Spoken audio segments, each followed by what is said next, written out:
All right, ladies and gentlemen.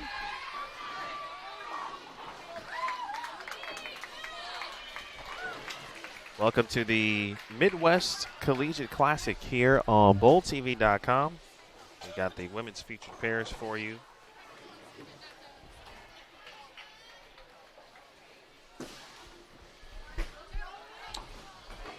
Emil Williams Jr. and Aaron Smith here to give you some action throughout the day, actually throughout the weekend.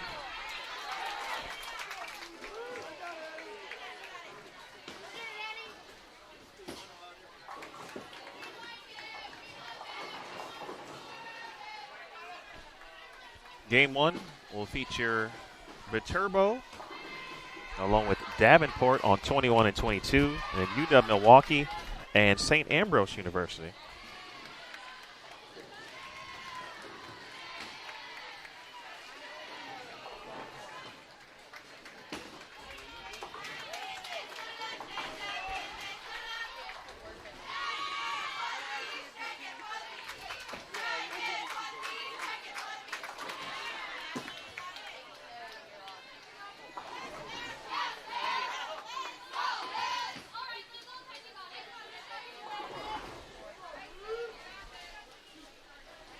We'll have six traditional team games here today. The lane pattern, 37 feet in distance.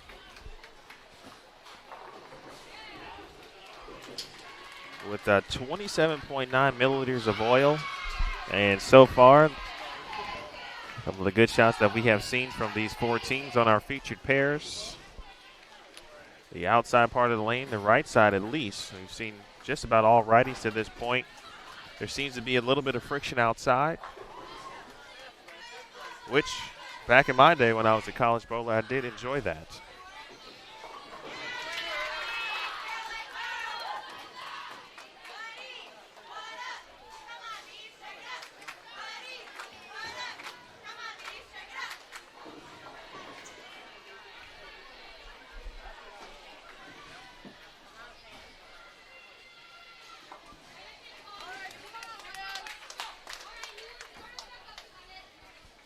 Try to get some names to go along with our bowlers here.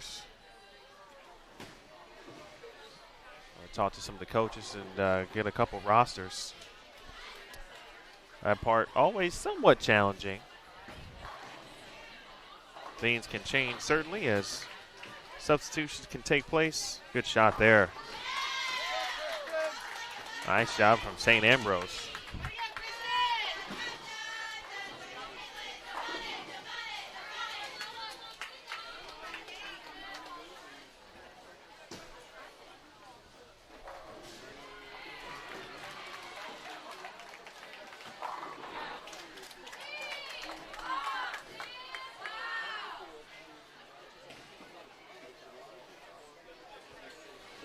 For everyone so far tuning in to see the women's featured pairs. We have the men's featured pairs, and that is where Aaron Smith here at AMF Bolero, Wauwatosa, Wisconsin. This is the first Tier 1 event of the season.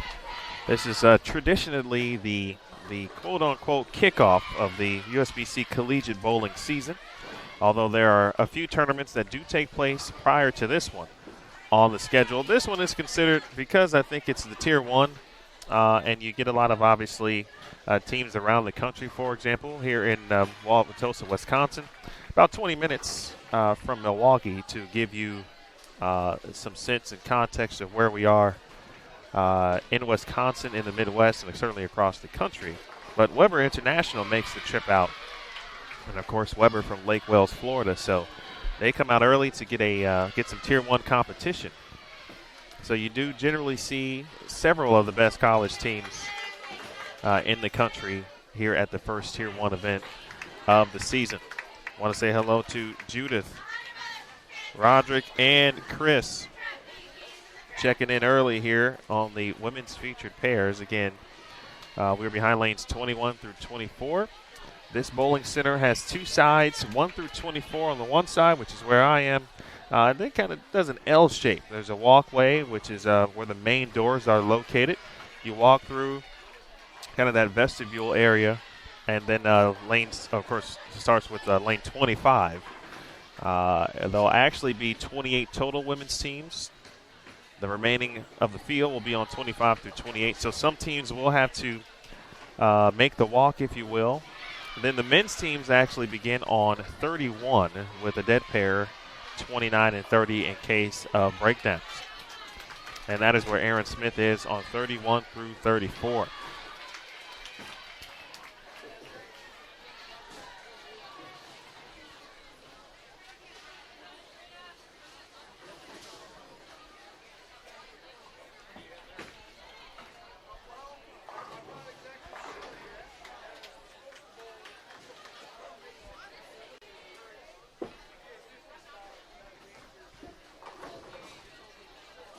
If you're unfamiliar with college bowling, you'll see a couple formats throughout the season, really, and formats generally up to the tournament director at their discretion. But this is a Tier 1.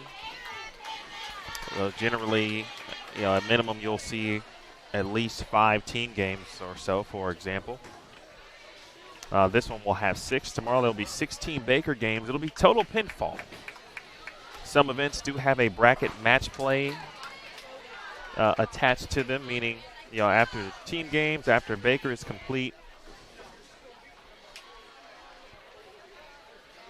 top 4 teams or the top 8 teams will then advance to a bracket.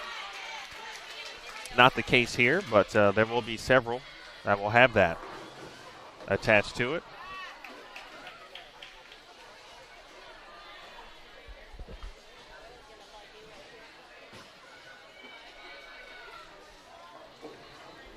That's a good question, Michael. Let me tell you who will be on our featured pairs today.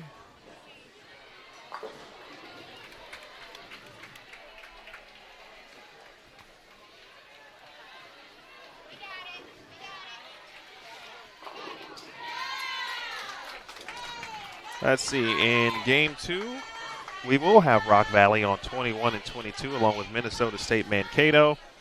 Then Viterbo will move over one pair, and they will be joined by Wisconsin Oshkosh. The women's pairs, although if you start on the left lane, you go left. If you start on the right lane, you go right. But they're only moving one pair because not a lot of lanes, obviously, to take care of here. I skipped an entire game. So game number 3 will have Morningside and Notre Dame, Ohio, along with Rock Valley and St. Xavier. And on game 4, Ball State and St. Francis, Illinois, featuring Morningside and Mount Mercy. Game 5, we will have William Penn and SCAD Savannah, along with Iowa Community College or Central. That might be Iowa Central Community. And Judson, and then we will end the day with Illinois State, Marion, William Penn, and Davenport.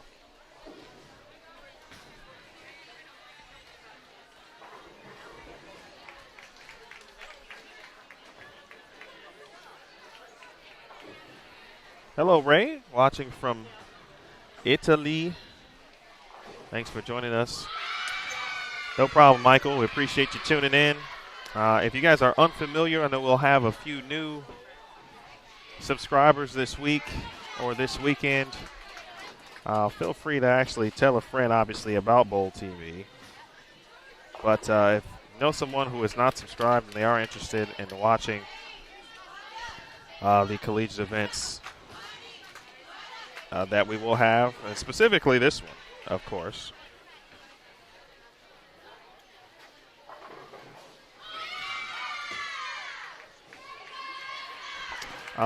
This week, if you are not a Bowl TV subscriber yet, which those of you watching or listening are probably are, or some of you may be in the process of doing that, you can be one of the first 100 new annual subscribers this month, just in the month of October. That will get you 10% off.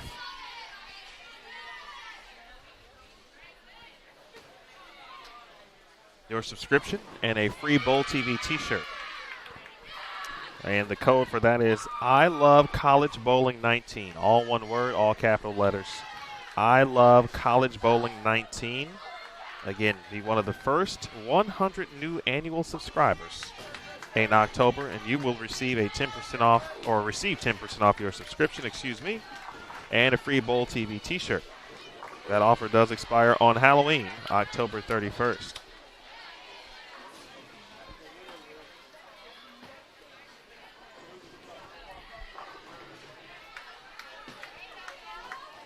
Specifically for this event, the Midwest Collegiate Classic, there is an event pass available.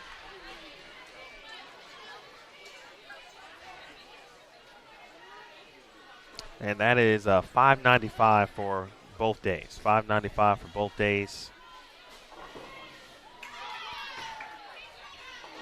And, of course, that offer expires. Excuse me. That was a pre-order offer. I beg your pardon. My apologies. That was in an email that went out to all USBC members who get communications via email. So there was a pre-order opportunity for a discounted event pass. Nonetheless, it is $5.95 if you just want to watch some events just this week.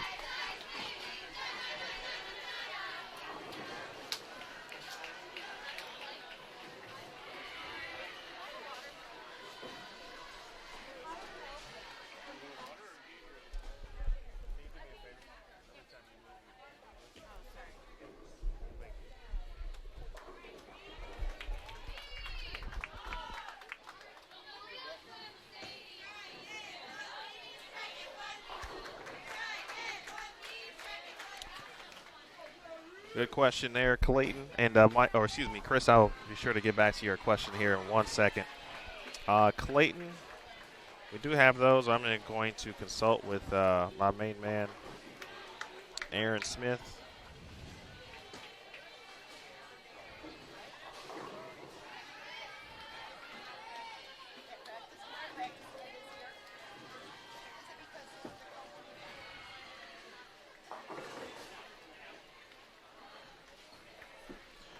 Mentioned tomorrow will be 16 Baker games, and again total pinfall. So because of the way the format is set up,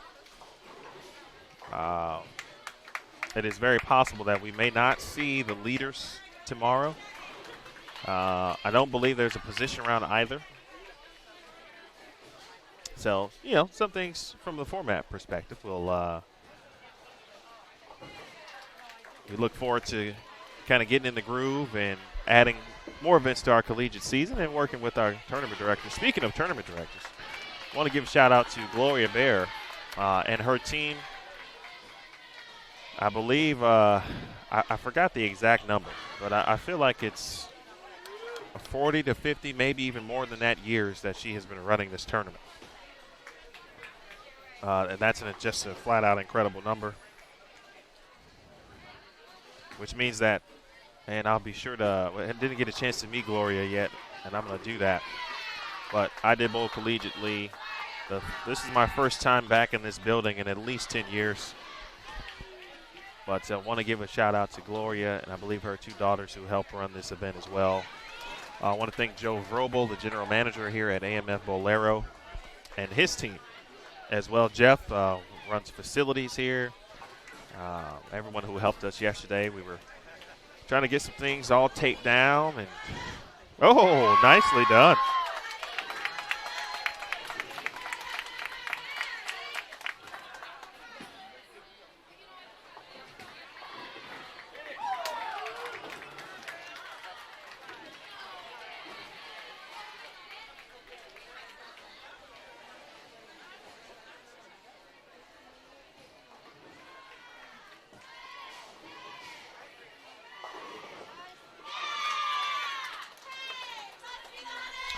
Chris, your question in regards to do collegiate events typically, or teams, I should say, bowl on sport patterns? Absolutely. 100% USBC Collegiate. You see just about all sport bowling patterns. Sports certified, certainly. You may see variations of pattern lengths, distances, and volumes, and various things like that you might normally see, of course. But gone are the days back in the day where you did see a few house shots every now and then. I would say 98% of the time, especially at a Tier 1. Tier 1s are sport 100%. There's also ball limits at Tier 1 events as well.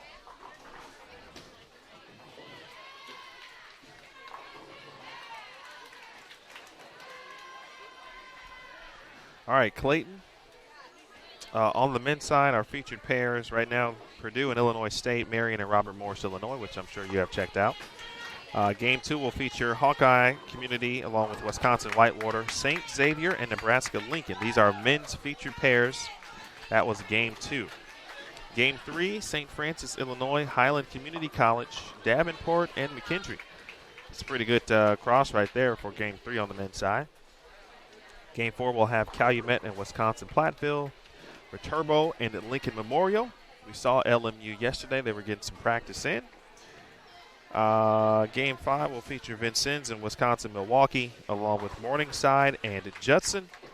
And Game 6, Wisconsin Whitewater, their JV squad, will be on the featured pair along with Robert Morris, Illinois, Purdue, and Clark University.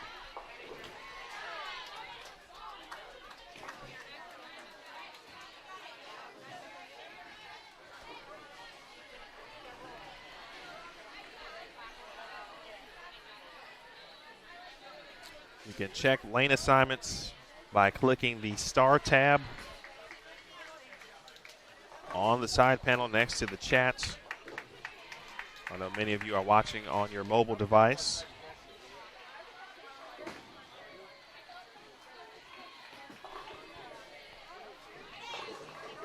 Nice washout conversion. I'm going to try to get a few lineups, and I'm going to step aside briefly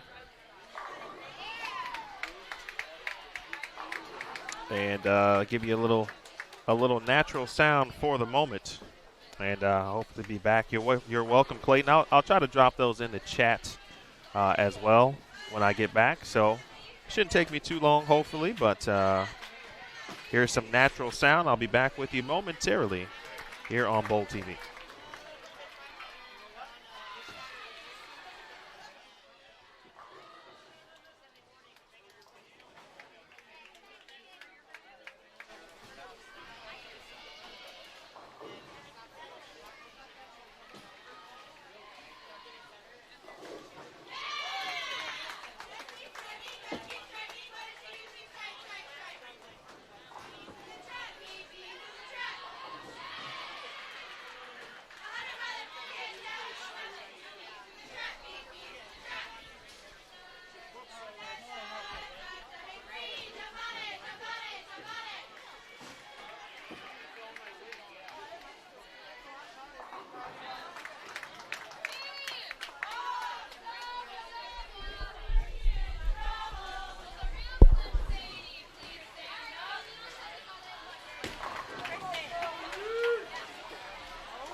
All right.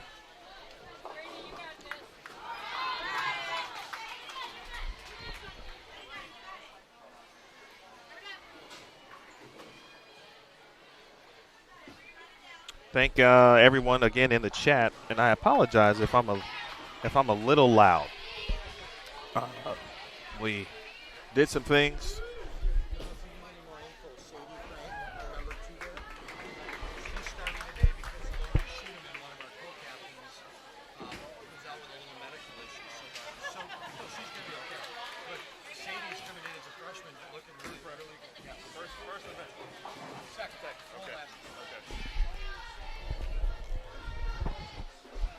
Want to thank all of the coaches here. At college bowling, it's a difficult job, obviously. Collegiate athletics in general can be a bit difficult for coaches, and there's a lot they got to do and work with and everything else. And but always thank them for their cooperation. Got some good lineups for you here. Big thanks to Coach Jim over here at Viterbo. Samantha Lynch, Sadie Frank, who he told me, true freshman, her second event, and is actually in the lineup for one of their co-captains, Lauren. And Lauren battling a bit of a health issue. So Sadie coming into the lineup for Coach Jim, along with Lynn Pekarski, Sabrina Becker, and Kaylee Brault. And for Davenport,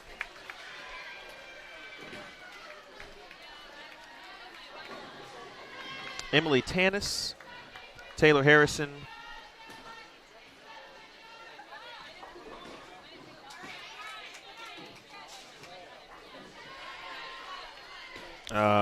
Miss Bacon, let's see, Michaela Van Dynen and Marissa Bathens. I tell you, I hate it when I write fast. All of a sudden, decent handwriting becomes egregious handwriting, and then you get stuck trying to read your own handwriting, which we've all been there before. That was a really good shot. I don't think it was worthy of the old 8-10. That was Viterbo's Samantha Lynch. On 23 and 24. Working on a double was Skylar Malcolm. She is joined in the lineup by the leadoff bowler, Carrie Warner, followed by Delaney Campbell, Liz Maestro-Pistro,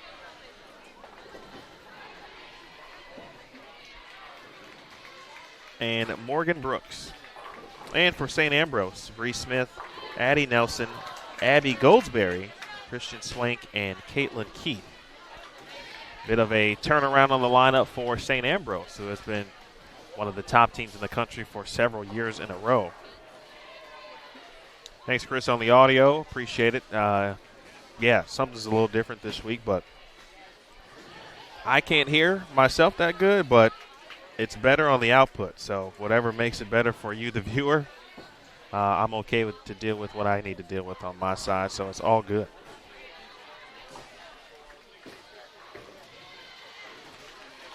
Yeah, it's interesting. Audio can be a bit tricky sometimes, and it shouldn't be. But, we spend a lot of time on the PWBA tour and a lot of equipment, so, you get it all back, and then you kind of got to repack stuff and divvy it out for when we're doing collegiate events, which we'll be doing a lot of this year. And you start maybe messing with some mixers and things that you don't normally work with or haven't worked with in quite some time, and that's what I'm dealing with. All right, so we got some, this is an old mixer. Oh, but it's new because you hadn't seen it in like 8 months. Which parts do you need? Oh, so for a live streamer, and this is not just for the Guitar Center, good peoples. Anyone in the music industry, Guitar Center is a live streamer's best friend, as well as Best Buy. And if there's a Fry's in the area. Thanks, Chris. We'll see you soon. Have a good practice today.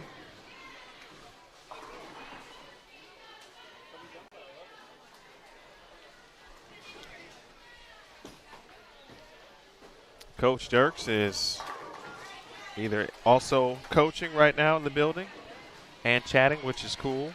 But good point in the chat in regards to the Facebook page for the Midwest Collegiate Championships. They will have score updates there.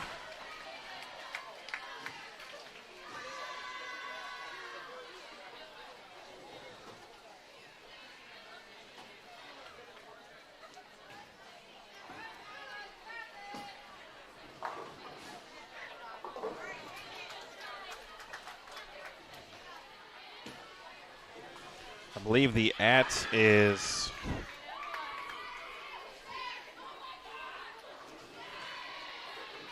at Midwest College Bowl. They just took a few videos and posted them on their site.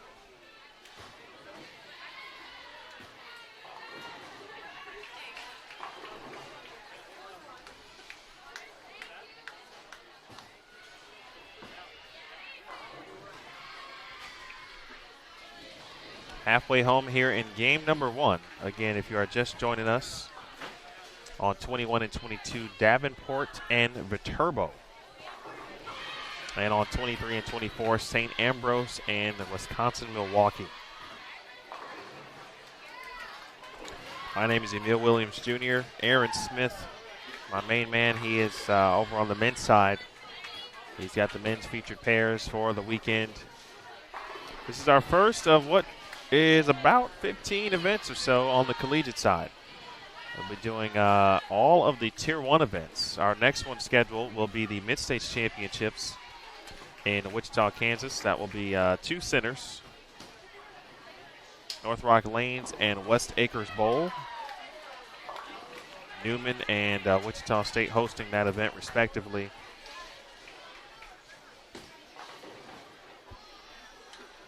Also on the docket this year, the Brunswick Southern Classic. Let's see, National Team Match Games. The Glenn Carlson Collegiate Shootout. Keystone Quaker. Both of those events out in Pennsylvania. Of course, the Hoosier, always on the schedule.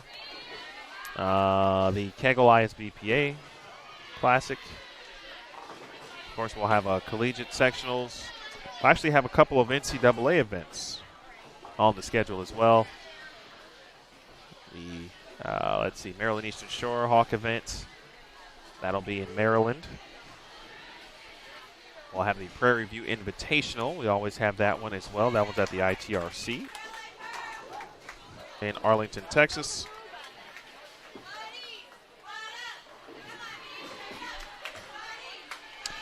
Stephen, I did not see McKendree on the schedule. Of course, McKendree, generally speaking, keeps a very heavy NCAA schedule, of course, as they should. You do see them every now and then at a couple of events, a couple of USBC collegiate events. Sometimes they may send an additional team. I believe because McKendree is primarily, or is I should say, they are an NCAA squad. They do primarily compete in NCAA events during the regular season. However, they often make sure they are certified USBC collegiate and do participate in an event or two during the year generally to gain power points and be eligible for sectional should they choose to participate.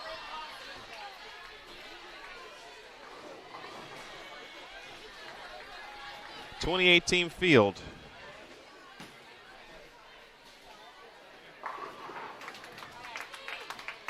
On the women's side, Clark University, Notre Dame College, Midland, St. Xavier, Grandview, Hawkeye Community, Lindenwood, St. Francis, Illinois, Illinois State, Mount Mercy, William Penn, Robert Morris, Illinois, Iowa Community College, Savannah College of Art and Design, Ball State, Judson, Morningside, Hastings, Rock Valley, Marion University, Viterbo, Davenport, UW Milwaukee, St. Ambrose, Weber International, Minnesota State Mankato, Calumet College, and Wisconsin Oshkosh. So that's your field of 28 on the women's side. So being the location of the event, it is a predominantly Midwestern feel from the teams.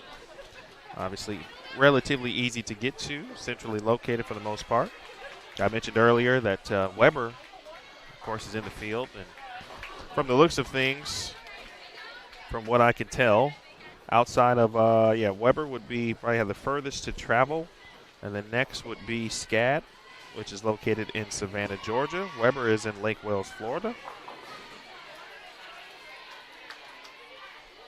A lot of teams, of course, from Illinois, Iowa, Ohio. Midland is from Omaha, Nebraska. Calumet, of course, from Northwest Indiana. Michigan, certainly represented as well. For example, Davenport, located in Grand Rapids.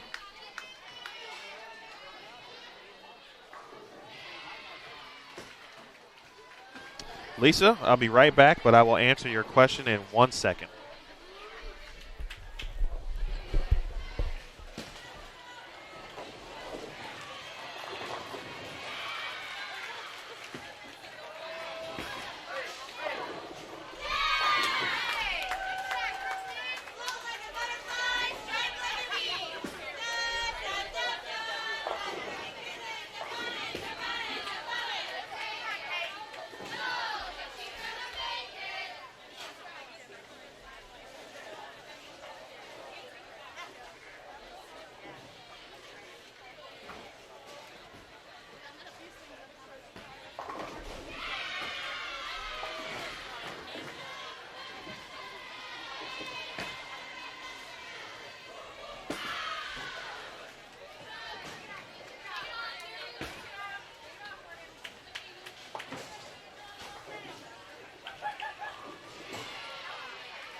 Lisa. Calumet College will be on the featured pairs.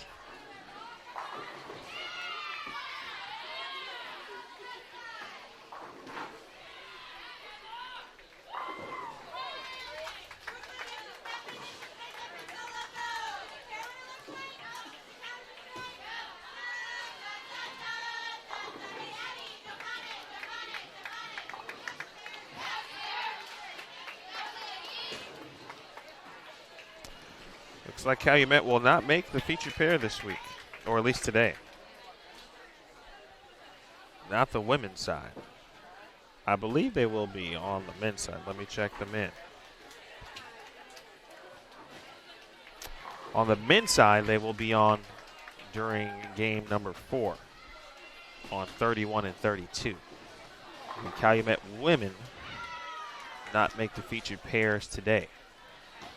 That could be a change tomorrow. We'll see how, obviously, all of the scoring shakes out and where teams will begin tomorrow.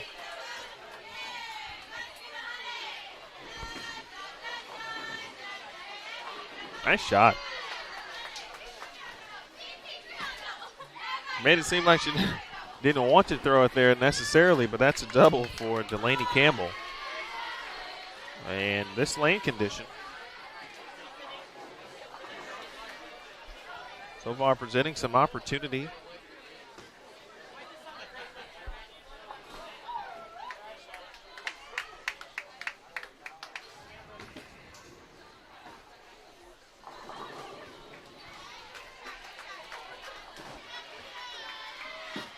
For some hook on the outside part of the lane. That looked like a good shot, and you thought that one was going to read the lane, and it just did not. Same thing with lane 22. I think so far the closer players have been to the gutter, the more friction they've found so far from what I've seen on this 37-foot path.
If you see the cameras move every now and then, it's because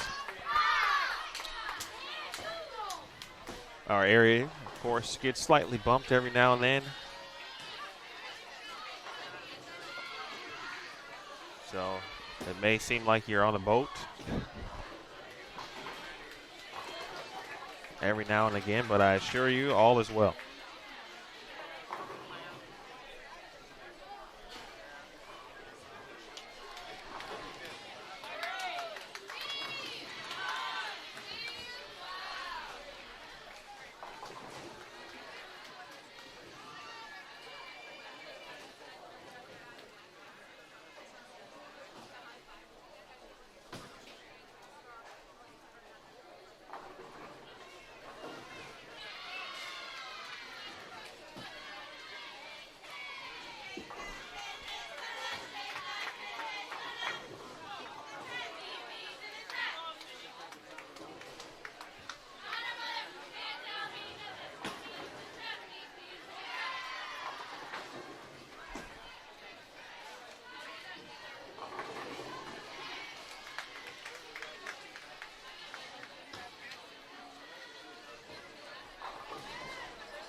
All right, count again here. Nice game being put together by Carrie Warner of Wisconsin-Milwaukee. She is clean through 7 frames. Same situation for the St. Ambrose leadoff player, that is Bree Smith. Warner first all over on 24. Another good shot. She wraps the 10-pin. Really good shot there from Carey. Again, watch where you see balls being laid down. Decent shot from Davenport's Marissa Bacon as well. Smith. And Bree with the old PVA or PWBA washout. And Warner now clean through 8 frames. Interesting to see how this pattern will break down. With the way so far, what we've seen the players attempting to play, I don't think we've seen a lefty yet. Nice spare. Excellent work there for Bree. And she too remains clean through 8 frames. Oh, that's got a hook. And it does. Make it 6 in a row now for Davenport's Michaela Van Dynen. Lone open back in the 3rd frame. Got that one out early. Looked like it got to about 1 or 2. And then made the move, bit of end over end. I think that helped. And then back to back. 4 strikes, 4 out of 5 for Davenport in frame 9, and they have set themselves up for some really good potential success in frame 10.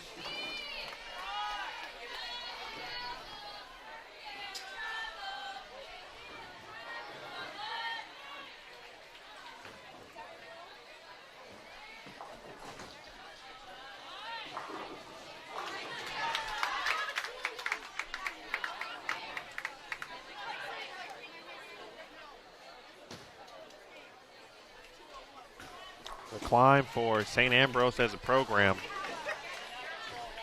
been continuous.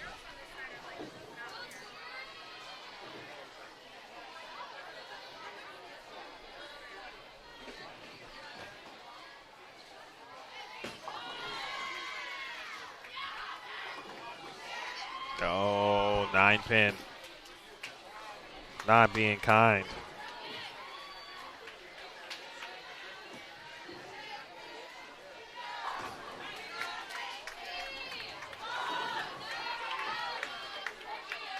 Craig Crawford, part of this coaching staff for St. Ambrose. Usually on the women's side. Former top player for St. Ambrose, Kayla Crawford, now a graduate assistant coach. One of the cool things that you do see a lot of times where players who have exhausted their eligibility or, of course, graduated early, whatever the case may be, if they are interested in graduate studies, especially, of course, at their own university and sometimes others, there could be graduate assistant opportunities.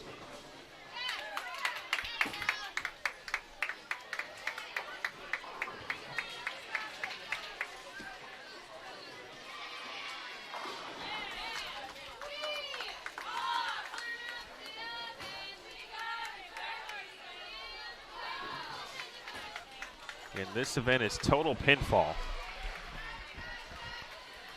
So we'll gather up the scores, obviously, from our 6 games today. And then we'll do it again tomorrow, not from a traditional standpoint, but Baker, of course, the Baker format. Will be 16 of those. And once it's all said and done,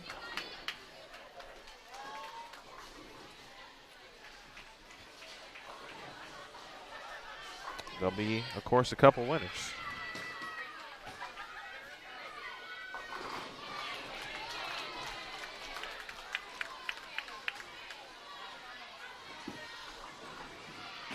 I'll give it a run.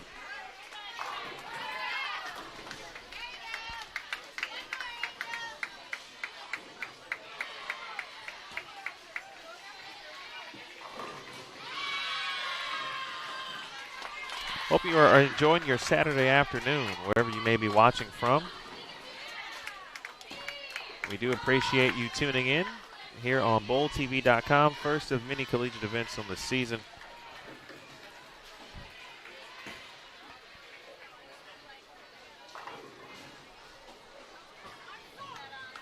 If I missed David, I want to say hello.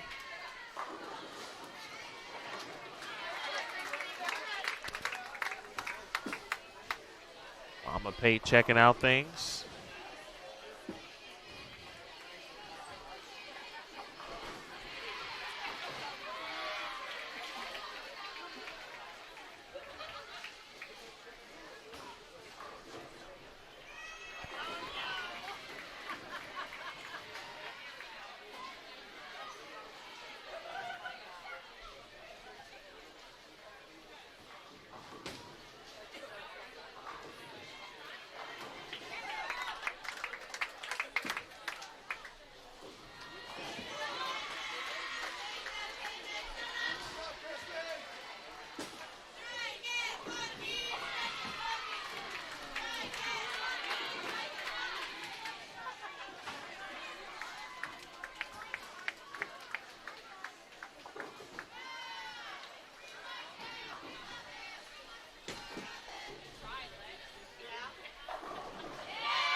Hey, Judith, the Weber men are indeed bowling.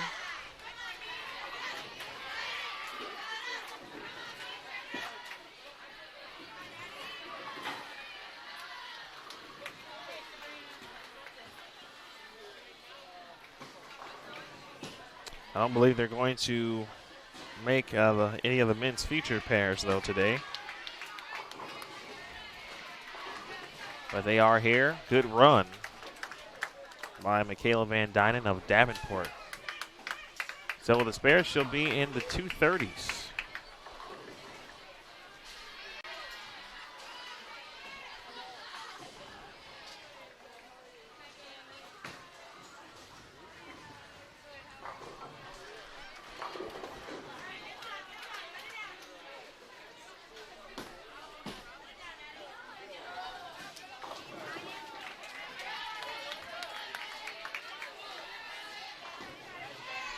All right, 222.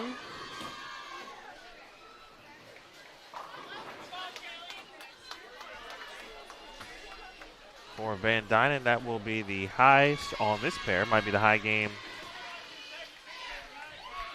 on either of these pairs, potentially.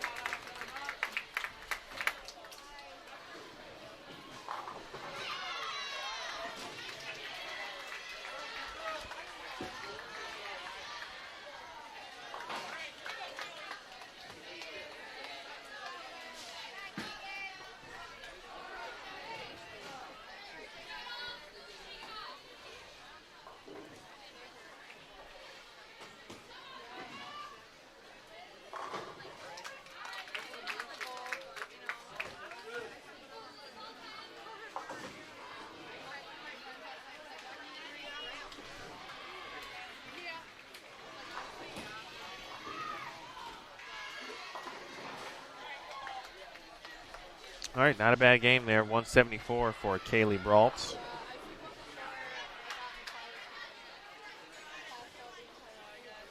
Brault 2 years ago finished 11th here at this event.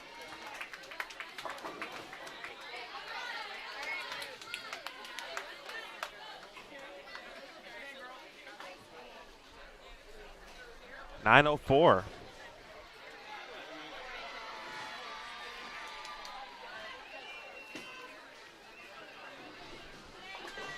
For Davenport, 837 for Viterbo in regards to team games.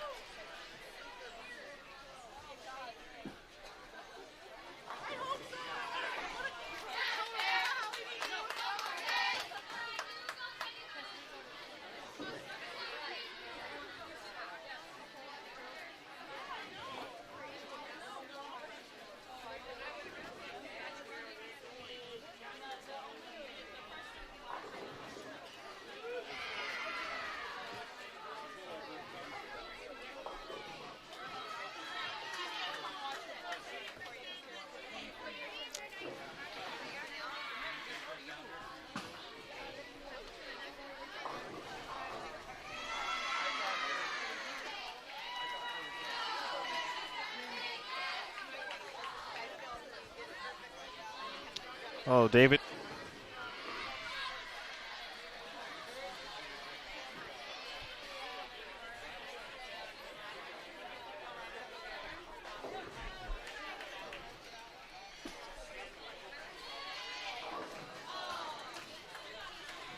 Let's see. I don't see Grandview on the featured pairs today. I'll go over that one more time. Next game we'll have Rock Valley and Minnesota State Mankato, along with Viterbo and Wisconsin Oshkosh. Game 3 we'll have Morningside and Notre Dame, Ohio, along with Rock Valley and St. Xavier. There will be a couple teams because of the way they move. We'll hit the pairs twice. Unfortunately for some, good for others. Obviously, if you're fans of those teams. Ball State, St. Francis, Illinois, Morningside, and Mount Mercy will be on in Game 4. William Penn and SCAD Savannah, along with Iowa Community College and Judson. Illinois State, Marion, that was Game 5, by the way. Illinois State and Marion, William Penn and Davenport in Game 6.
10th frame on 23 and 24. These two leadoff bowlers have been very good. Kerry Warner from Milwaukee and Bree Smith for St. Ambrose.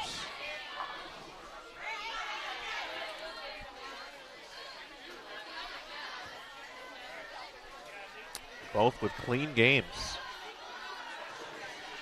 I tell you, that's always the thing you'd love to do, whether you're bowling collegiate league, high school league, whatever it is. I always enjoy a clean game, but especially at this level, at this event. Looked like Carrie was getting a different look at a bowling ball, and so she'll be officially in the books with 192. Megan Hess, since the 1-3 was up, of course, daughter of Tom Hess, USBC Masters champion, and PBA Tour member. Megan Hess got a fill shot. Let's see if she can get lined up. And an interesting way to make that spare.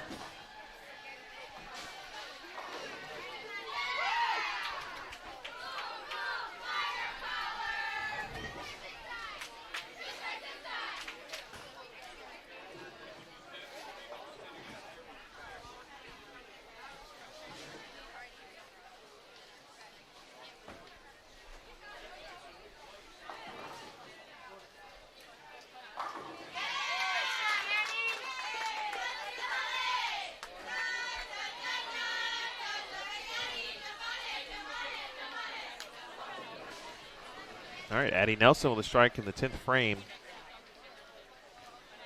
Missed a 10 pin back in the 9th. And now one more, she'll be in the 2 teens.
St. Ambrose looks like they're more than likely going to have the high game, at least on our featured pairs.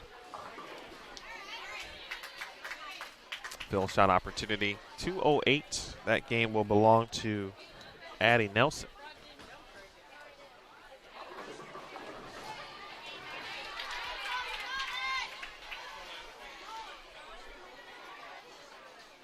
.154 for Delaney Campbell.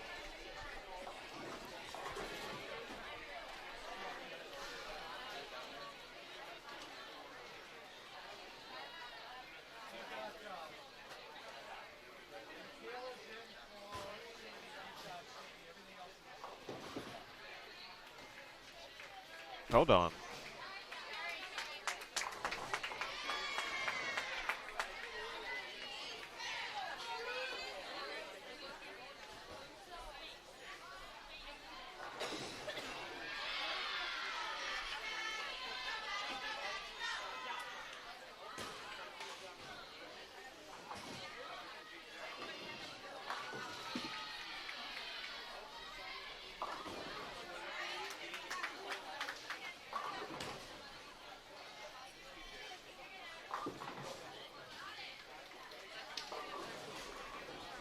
Well, that looked like a really good shot there from Liz.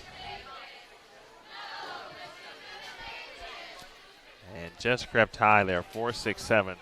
Again, 37 feet is the distance of the lane condition that is being used here.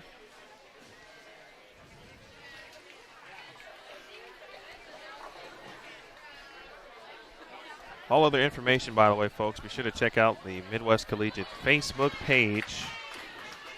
And the handle is at Midwest College Bowl. If you're curious, I'll drop that in the chat.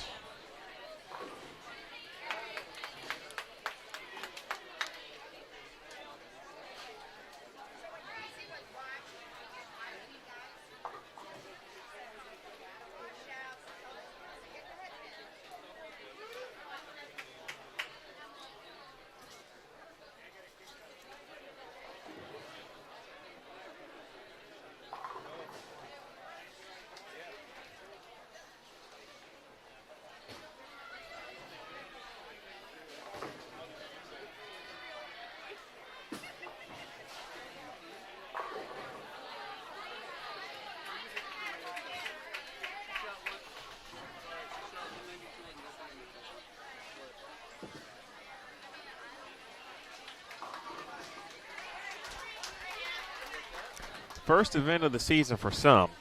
Some teams have gotten a little competition in, but this is indeed the first Tier 1 of the season. It also kind of gives you an early look at some teams you may expect to be in contention at the end of the year.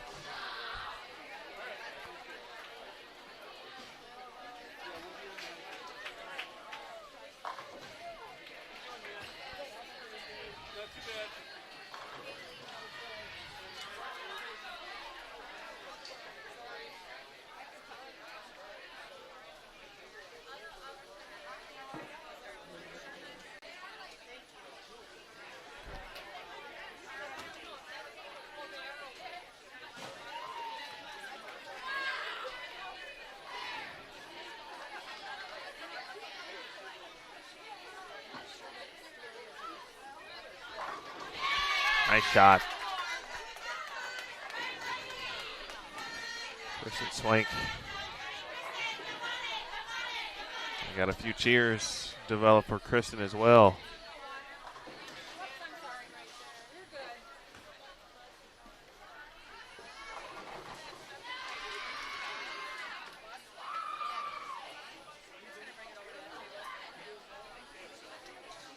Sorry, Jamie.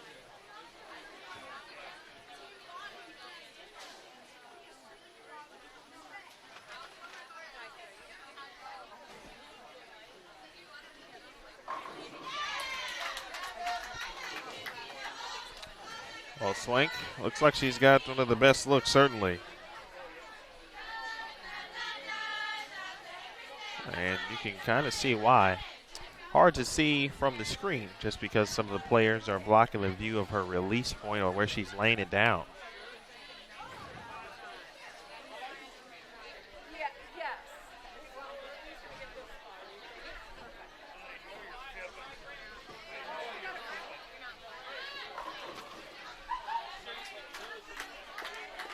Well, she is definitely around first arrow.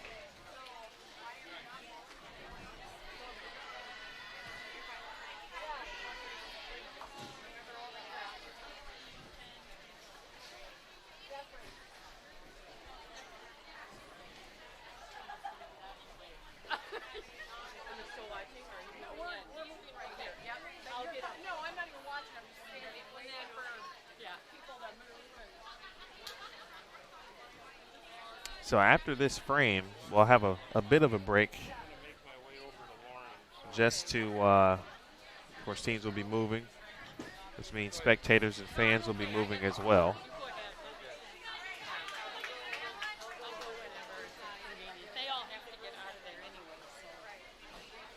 So there will be definitely some traffic, to say the least. Those of you familiar with college bowling, you know exactly what I'm referring to. Those of you who aren't familiar with it, just think about any event you've bowled, any tournament you've watched at any level.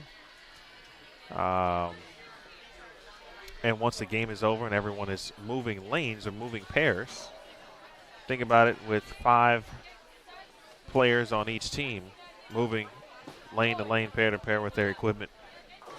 And let's just say probably 20 to 25 fans at least with each team, so it could be a bit of a traffic jam sometimes.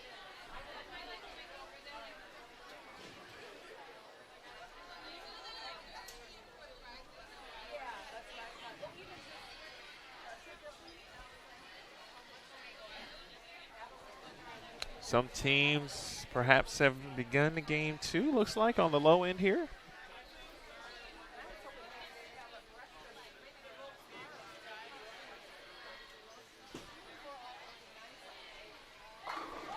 All right, excellent shot there. Good ball change on the fill. For Caitlin Keith getting another look. 9:52, not a bad start for St. Ambrose. Wouldn't be surprised if that might be the leader in the clubhouse. We'll have to wait and see. As we'll be looking for scores just like you will be again. They will be posted on the Midwest Collegiate Facebook page.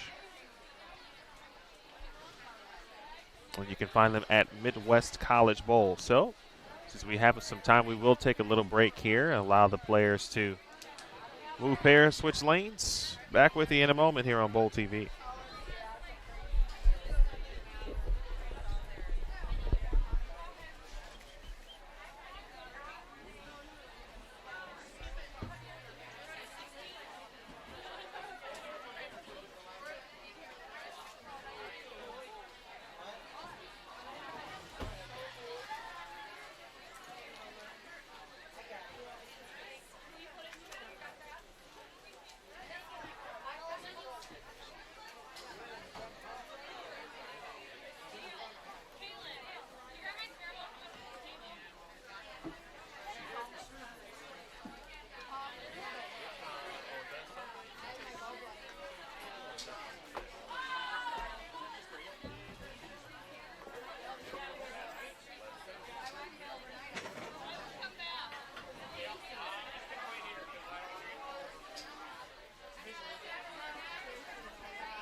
I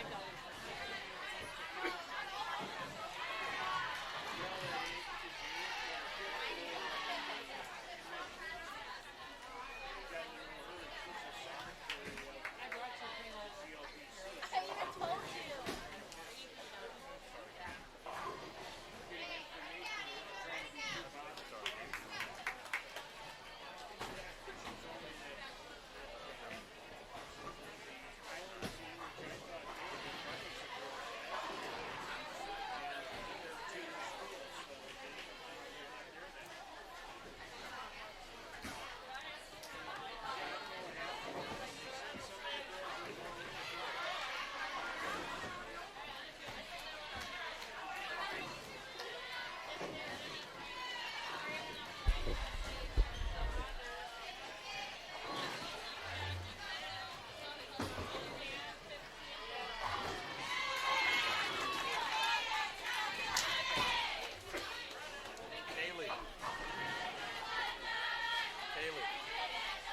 Kaylee, is your lineup change? Yeah. Do you need the names? Instead of Sadie second, it's gonna be Michaela. That's the only difference. What's her name? So instead of her, it's Michaela. M-A-A-Y-L-A.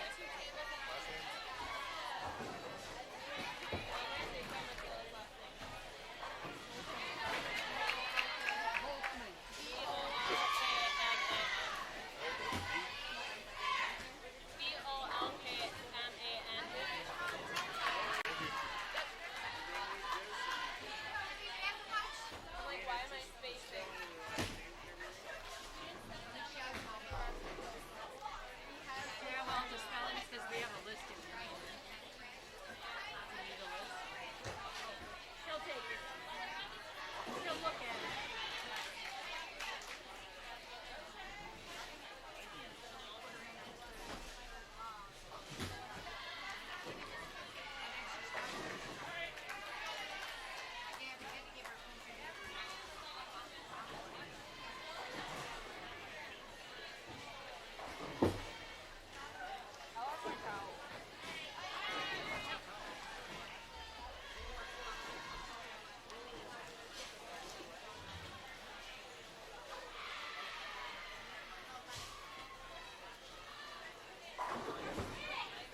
All right, good people of Earth.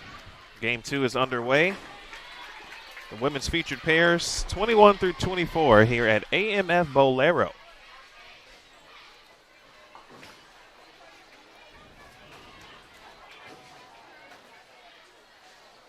Here in Wauwatosa, Wisconsin.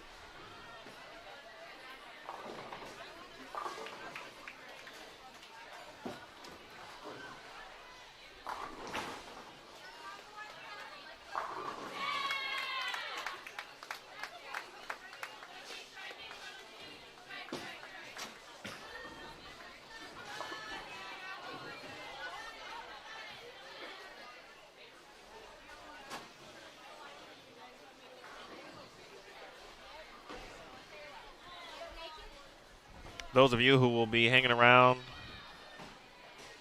to the end of the broadcast,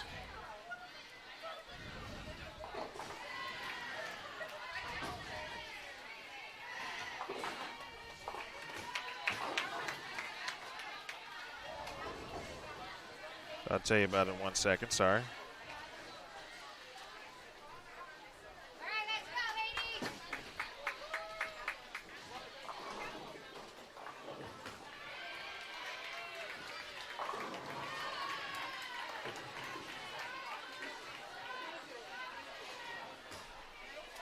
I'll get back to that momentarily, but we do have Minnesota State Mankato and Rock Valley College on 21 and 22.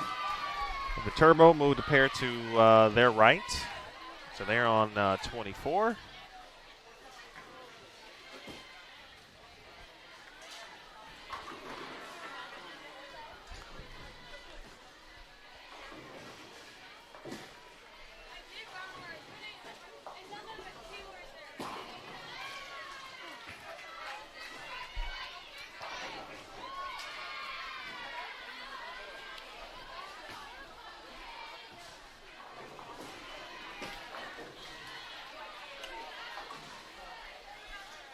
So in case I forget, be sure to keep me honest. But Game 6, we will have a giveaway. We'll be giving away a Bowl TV T-shirt to one lucky viewer.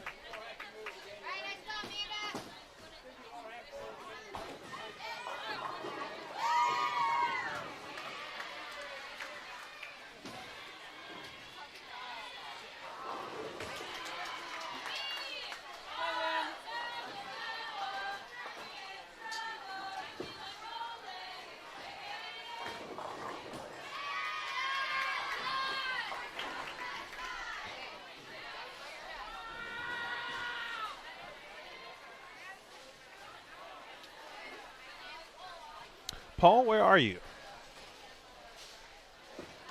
Let's see, here in Wauwatosa, from a weather perspective, I mean, it's feeling like October now. I know there were certain areas around the country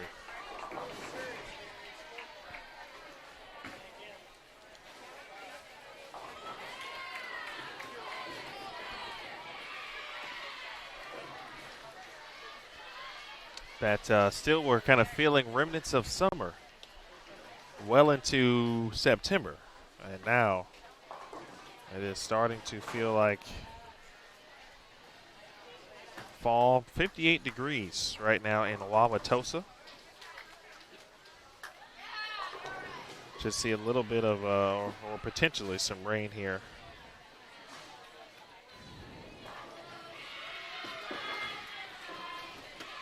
Tomorrow will be 65 degrees. And if you're here on Monday and Tuesday, pure sun, sunny both of those days. Of course, October means college bowling, in my opinion. When the weather turns, when the months turn, it's generally college bowling season. All the way from October, really September, of course, to April, where champions, national champions, are crowned. Oh, Paul, that's right. Indeed. Yeah, 96. That would be a place that did not get the memo, of course, on what month it is. That's not uncommon, obviously, in that area of the country. Although Texas did not get the memo about fall as well. It's been in the 90s, which, again, not uncommon for Texas, but even those who are from Texas and have lived there, for where headquarters is, for example, Arlington and the DFW area, many locals, and I'm talking about those who have lived there almost all their lives, have said very uncommon for that area to be this warm still this late in the year. But I'll always take a 58-degree day over the 96. That's just me. I'm more of a 75 guy. 75 degrees. That is like dynamite comfortability right there for me. I miss Albany, Georgia, though. Had my first encounter with Publix grocery stores in Albany. And I thought it was the most immaculate grocery store I had ever been in my life. It was literally immaculate. Every shelf was faced properly. I mean, there wasn't a speck of dirt. It was incredible. I know a very random story, but Paul is an avid viewer of Bowl TV. And the backstory here is I used to intern, actually, right out of college. I bowled collegiately at Lindenwood, for those who do not know. Right after college, right after graduation, I drove to Albany, Georgia. My first internship and with minor league baseball team called the South Georgia Peanuts, part of the then South Coast League. It's a one and doneer from the league perspective, but very warm. A lot of hot days during the summer, of course, what you'd expect. Great things and to do. Cool stuff. Minor league baseball is awesome. So never forget that opportunity. Never forget Albany, Georgia from that standpoint. A solid 3 months. And an awesome Publix visit.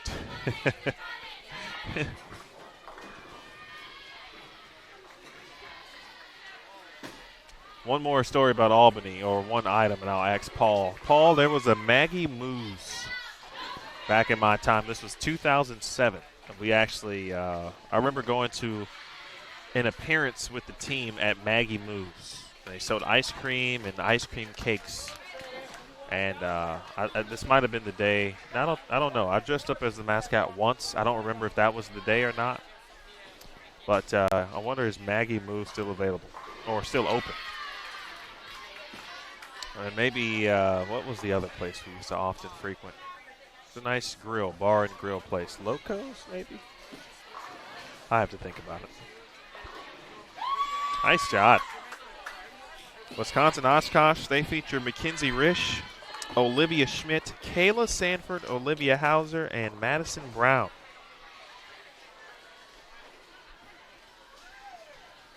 For Turbo, they've made one change. They still go with Samantha Lynch to lead things off, followed by Michaela Volkman. That is their change. Sadie Frank was in the number 2 position in game 1. They now switch. They go with Michaela Volkman, followed by Lynn Pekarski, Sabrina Becker, and Kaylee Brault. Then on 21 and 22, Minnesota State Mankato. And we've got Emily Bilsby, Mackenzie Moss, Bethany Henniker, Emerald Benway, and Andrea Staples. Or Andrea. And in on 21, we have Rock Valley, Kelsey Olson, Amanda Wallace, Alexis Sherman, Angel Grinnell, and Jocelyn Johnson.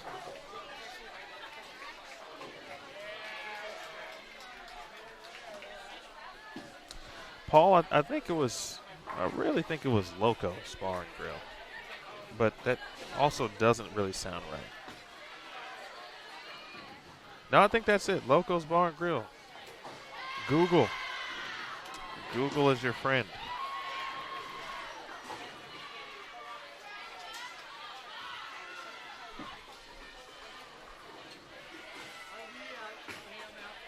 Over on, I think it was Westover. Sounds about right. Or Grillin', for one or the other.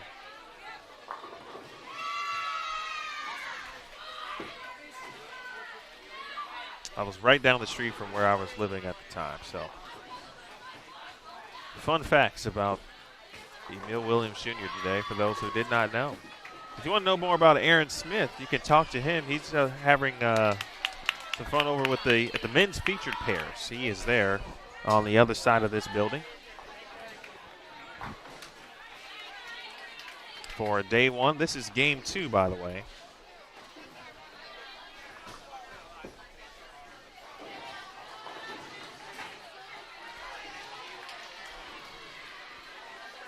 Mentioned this a little bit earlier about the teams who will be joining us on the featured pairs here on the women's side. Coming up next, Morningside, Notre Dame, Ohio, Rock Valley, and St. Xavier. And in game 4, Ball State, St. Francis, Illinois, another top team, along with Morningside and Mount Mercy. So Mount Mercy do some great stuff last season. And qualifying for ITC's game 5 will feature William Penn, SCAD Savannah, NAIA national champions, Iowa Central, or Community College, along with Judson.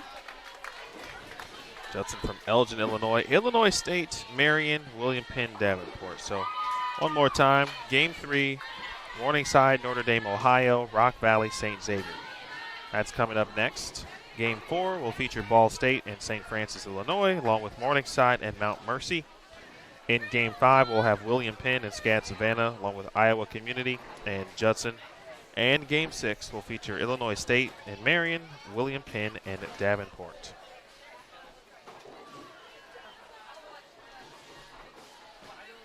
I never did bowl there while I was in the city there. In fact, I didn't bring a bowling ball.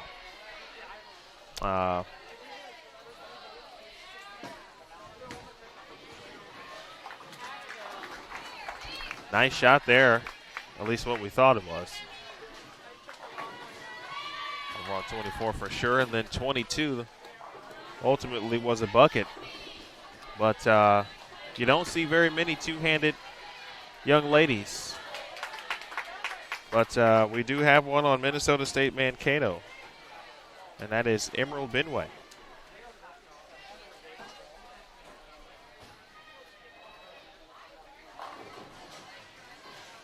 I'd have to imagine she is probably used to having all eyes on her. Nicely done there. You can tell, I let that one go just a touch early. Wasn't sure if it was going to hook. But nice job on the spare.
All right, Paul, appreciate it.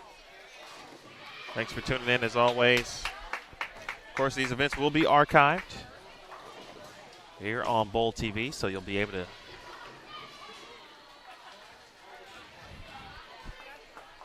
go back and rewatch.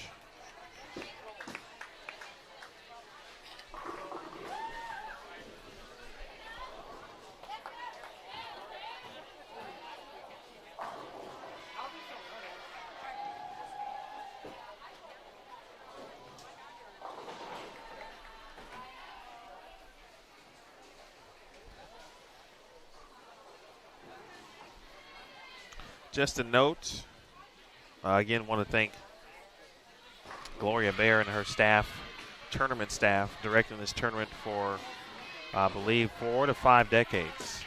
If my memory serves correct, I want to thank Joe Vrobel and his staff here, specifically at AMF Bolero, and everyone involved. My name is Emil Williams Jr.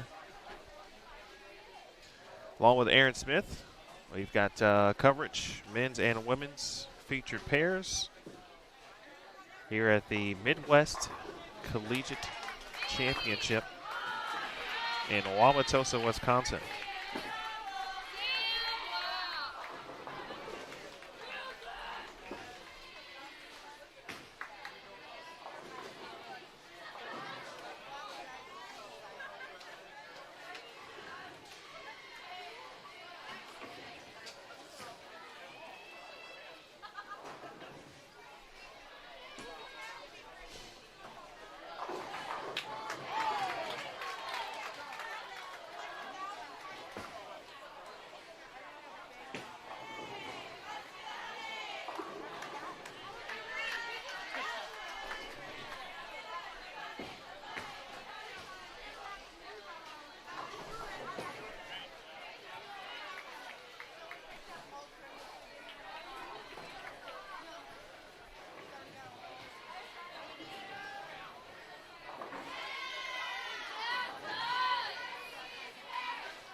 Last year, this event was held, October 6th and 7th. And the champion on the men's side was McKendree, defeating St. Ambrose by 147 pins. Your top 5 was McKendree, St. Ambrose, Lincoln Memorial, Weber International, and Robert Morris, Illinois. That was the standings on the men's side. On the women's side, Lindenwood got off to a great start last year. They were the defending champions, national champions at that time.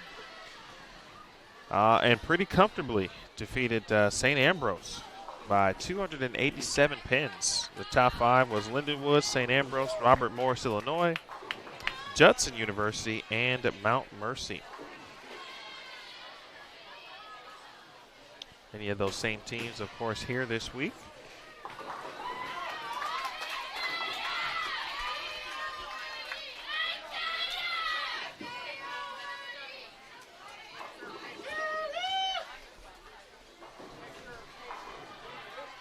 Looked like a decent shot there from Sabrina Becker on lane 23 for Viterbo. Third bowler on Wisconsin Oshkosh, that is Kayla Sanford. That one trying to get up the hill, and she leaves a 2-8.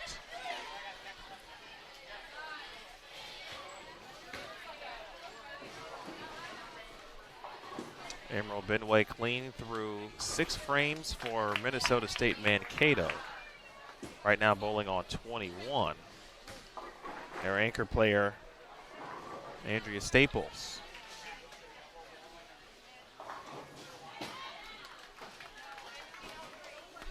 About to step up on the approach momentarily.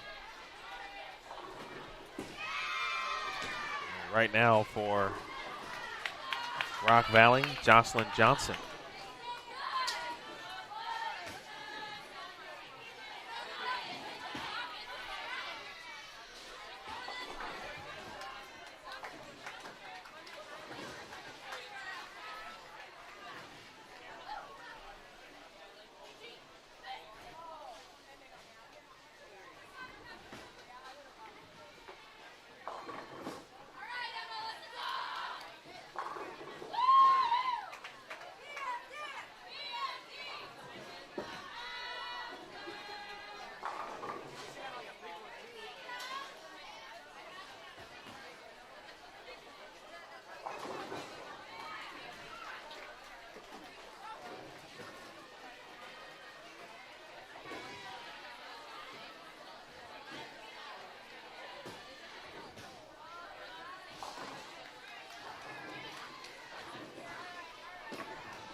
something, say something comes up and you want to set against baseball, try to understand like the oil pattern or something like that. 120 seconds on this now, better break it down.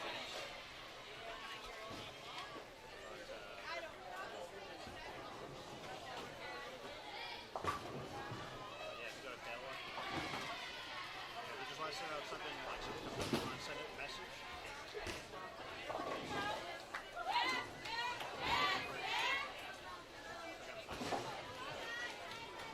Message, what it says, duration, how long, and if you have a week to go with it, you can have that. Otherwise, I'll try to do like in the bowl.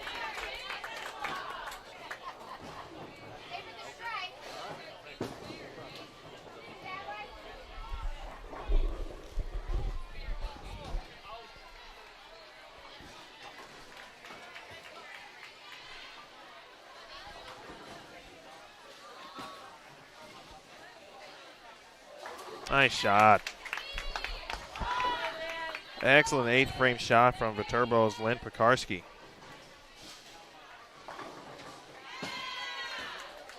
Well, if that hooks, it's got a chance.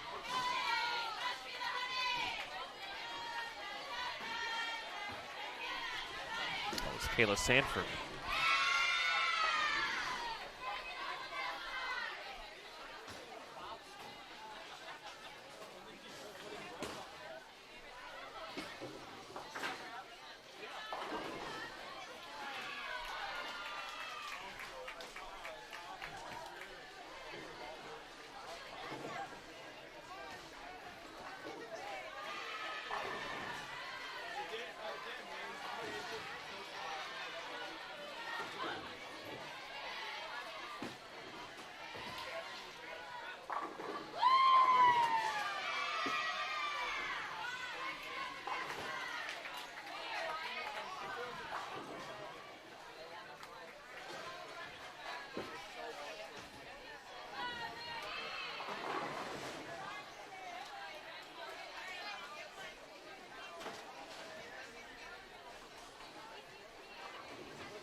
All right, Rock Valley trying to get some momentum going here.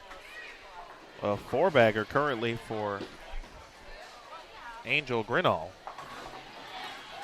This is game 2, 6 traditional team games today. There's Angel. That one's got to hook a little bit. We've seen that leave a couple of times where, while there is friction to the right, if you get it going a little bit quick, and maybe a board or two left, the ball will just kind of struggle, I should say, to get up the hill. So wash out.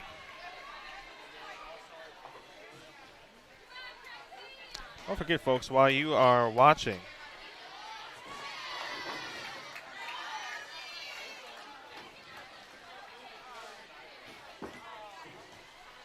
Bowl TV.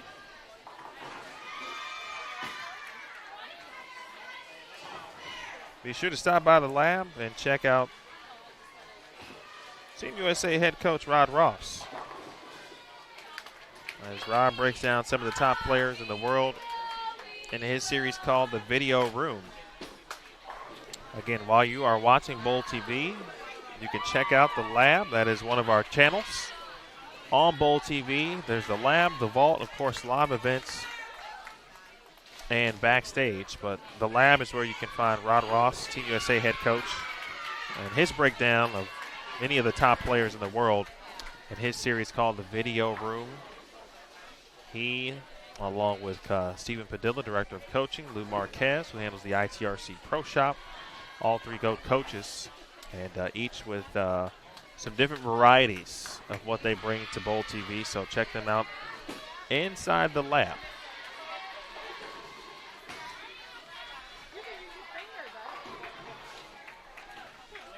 All right, Olivia Schmidt leaving something makeable.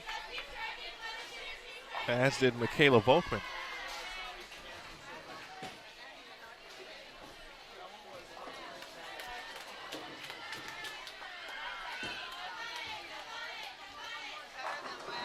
Wow. Really good shot there. I'll say this about Emerald from what I have seen so far. I only physically just actually saw her throw 2 full shots. And I would say if she has any aspirations to continue to bowl at the professional level, for example, post-college, I think she's already got great fundamentals. Of course, I jinxed her. She misses the 10-pin there, but she has got great fundamentals. I know the two-handed style always tends to present different sides of the coin where you fall into that. But the bottom line is two-handed bowling is here to stay. And kind of no matter how you feel about it, you should expect to see it more and more, certainly at the collegiate level, at the youth level. Staples, get out of there, 7.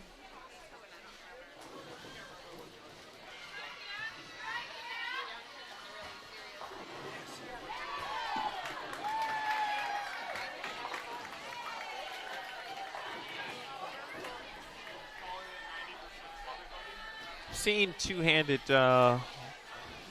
young ladies throw it in the past collegiately. Last year we were at the Collegiate Shootout, the Glenn Carlson Collegiate Shootout, and along with the, Glenn Carlson Invitational and the Collegiate Shootout. And San Jose State actually had 2, maybe 3 two-handed players, young ladies, but they were very new to the style and we're still learning essentially on the fly. Emerald looks like she has been working and practicing on that form for quite some time, and she has gotten the style down pretty good.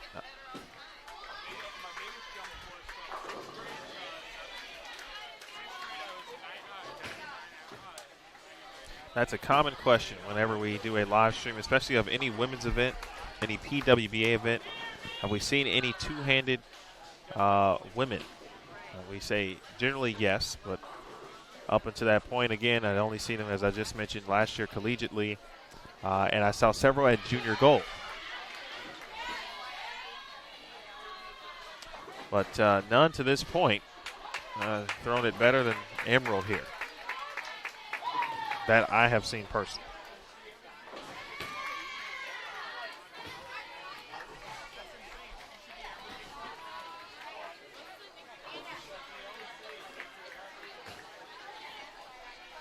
Results will be available after Game 3, just to keep you informed of that. And they will be available on the Midwest Collegiate Facebook page.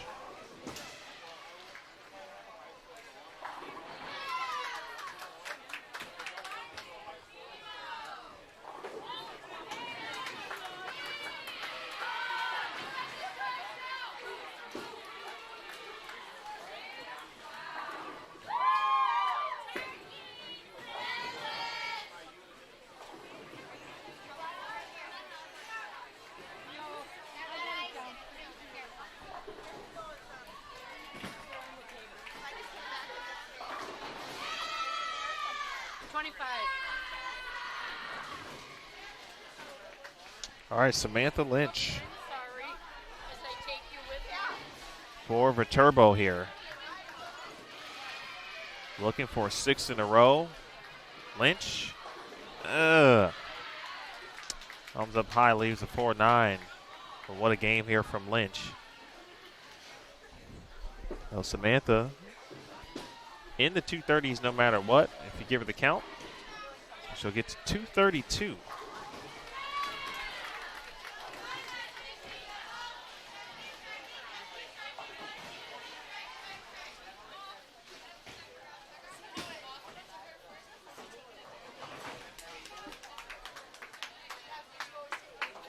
All right, nice game for Samantha.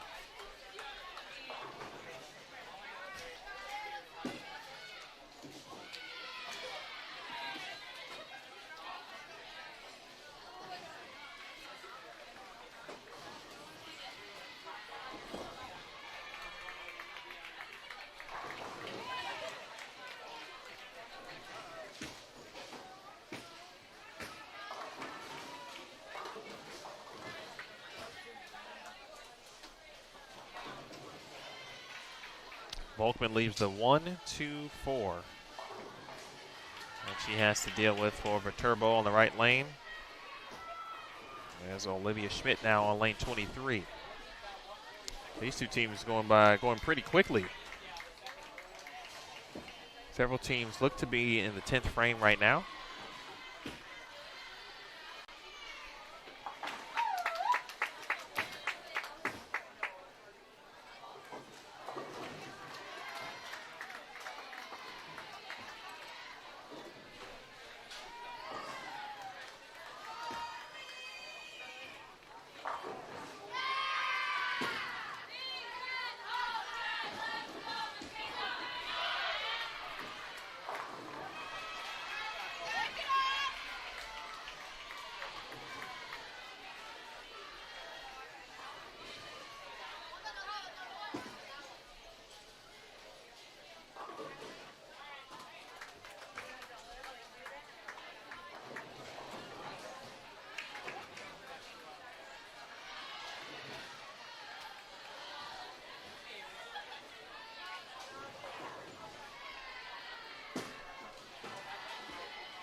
Oh,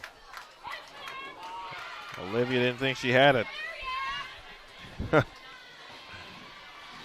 She takes care of business on the 2-8s.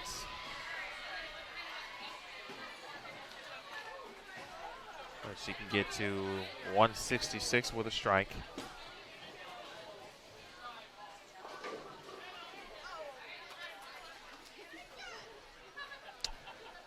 Well, Viterbo's got a decent shot here at putting up a solid score. I think we saw let's refer back. We saw a 952 from St. Ambrose on 23 and 24. They won't get there, but they can get to 900. All right, Brooklyn for the strike. Goes Schmidt.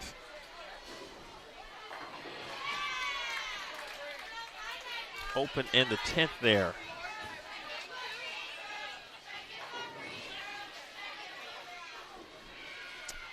And now Viterbo not be able to get to 900 if my math is right.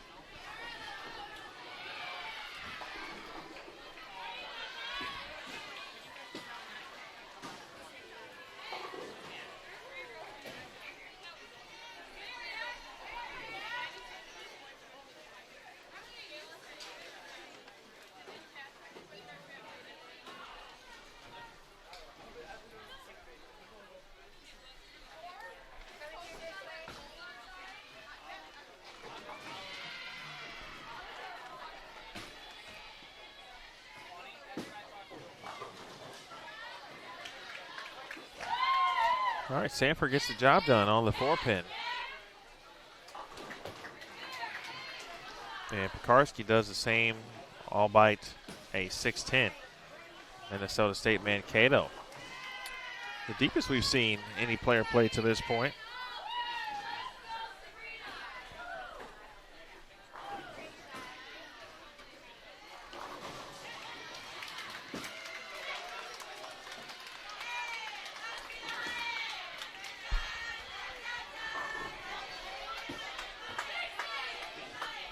Excellent shot there from Kelsey Olson of Rock Valley. Again, Rock Valley's lineup: Kelsey Olson, Amanda Wallace, Alexis Sherman, Angel Grinnell, and Jocelyn Johnson. According to the squad, the lineup they gave me earlier. And a nice game brewing. But that is indeed Kelsey Olson. We get over on lane 21. That is where Rock Valley is.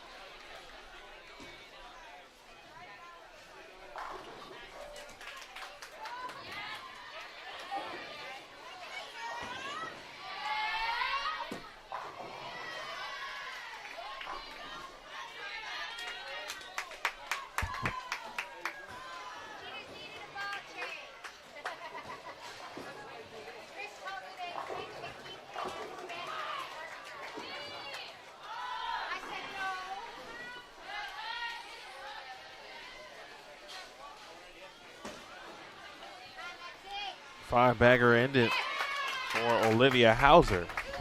Now a tough spare, especially for a right hand.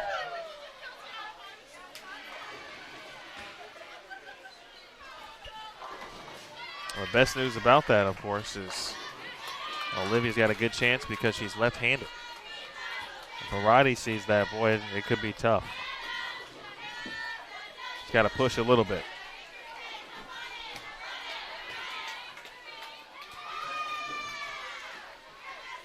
Opening the 10th there. Olivia's got to keep her head high. That was a very nice game. She shoots 197.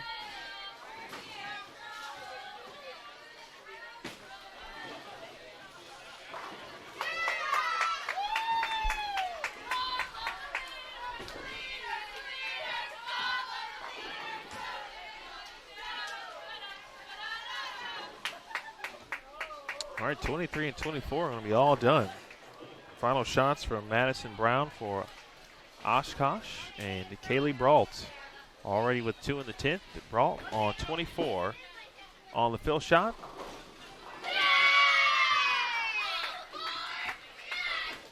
And Rock Valley's got some brewing.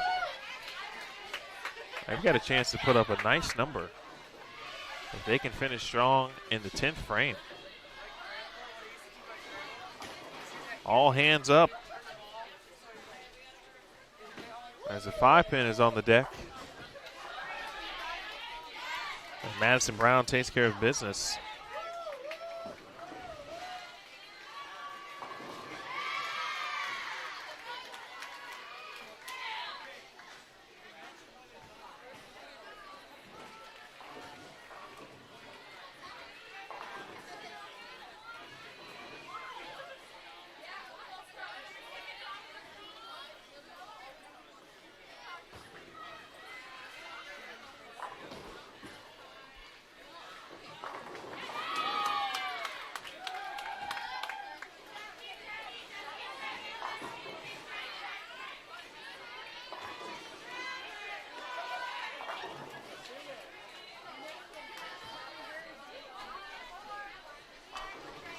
Five pin is up here.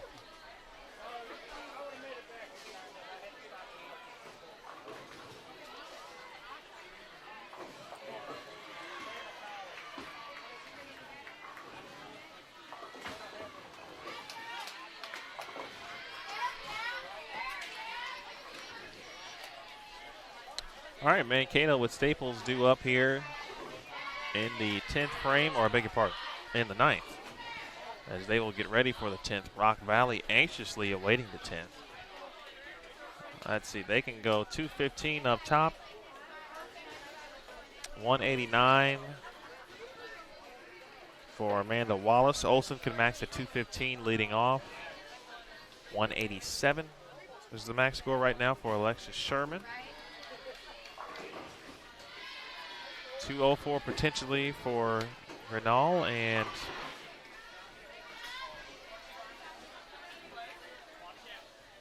.213 potentially for Jocelyn Johnson. So it could be a very nice 10th frame potentially.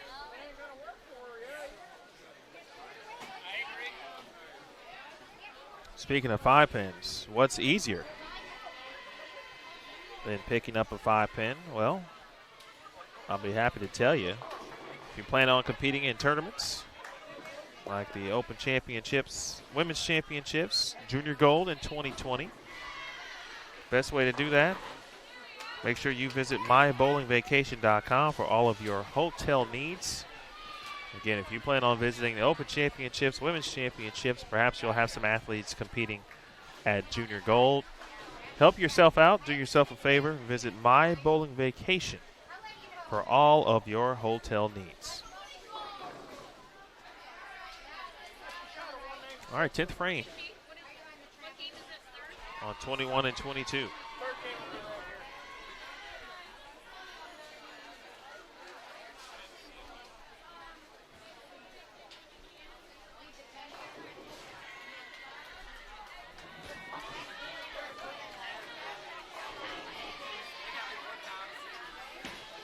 All right, working on a double, looking for 3 in a row.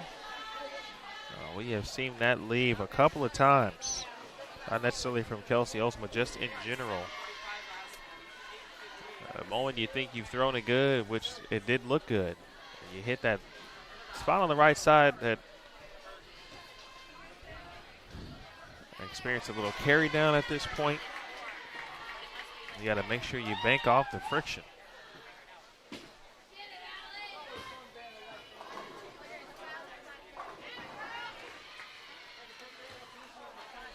All right, good shot there from Emily Millsby from Minnesota State Mankato. As game 2 is coming to a close, game 3 will feature Morningside, Notre Dame, Ohio. We'll see Rock Valley over on 23 and 24, and they'll be joined by St. Xavier of Chicago.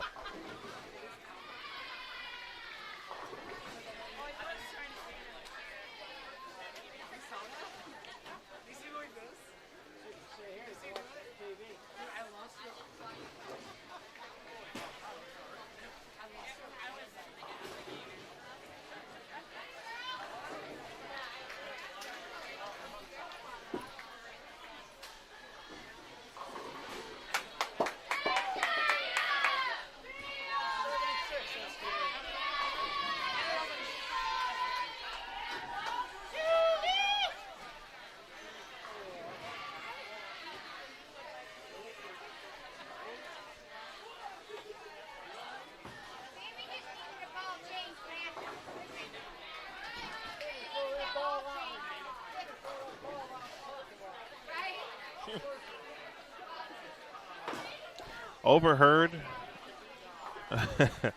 behind me. A funny description of the first shot, meaning it wasn't the best shot. Said you need to throw that one in the parking lot.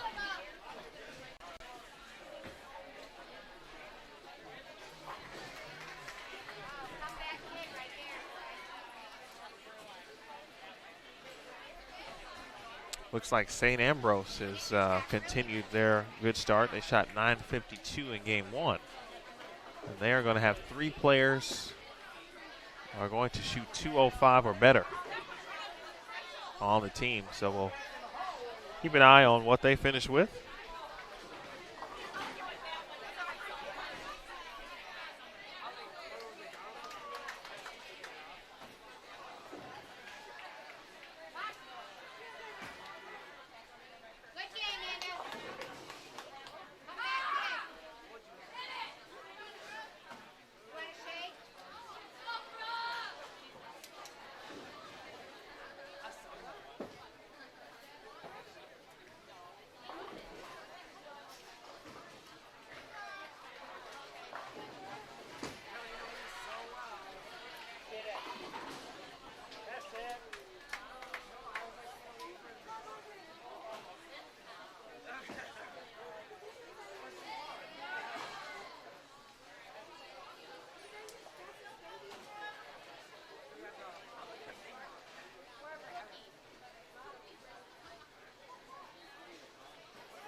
One thing I enjoy most about college bowling is sometimes getting to know parents throughout the season.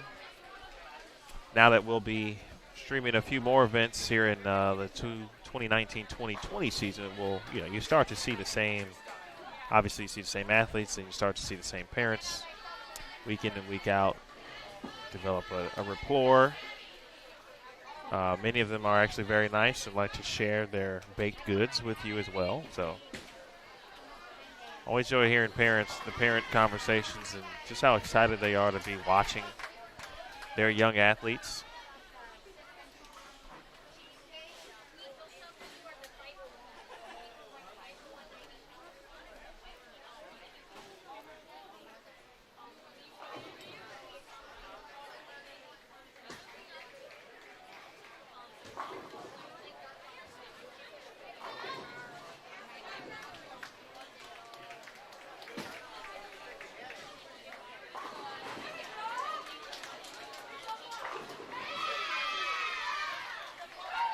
Excellent work again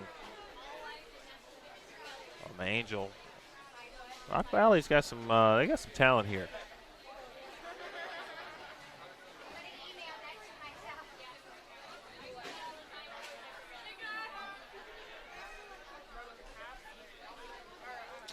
All right, Emerald shoots 164 for Mankato. Another shot, another quality one at that.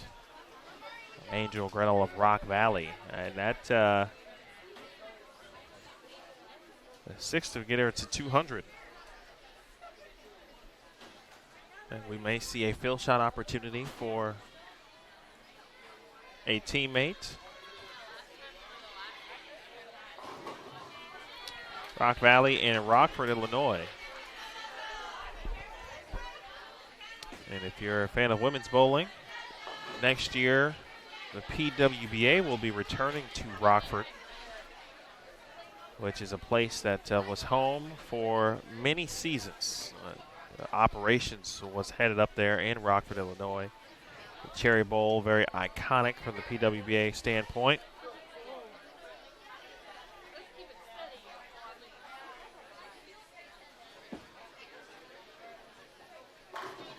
Splitting the 8-9. Andrea Staples.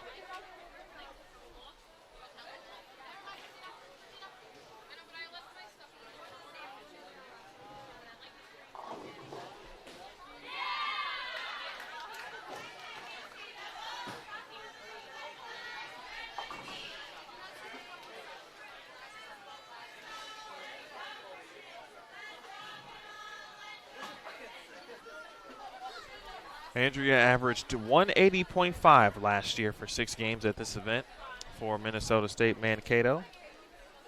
Had a pretty good season overall. Averaged 195 with an average differential of 33.6. Really good numbers. Excellent during conference play. Part of the Great Lakes Conference.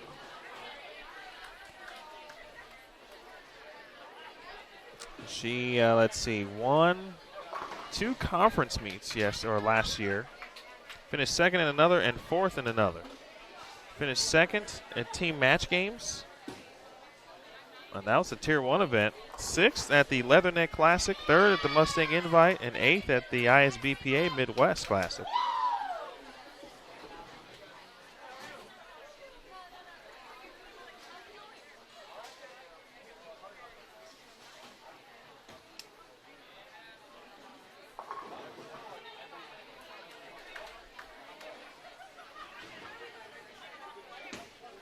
She was a second-team All-American of the National Collegiate Bowling Coaches Association.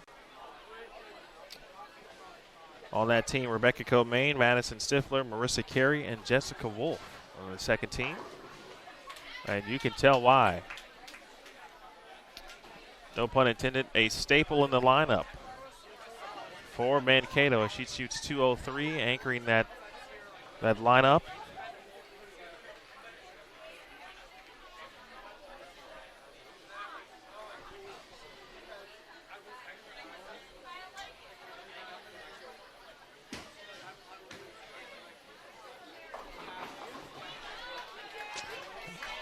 Opportunity on the fill there, but Jocelyn Johnson shoots 210 and a very nice 948 for Rock Valley. Oh, I'm sorry. No, that's right. 948 for Rock Valley.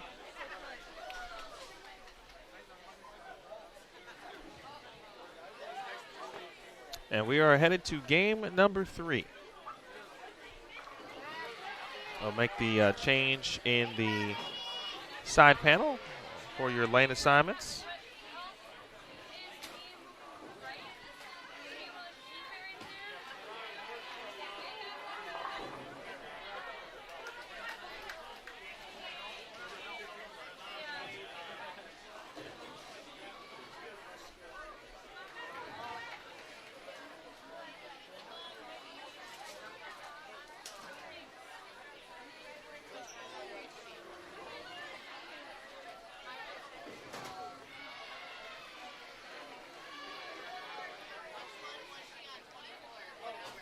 Again, coming up, Morningside and Notre Dame, Ohio on 21 and 22. Rock Valley will move one pair to our right.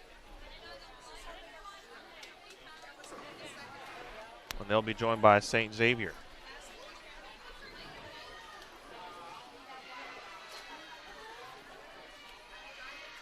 Kelsey, grab your water.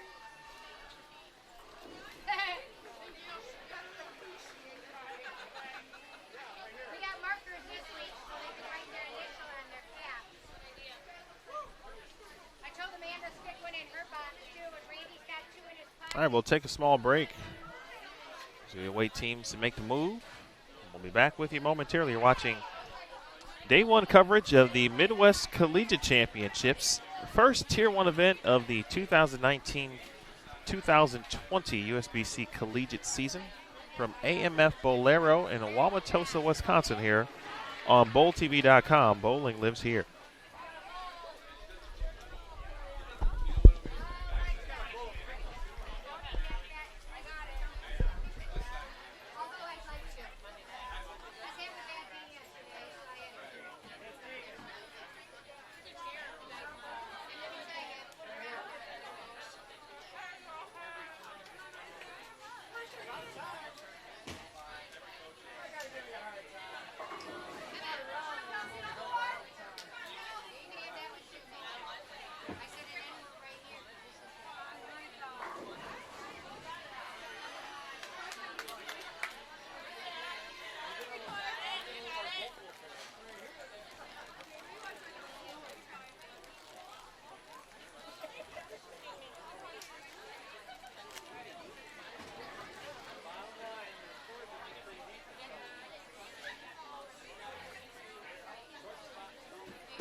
All right, folks, game 3 is underway.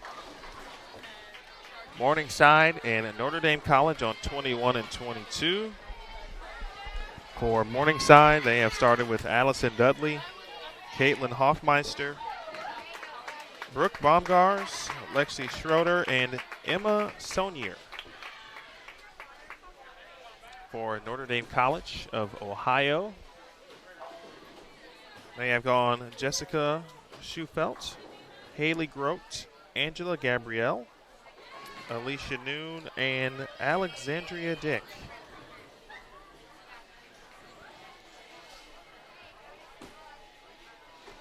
For Rock Valley, looks like they haven't changed anything, and after shooting a very nice 950 plus game, or 940, might have been 948 if my memory serves correct.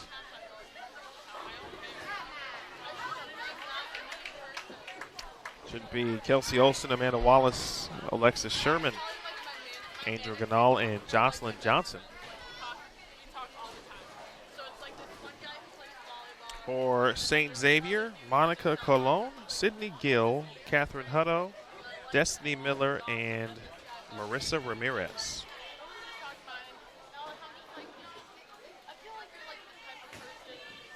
St. Xavier squad, I mentioned they are from Chicago.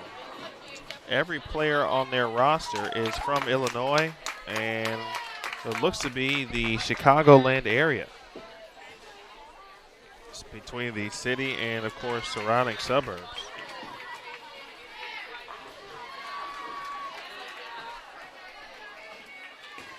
So Coach Michael Kay in his 3rd season. A lot of local talent.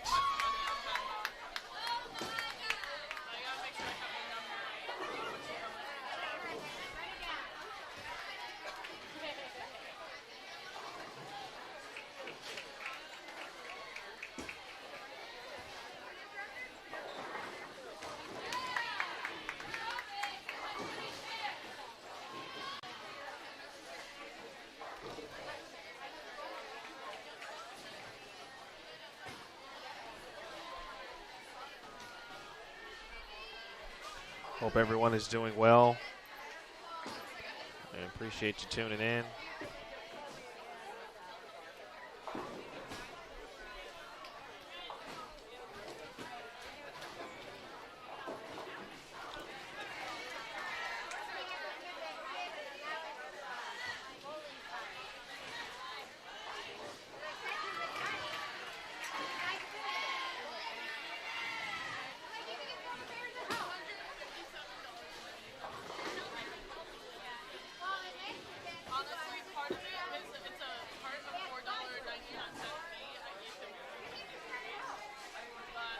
Yeah, don't forget, if you're interested in checking out what's happening on the men's side, you can. We've got a featured channel for you over there as well. 4 lanes, Aaron Smith over there with you.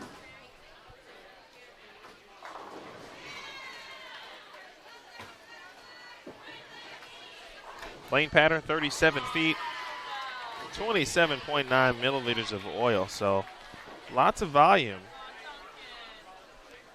And for me, that doesn't sound an alarm. In fact, imagine trying to help the pattern stay up throughout a full 6-game block. 5 players, of course, on each team. So you expect, obviously, a lot of traffic.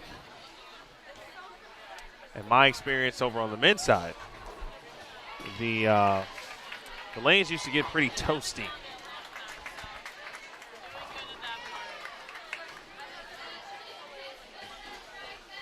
And we'll see how things shape up here as we move forward.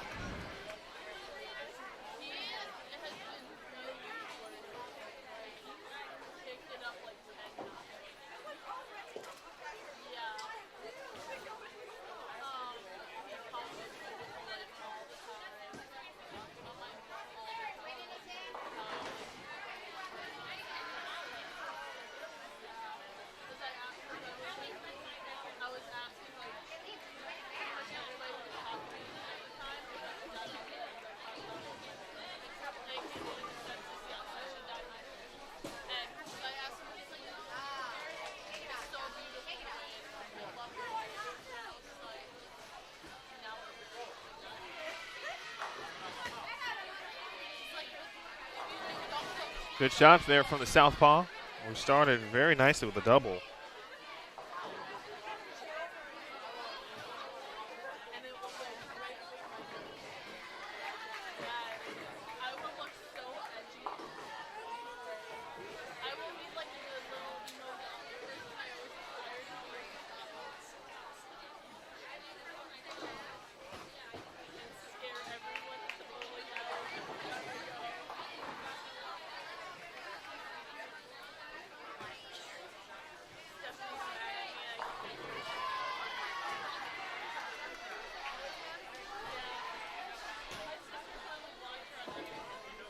Angela Gabrielli taking care of business on the 7-pin double. Open and takes care of the 7-pin. It's shaping up to be a good frame for Notre Dame College.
Again, don't forget the men's channel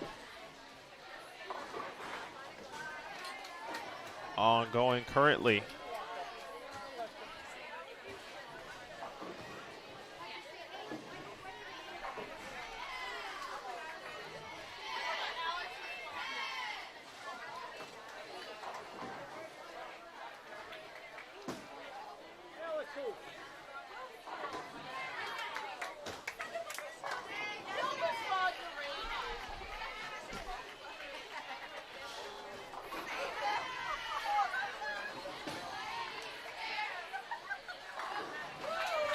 Excellent shot there, Destiny Miller. Second strike of this game.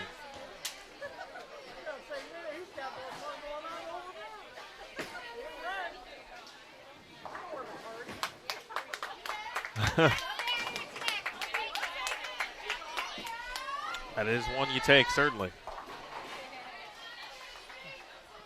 When you get a break, you got to take it.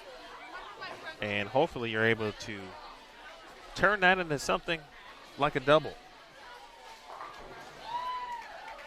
And a three-backer, and it just keeps going and going and going.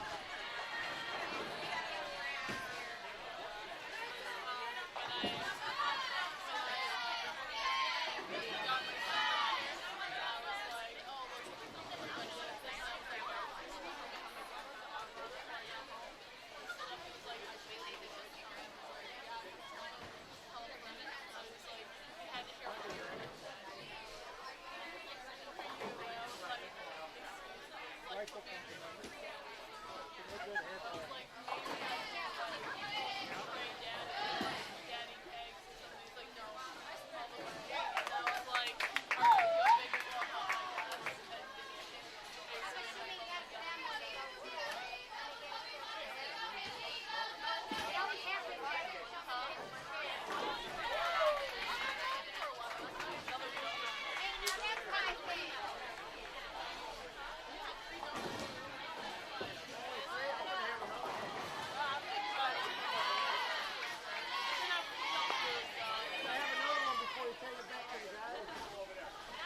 right, about back half complete here, or first half complete, I should say.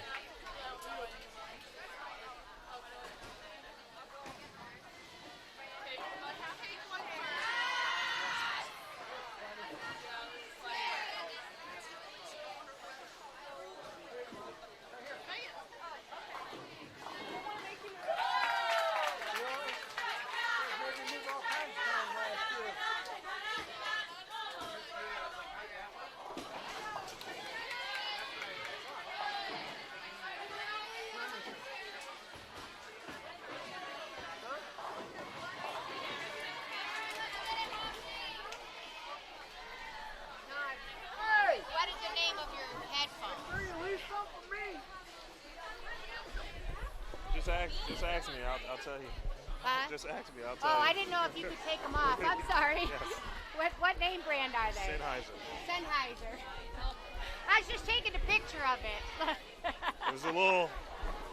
Sorry.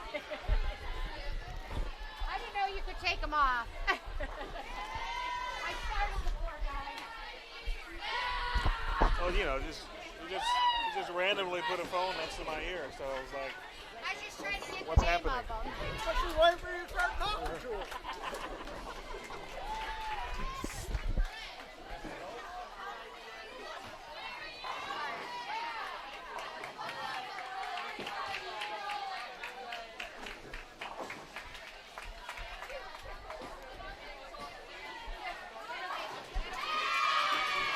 well, folks, I got a new one for you. There's always something new that you see here in the live stream world. It was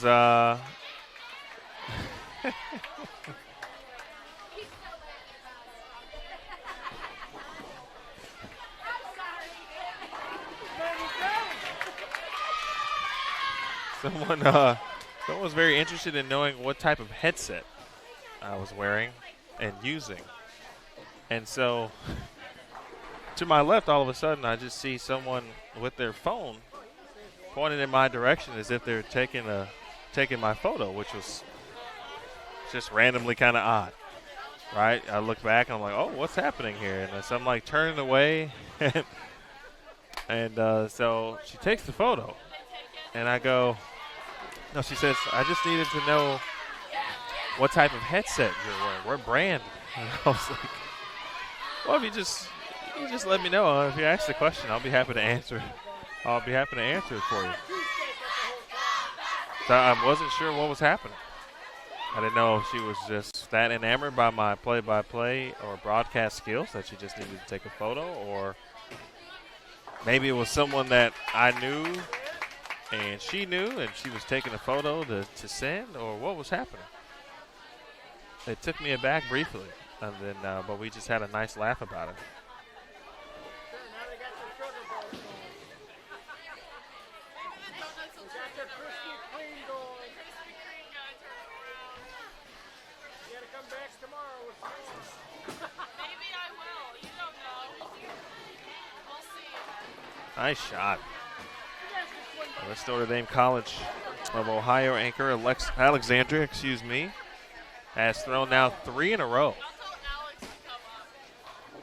There you go.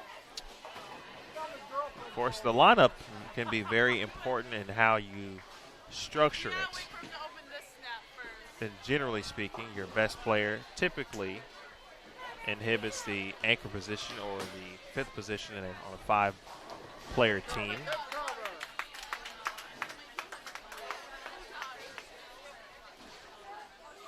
Yeah, sometimes like the Krispy Kreme I went to,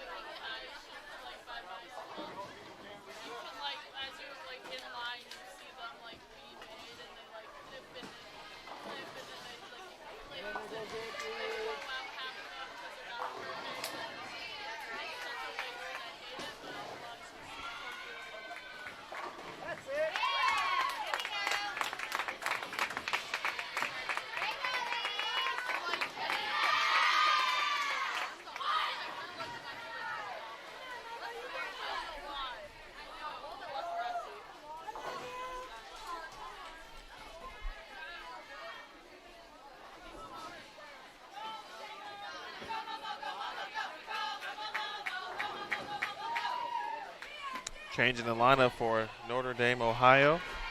Megan Ritzinger now into the lineup for Alicia Noon. That is a change in the 4th position for Notre Dame College, now on lane 21.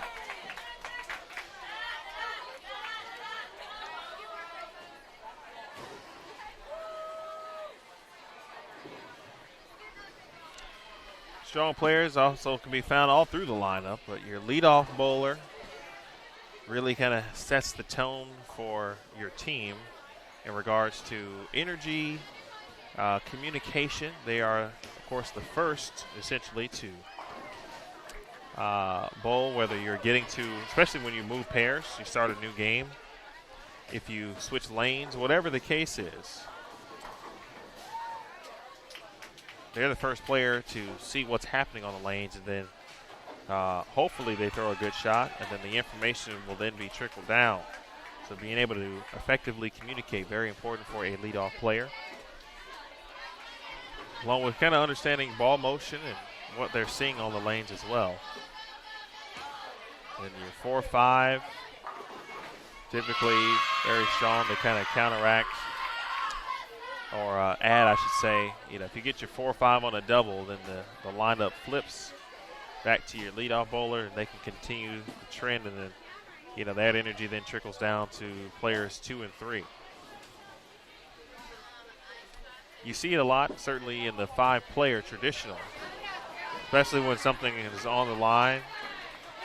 But you get a really good sense of it during Baker, which you will see tomorrow.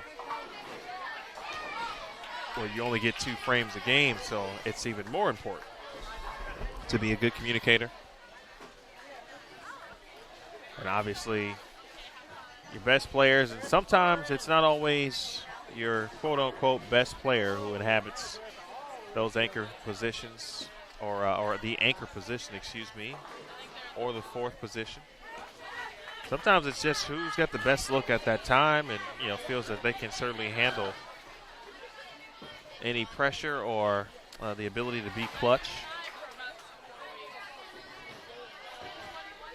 So from this point, really, of course, a couple weeks ago, when the season officially got started, but, you know, these teams are working towards April, really towards March, to get an opportunity to compete at the intercollegiate sectionals. And then, of course, only 16 teams on both men's and women's divisions can advance to the intercollegiate team championships.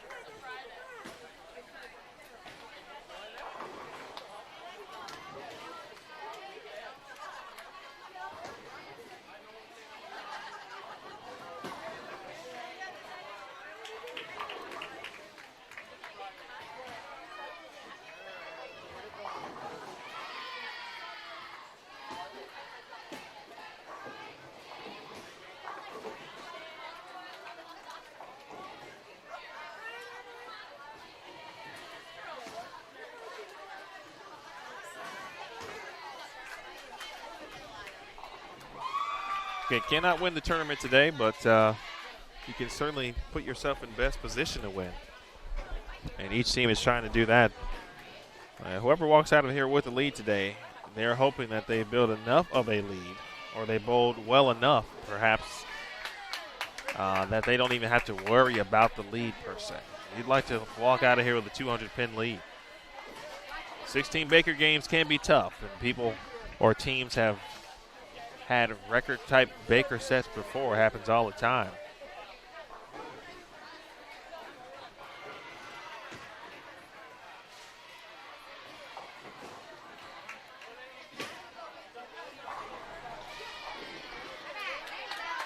So appreciate all of you who are tuning in, whether you are watching from home, work, on the road, your mobile device. Thank you very much for supporting collegiate bowling.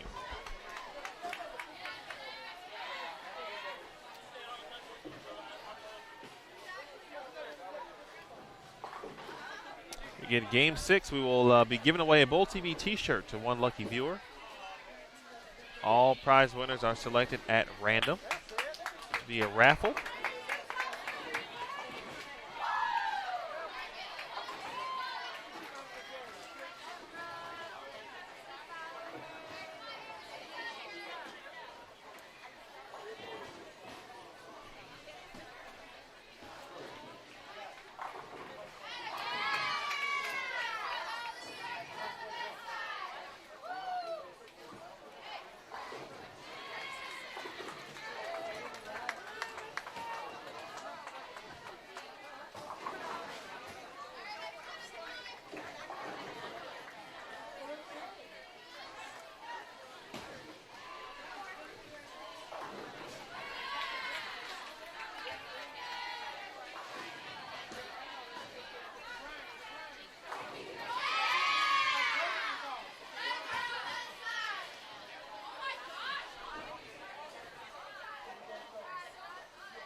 Talked about the collegiate schedule. We've got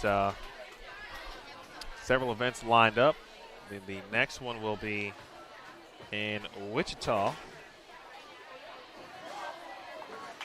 It'll be the Mid-States Championships.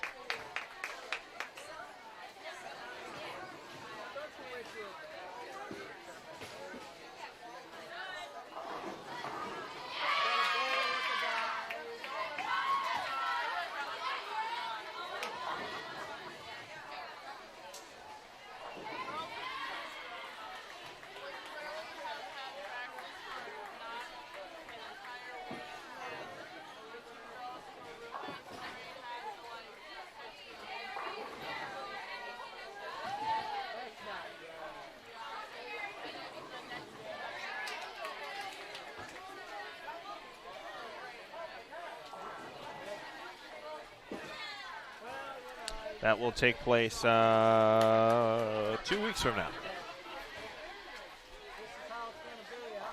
What's the date? Yeah, 2 weeks from now.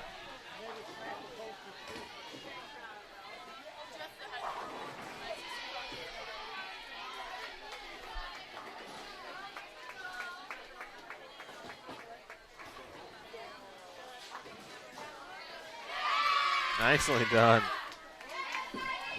Big spare there for Morningside. Emma Sonier. It's a friendly roll. Again, the Midwest Collegiate Facebook page is where you will be able to find results. Once this game is in the books and in the database, then they will send out the results on their Facebook page. And we'll send a link for you to be able to check those out as well if you don't know where it's at.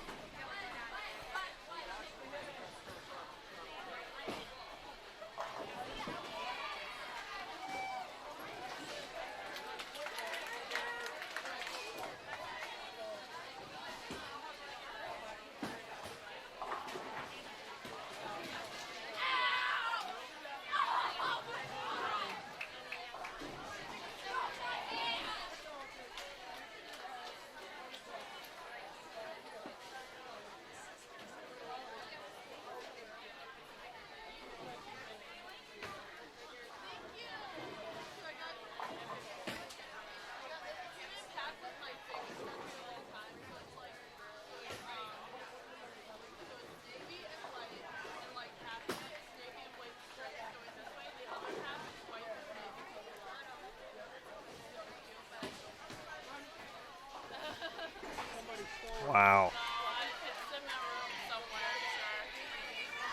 That was unfair there for Alexandria. That looked like a spare as she was attempting the 310. Meanwhile, Destiny Miller striking the 8th for St. Xavier.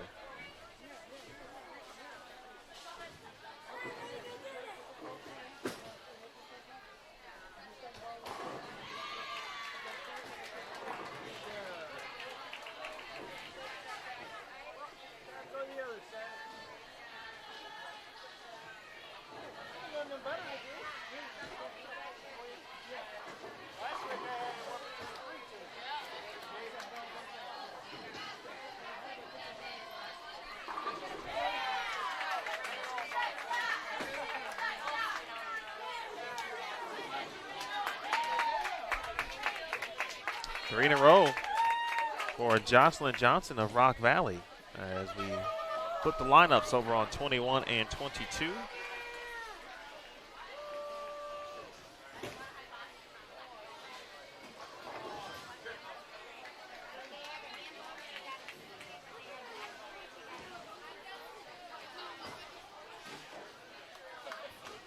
I'll let you know.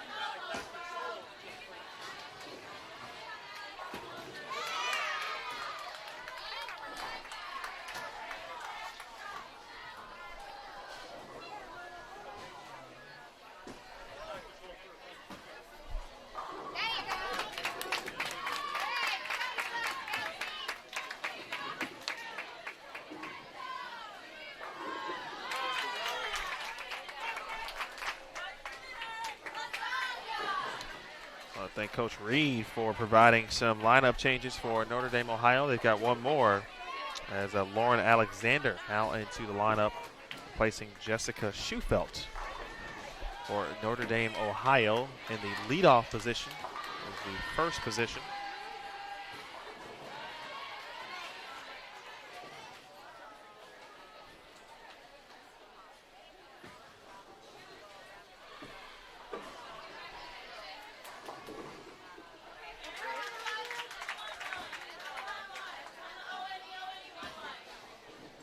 Oh, give it a run.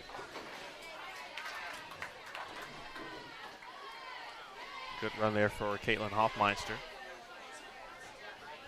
Meanwhile, Amanda here with a pretty solid game going. Going to take care of this single pin. And misses the 6-pin, would have hit the 10-pin face on. And now she'll need several in the 10th to get to 180, double and 9 to be exact. Meanwhile, looking for 6 in a row for Morningside. There's Brooke Baumgers, and she's got it.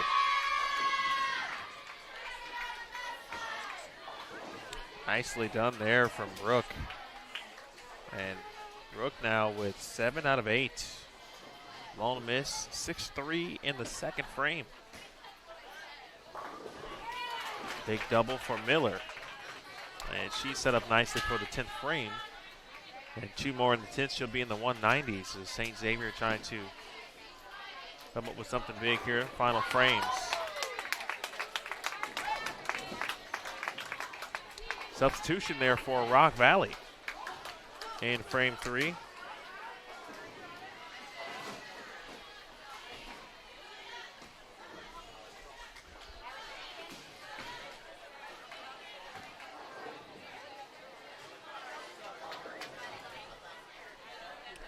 As Teagan checking in and getting it done.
Don't forget, folks, the vault is a good opportunity, especially if you like PWBA, Team USA, World Team Challenge,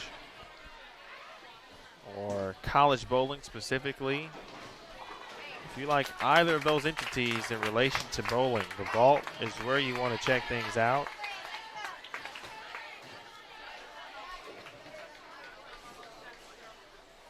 Got a chance to unlock treasure chest of newly digitized historical telecasts, again, including PWBA, Team USA, World Team Challenge, again, college bowling. There are several throwback ITC men's and women's finals, for example.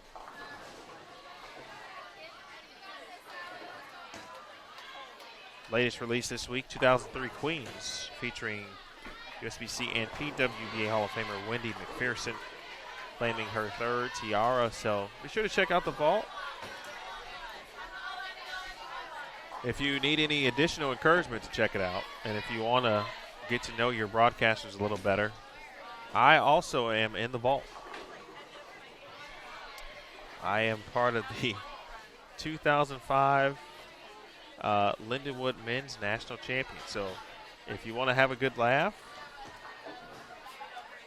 I said, look at that guy. He actually knows what he's doing. Well, I guess you can't really laugh because you haven't seen me bowl lately. And then you'd see the comparison and then go, what the heck happened? But, yes, so you can check out that broadcast and others inside the vault on Bowl TV.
All right, 10th frame, 23 and 24.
Tough open frame there, but Deegan came in and performed well.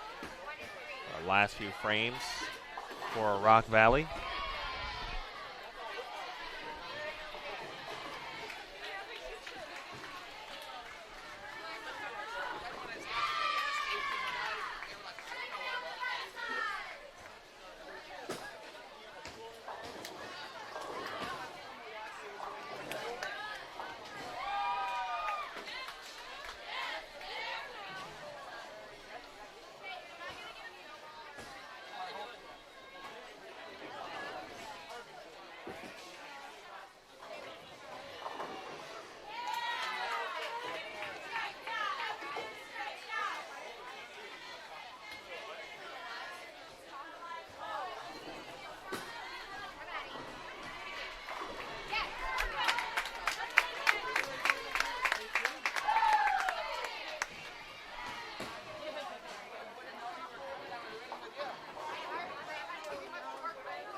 But Destiny Miller's found a way to open up the lane a little bit. One more, she'll be in the 190s.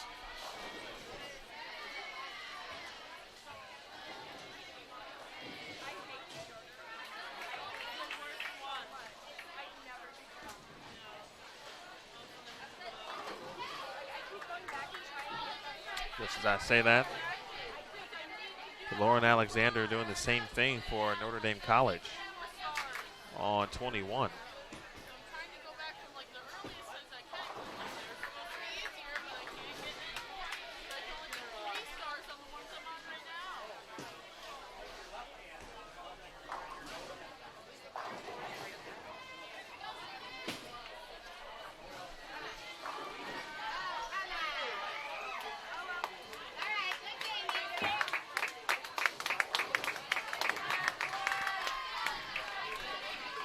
Smooth there for Lauren Alexander. She'll shoot 167 on behalf of Jessica Schufelt. 7-pin goes for Kaylin Hoffmeister. 180 for Destiny Miller or St. Xavier.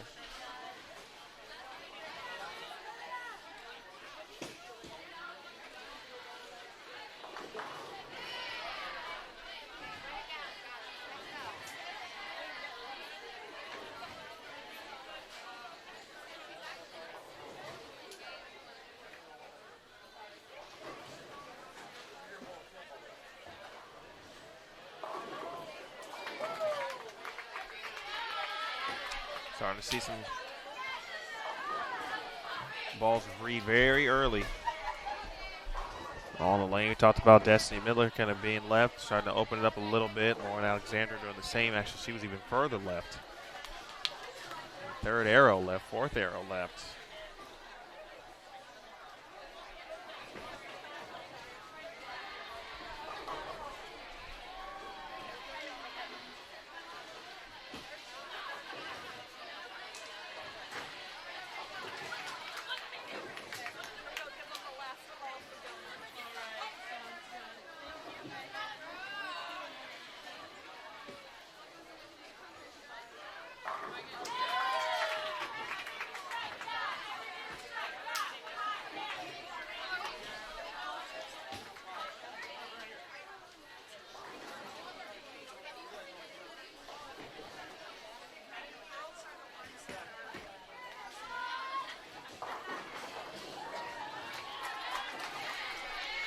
Curious to see how things will go in game number 4, just from a lane play perspective. See how teams now will elect to play the lanes.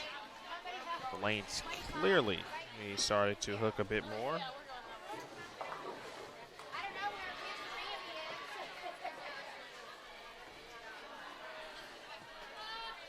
We will have Ball State and St. Francis. We'll see Morningside and Mount Mercy.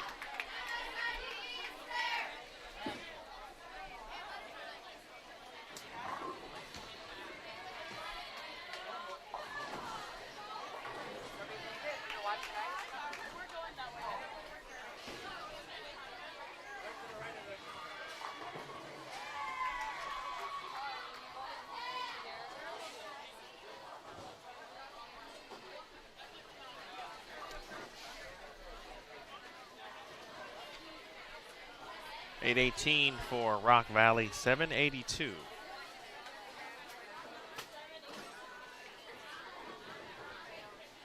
for St. Xavier.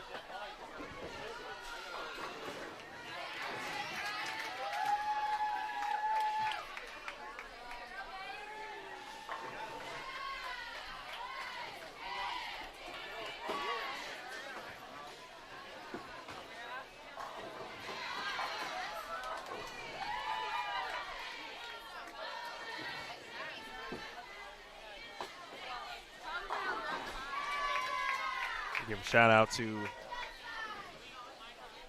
Morningside's Brooke Baumgars, who shot 233. Her teammate Lexi Schroeder has followed a strike in the 10th frame, and one more. Lexi will be potentially in the 2-0s with good count.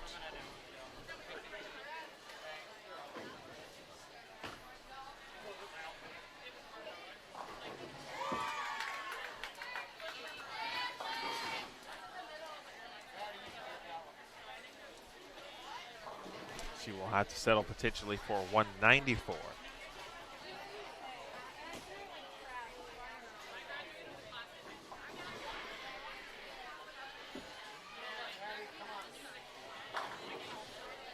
We'll also get a chance to see the results once everyone is complete with Game 3. Coaches have turned in their respective score sheets, and that result, the first one we'll see, will be updated and posted on the Midwest Collegiate Championships Facebook page. Again, at Midwest Collegiate Bowl. Addie getting a chance to get in the lineup, and she helps Lexi finish it out with a 191.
All right, final shots.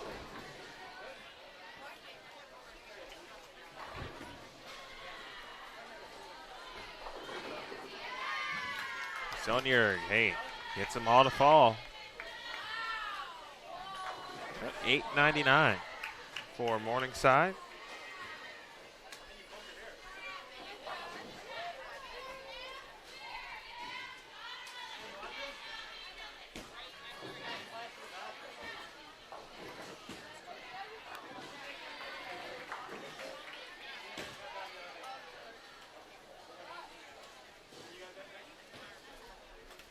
Again, Morningside takes a step to their right.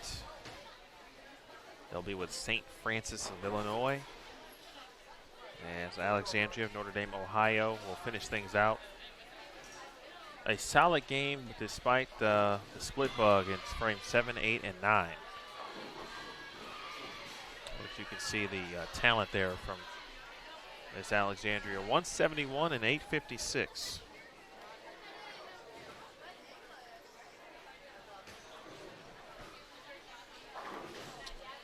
All right, folks. Game 4 now is underway or on its way.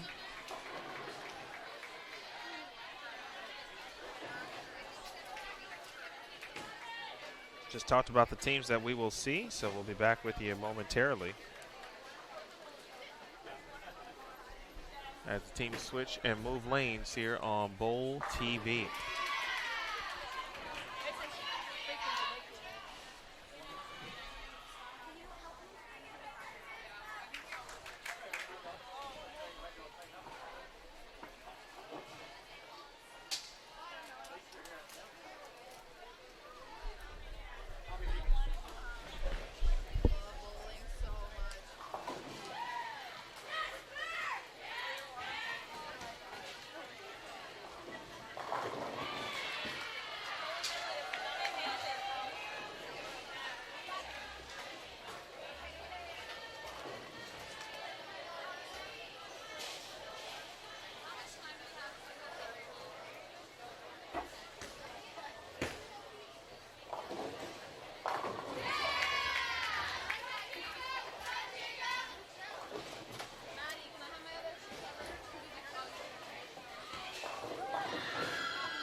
All right, folks, game 4 officially now underway here on Bowl TV. This is the women's featured pairs of the Midwest Collegiate Championships.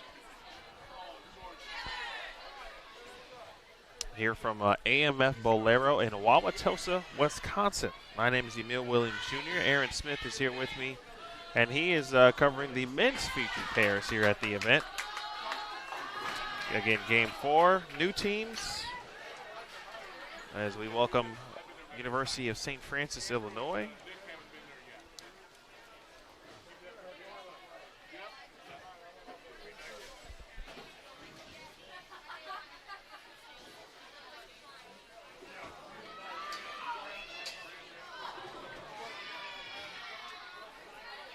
Along with Mount Mercy and Ball State.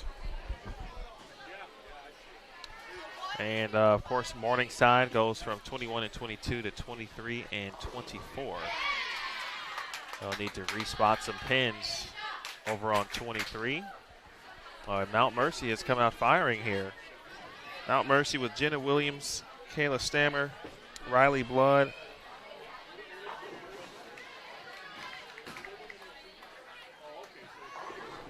Ira Maduden, and Cassidy Corey.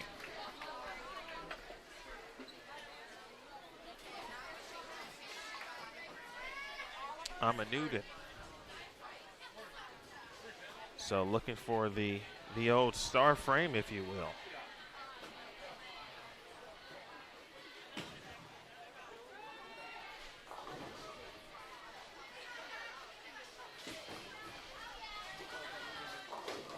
Oh, and a stingy 5-pin for the ladies of Mount Mercy, led by head coach Andy Dirks. Andy also a junior Team USA coach. He is on the staff.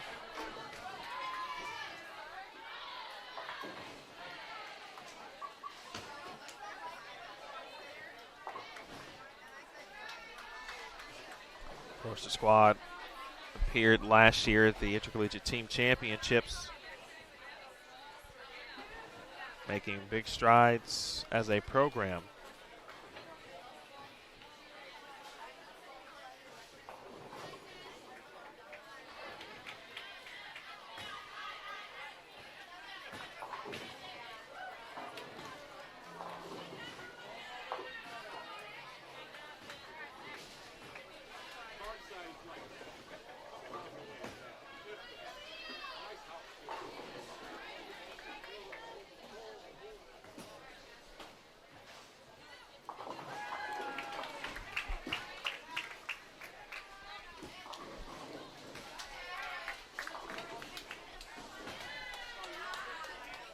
So we should see results pretty soon. Ball State, meanwhile, has made the flip. They come up with Morgan Trippi, Nicolette Teresiano, Haley Arce, Melissa Bushong, and Cassidy McDonald.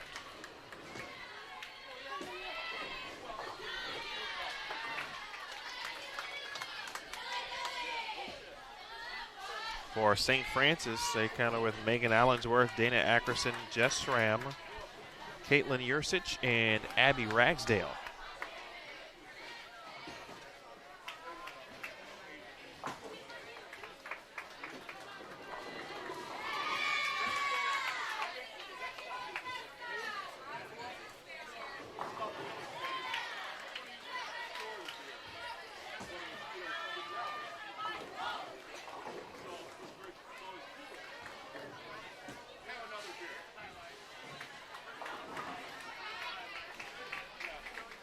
Talked to Coach George Contos a little bit at St. Francis right now at 30-26, if I'm not mistaken. So they are plus on the day, and my guess is that's got to be a top 5 score, if not a leading score, but we'll find out shortly. If anyone has any questions or something related to college bowling that you may want to chat about or discuss, totally open to that, by the way. If you want to hang out and just watch your favorite team or your student athlete, that's totally okay as well. But I am here for you.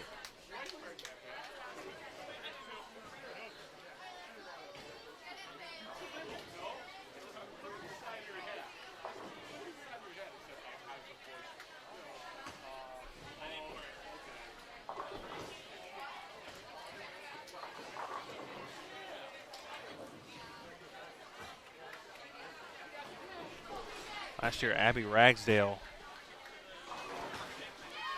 who we'll see momentarily. As we see an early double, meanwhile, from Melissa, who shot 260 for Ball State. Melissa Bushong in game 3. Just next door, they were on 19 and 20.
Sorry about that, folks.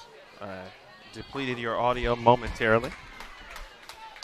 Let's get a chance to catch up with my guy Phil Brilo, who is, of course, local to this area. And if you watch any PBA events in the past, I don't know even how many years Phil has been doing this thing with, of course, Extra Frame and now Flow Bowling.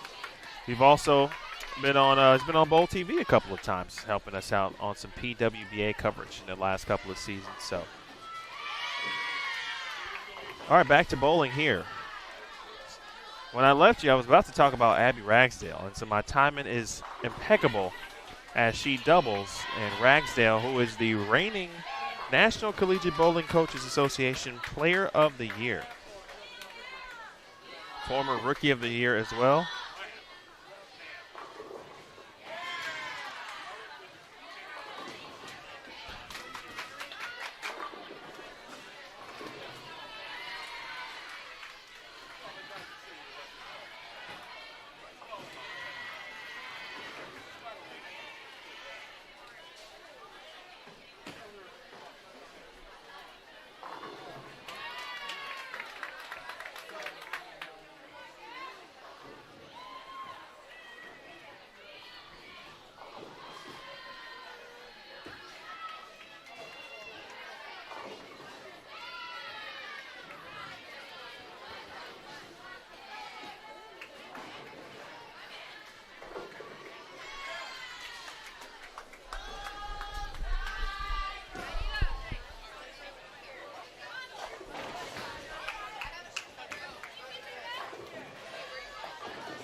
Ms. Dirks, we've got, that is Ira Amanute. And Ira Amanute now with 3 in a row for Mount Mercy. Well, they look pretty lined up, to say the least, early on in this game. Managing transition important.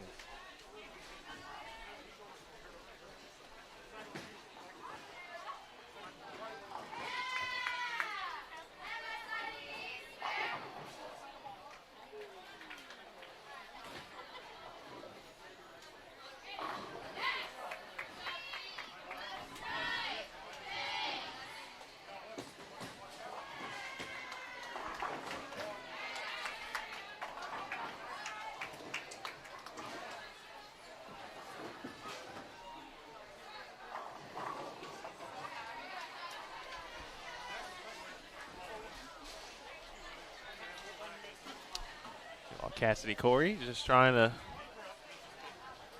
get to a spot where she is comfortable and where her teammates are in regards to putting some strikes on the board. But that's a sign of a really good squad. It's certainly when your anchor player has yet to strike, but you're all are, or the rest of the team, I should say, is in good position at this point to shoot at minimum 10-something. I'm going to go with 10-something. And the way they have come out of the blocks here.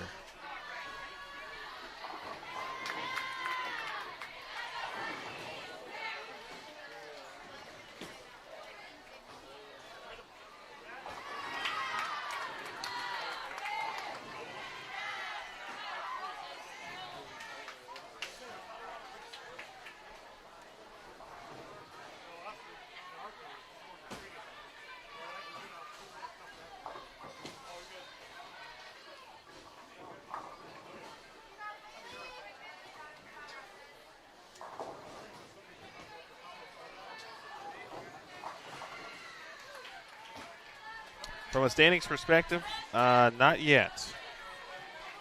Just check their Facebook page. Be sure to like it if you have not.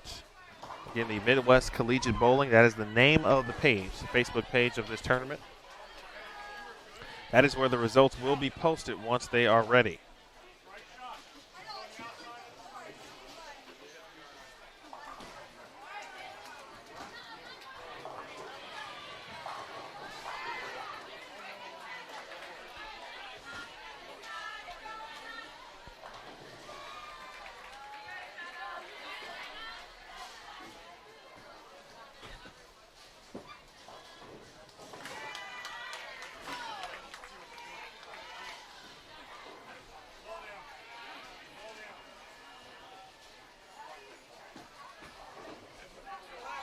But for Ball State, Alyssa Bushong has just continued to bowl well. She shot 260, and I don't recall how many she ended with consecutively in that game, but she has carried that string now into game 4 here. Which is very impressive stuff. Alyssa will be up momentarily on lane 22.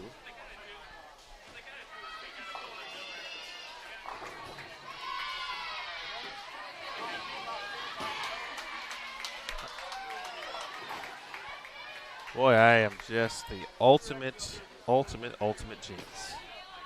Never fails.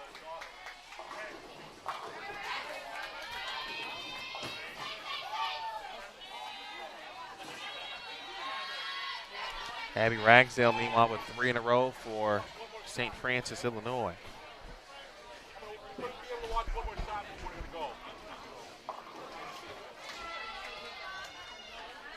Kayla Stammer out of trouble for Mount Mercy.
Riley Blood now with 3 out of 4. Strike, spare, double.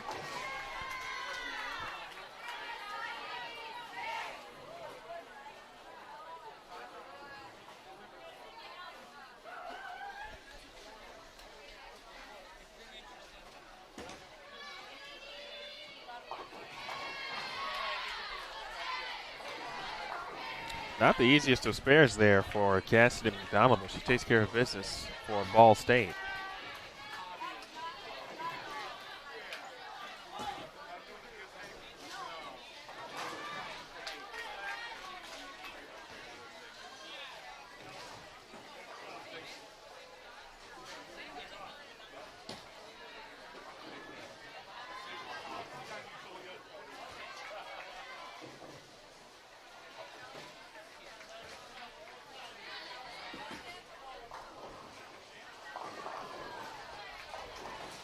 All right, good run at a 1-2-4-10 for Amma Newton. Her first open after beginning with the first 3. Let's see if Cassidy Corey can get on the board here looking for her first strike. Ball State, meanwhile. Oh, what a nice friendly break for Morgan Trippy. Tripping a few things and able to get all 10 down. Out of Megan Allensworth of St. Francis.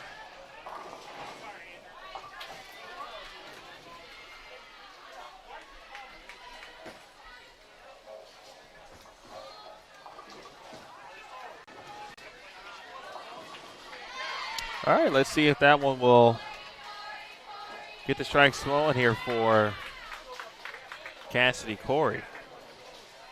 Able to trip out the 4-7-10. Able to make a move off that. I'm sure she's been making gradual moves each frame, especially after a 3-6-10 in the third.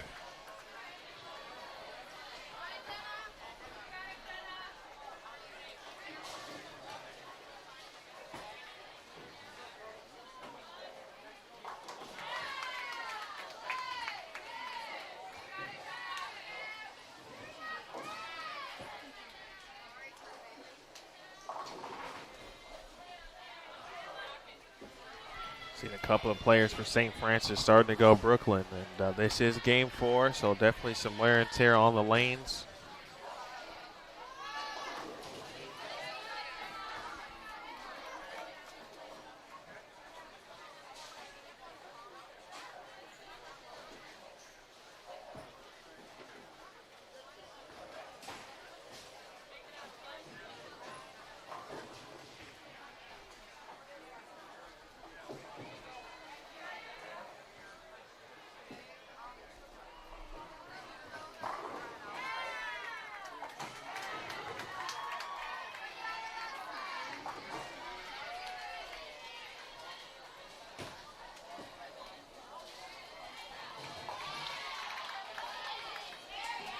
Nice spare taken care of for Jenna Williams.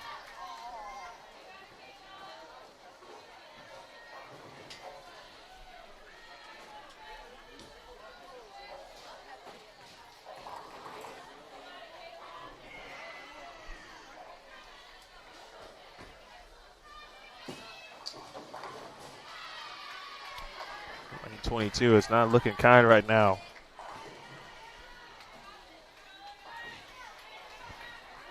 For St. Francis.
Mount Mercy made the walk from lane 2.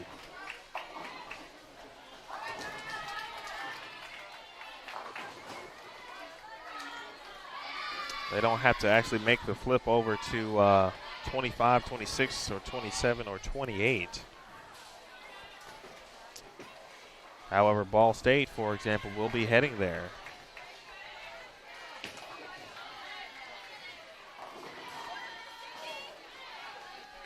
And they will finish out their first day of competition on 25 and 27. This is Ball State I'm speaking of.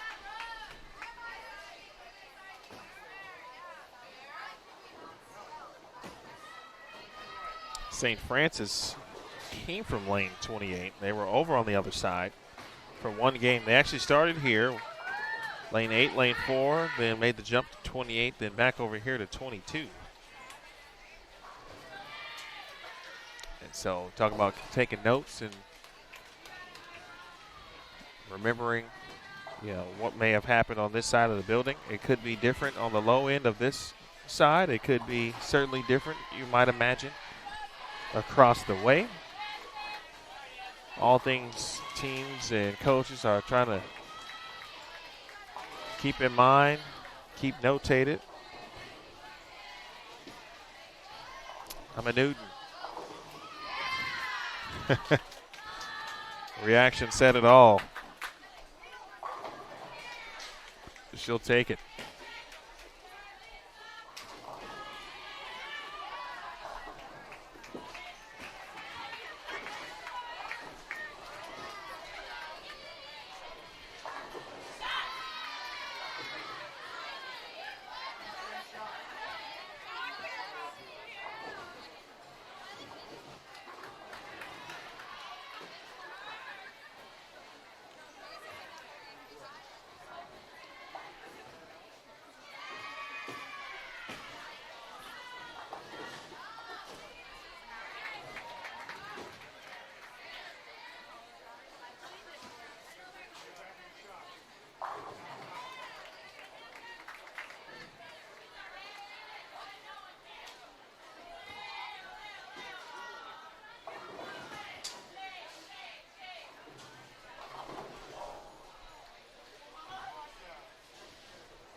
Again, we'll keep you posted as soon as the been checking the Facebook page to see if scores have been posted. Not yet.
I want to make sure I mention Gloria Bear again. For those of you who are unaware, Gloria been a part of the event, running the tournament.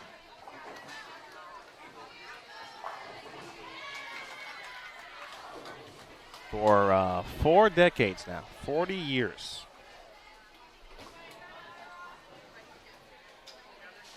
Excuse me, Gloria actually been there 45 years, 45 of the 49.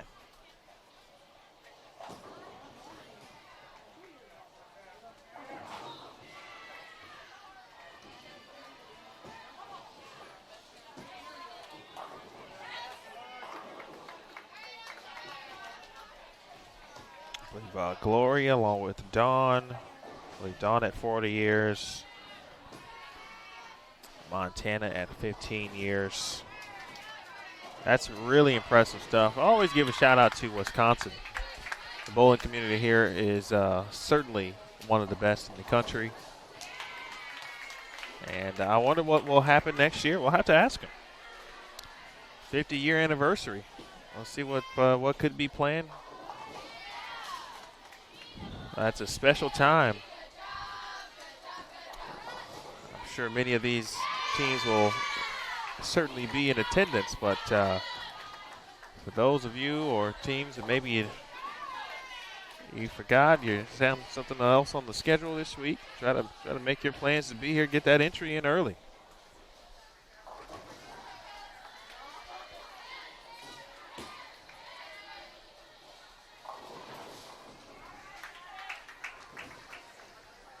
All right, Melissa, still not too bad of a look, but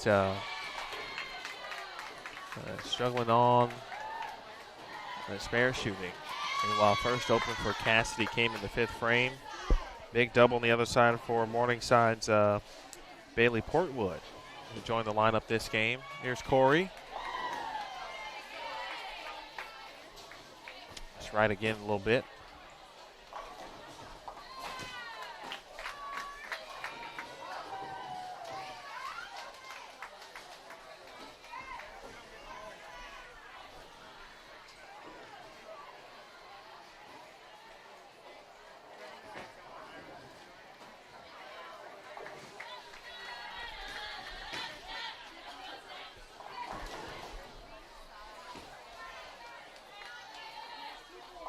Curious for those who are in the chat and you do feel like perhaps chatting just a touch. Curious which teams that you may be rooting for. Imagining if you're watching now, you may have some tie to St. Francis, Illinois, or Ball State, or Mount Mercy, or Morningside. Or you just love bowling, and you're a Bowl TV viewer, subscriber, etc. And you want to take a look at what's happening in the college scene as we begin things here this season. Another one on the board in the 6th frame for Ragsdale.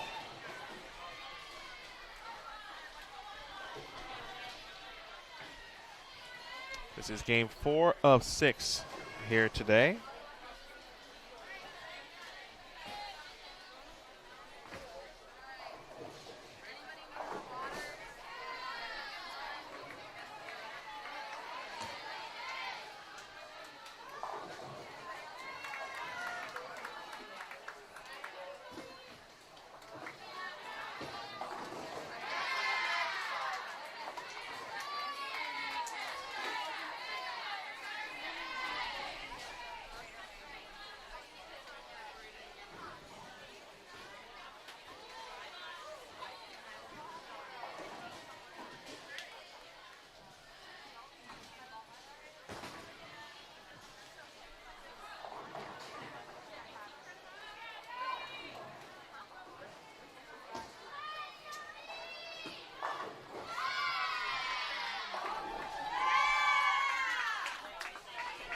Well, Morningside, the top of the lineup, featuring Allison Dudley. She has been very good here in game number 4. And a 4-pin on the other side for Stammer of Mount Mercy.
I'm still standing by what I said earlier as we got through 3 frames here about Mount Mercy. They're going to shoot 10-something. That's what I'm guessing. They're going plus here this game.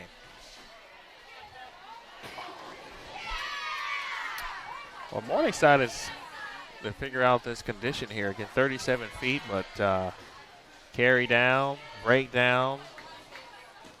There's been the need to move left, certainly.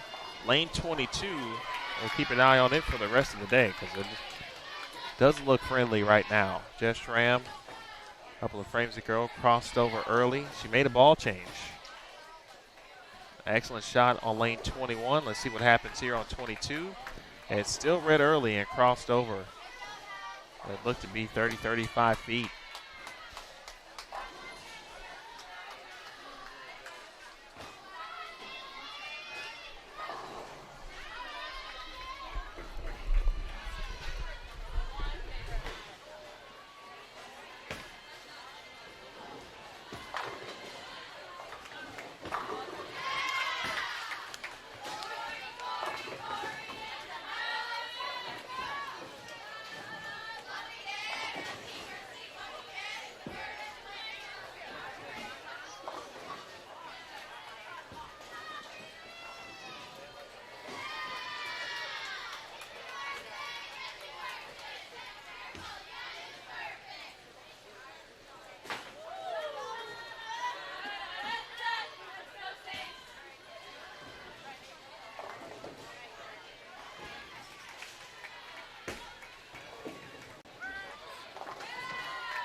Ragsdale one more time, a messenger.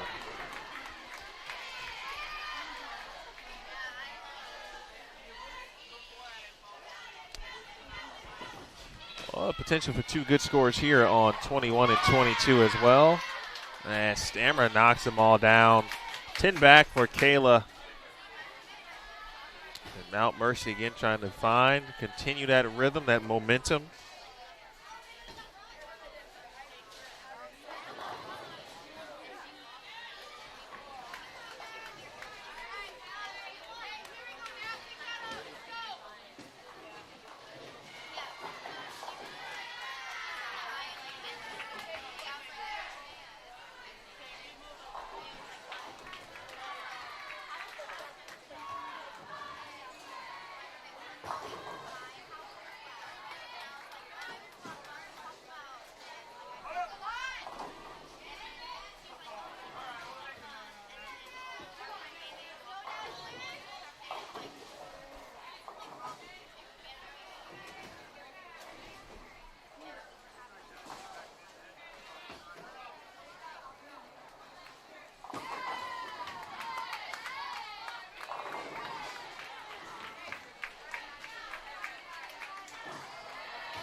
Couple of 3-6-10s on 21 and 22. One taken care of by Megan Allensworth. Maddie has checked into the game for Morningside in that second position.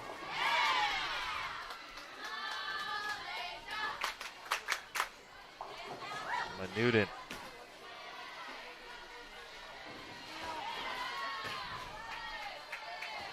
Very good addition to the Mount Mercy lineup.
Schramm has made the adjustment on the left lane. It's been the right lane that has presented the challenge. Speaking of Jess from St. Francis, Illinois, here's Melissa. That one's got a hook. That's a touch quick, and she's going to get a friendly roll. A friendly roll of the two for the Ball State player who shot 260 in game 3. Corey. Well, the power of her teammates. They have done the job this game to help her and support her. As she tries to get and find the look here on 23 and 24.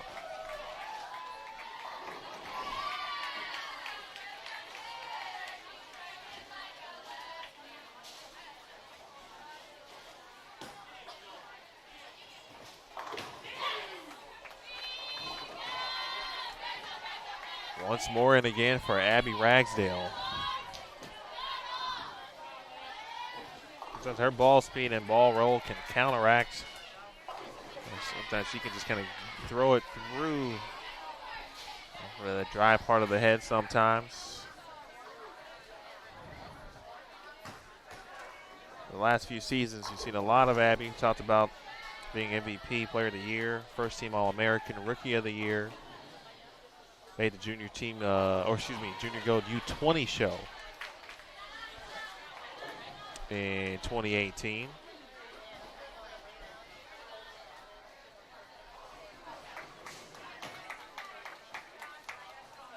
Chris Pulliam back in attendance.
According to the Midwest Collegiate Bowling page, scores are near completion.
All right, Ragsdale chops a spare in the ninth for St. Francis.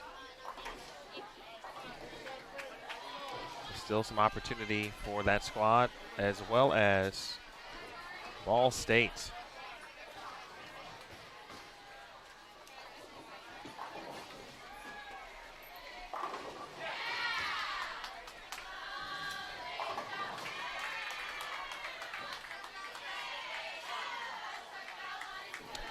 Madoon with a chance to get to 244 with 3 in the 10th. First for Ball State, here's Morgan Trippy. No troubles here with lane 22. That end over end roll certainly helping here.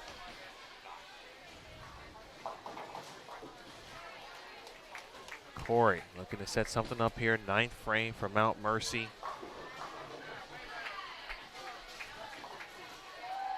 Quality shot, leaves a 10 pin.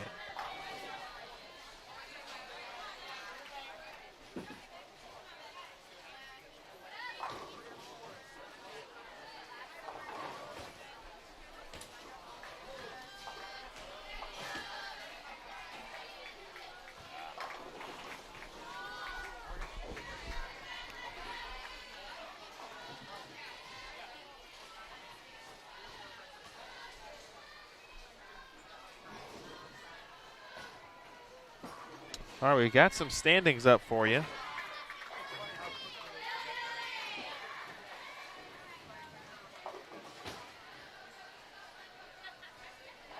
They can be found again at the Midwest Collegiate Facebook page.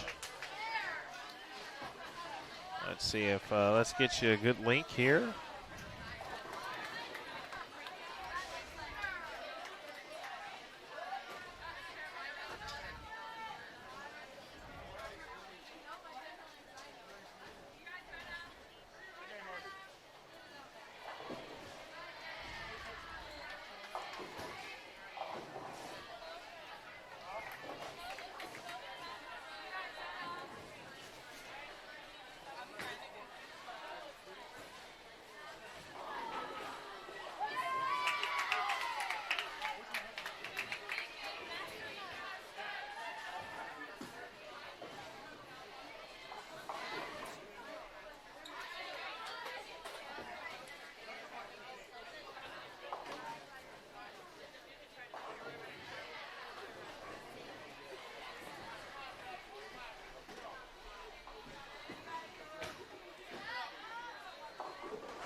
All right, there's your score link.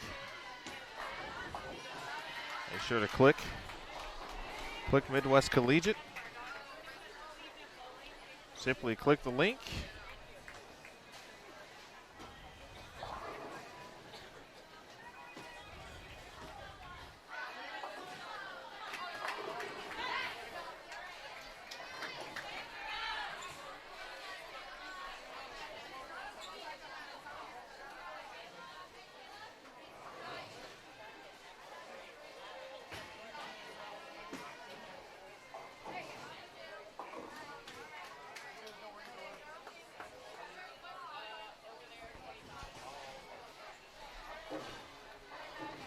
Again, all scores, all results.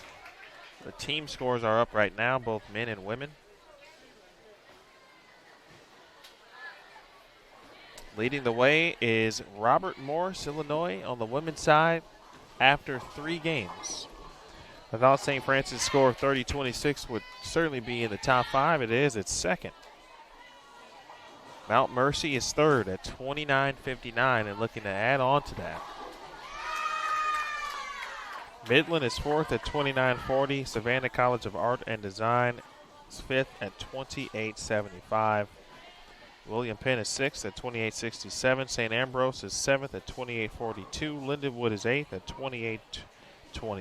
Grandview is ninth at 28-18. And the Weber International is 10th at 27-80.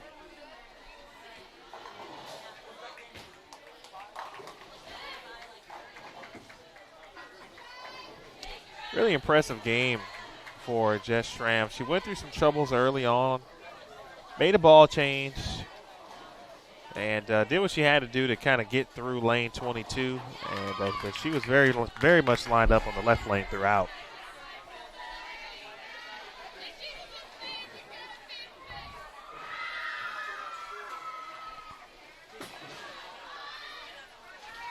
Well, depending on what happens here and how Mount Mercy finishes, it could be in a position to move into second place potentially.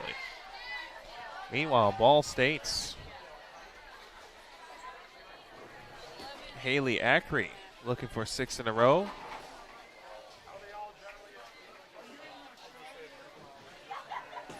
Spare will put Haley at 213.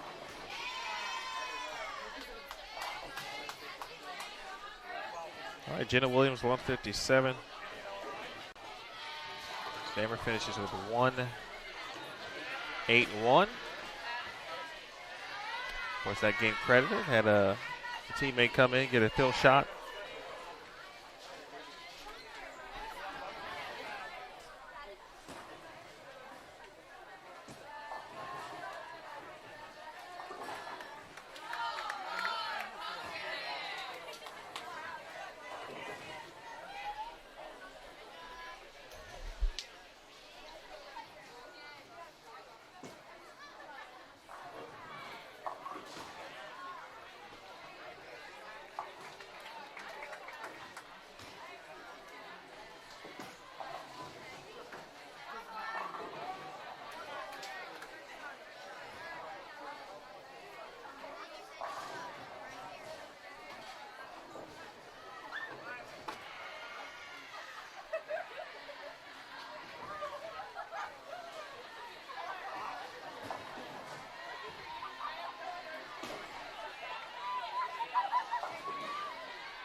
Unfortunate trouble there in the 10th frame for Mount Mercy.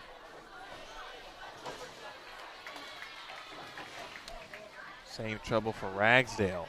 She's dealing with the PWBA washout and is going to get 2, so back-to-back opens for Ragsdale. And St. Francis finishes with 904.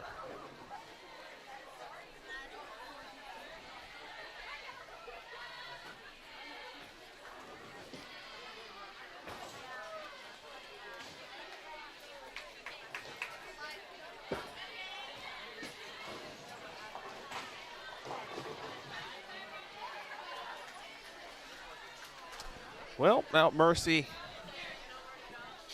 let's see. It's still a possibility to get there, to get 10 and some change to go plus this game, as I thought they would. They got up to a very, very good start. That'll help. Ira Amadudin.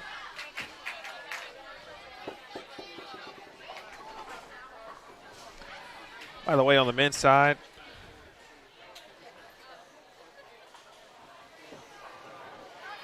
Savannah College of Art and Design leading the way, followed by Weber International, defending champion McKendree, Notre Dame College, and St. Ambrose.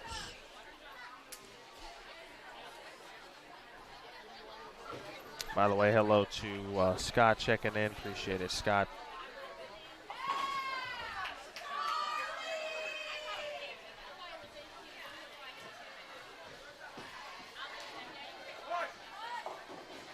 Oh, nice break.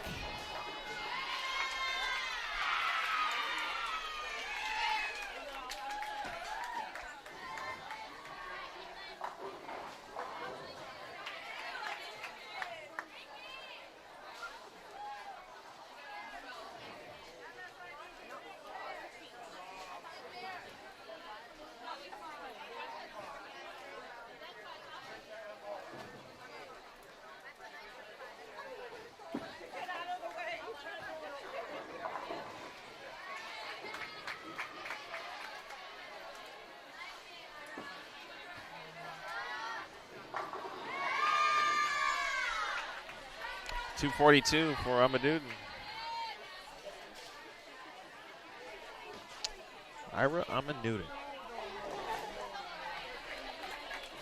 First Turks told me she was from Malaysia.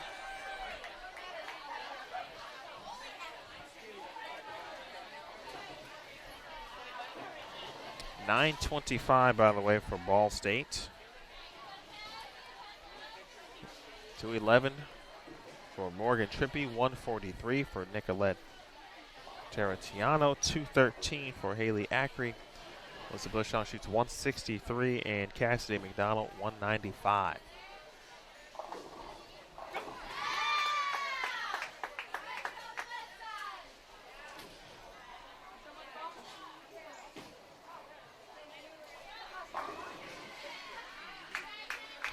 It's been a tough game for Cassidy, but she is continued to work hard. There are and will be games like this that happen to players all the time, but that's why the team situation, that's why it's a team game.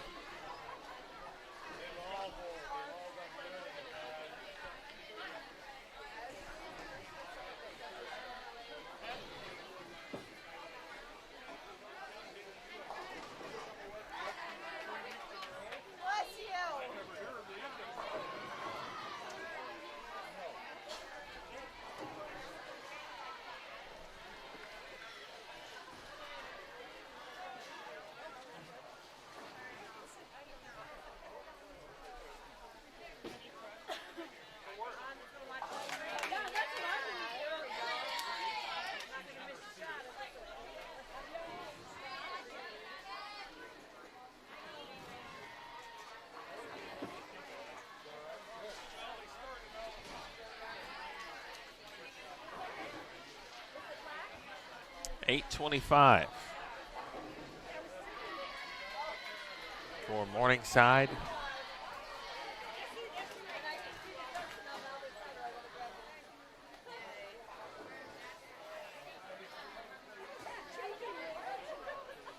It's a good question, Chris.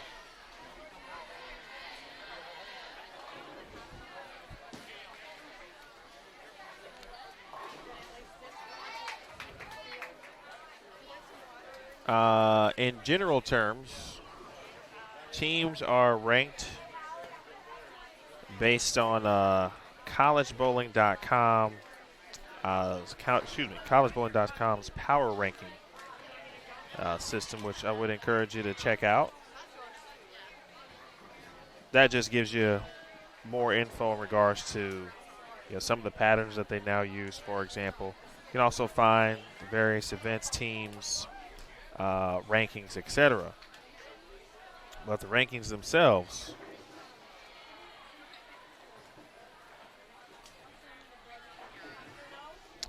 created initially by Carl Nicolai. He has been a very prominent individual within college bowling.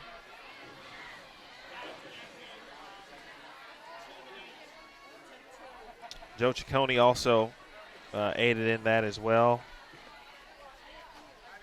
Basically, it's a combination of varying point scales.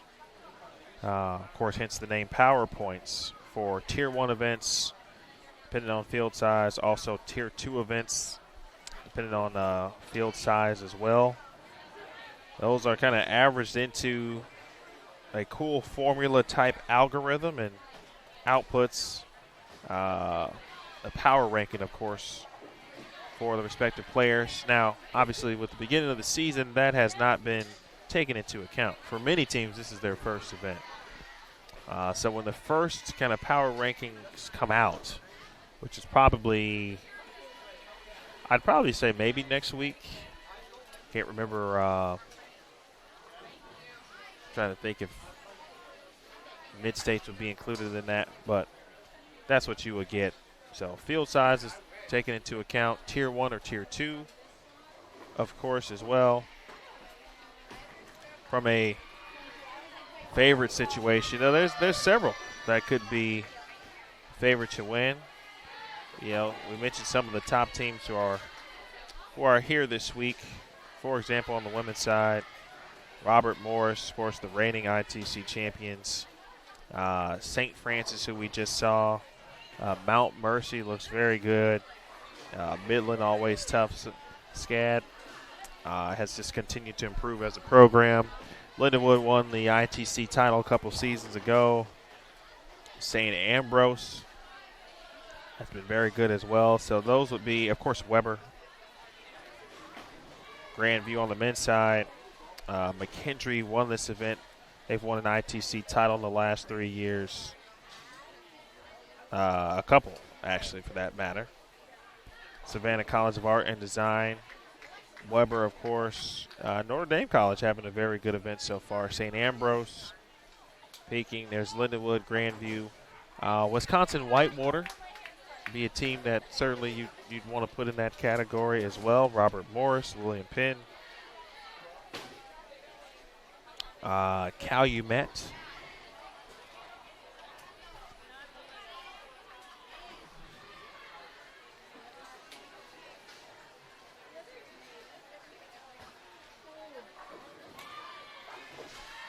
I like of course, Chris always throwing in the Dodgers some way, somehow.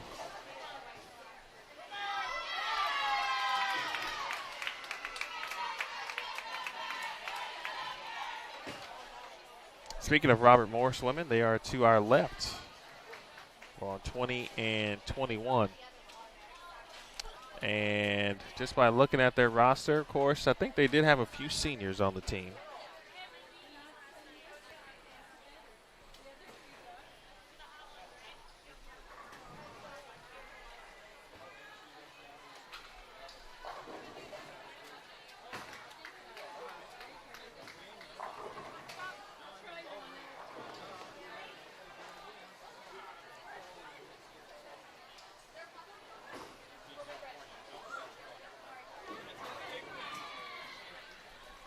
All right, game 5 is upcoming.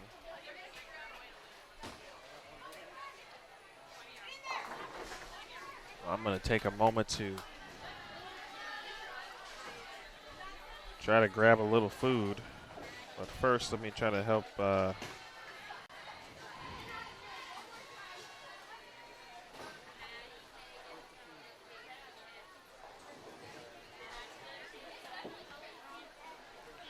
Chris here in the chat.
got 2 and 3. Just to mess things up for you.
All right, folks, welcome back. I've got a salad on the way, so I'll be a very happy gentleman pretty soon. Again, if you are just joining us, this is Game 5 of 6 traditional team games, the Midwest Collegiate Championship, here at AMF Bolero in Wauwatosa, Wisconsin. My name is Emil Williams Jr. Aaron Smith here with me this week. Aaron, as the men's featured pairs all covered for you.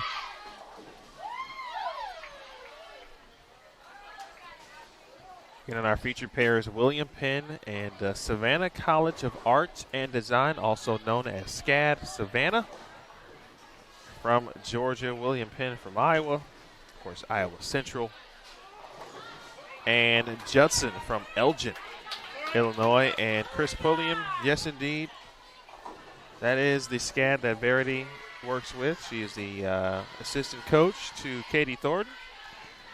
In that sense, she actually kind of acts as the women's coach, if you will. Katie generally is with the men during events. And Verity is actually right in front of me.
For William Penn,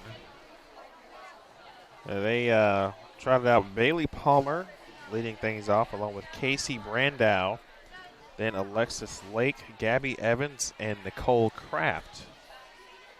That was their 1 through 5. For SCAD, went with Rebecca Comane.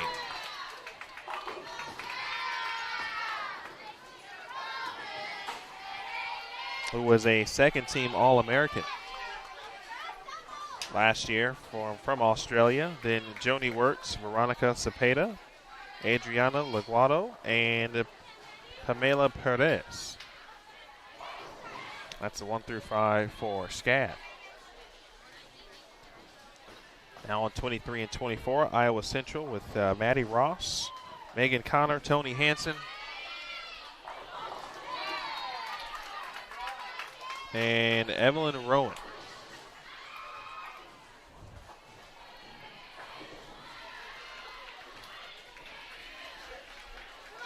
And for Judson, they lead off with Adalise Carballo, excuse me. Jamie Knudsen, Laura Holston, Kendall Leahy, and Nora Russell.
Nice fair.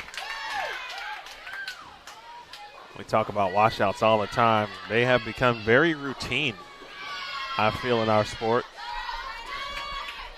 And it doesn't matter the level. I mean, you could be watching youth bowling, could be junior gold, it could be high school, it could be collegiate, and certainly at the professional level. Making a washout is now almost, not completely, but almost as routine as, what seems to be a single pin make, although single pins can be a bit tricky sometimes. But you get what I'm saying from a contextual perspective.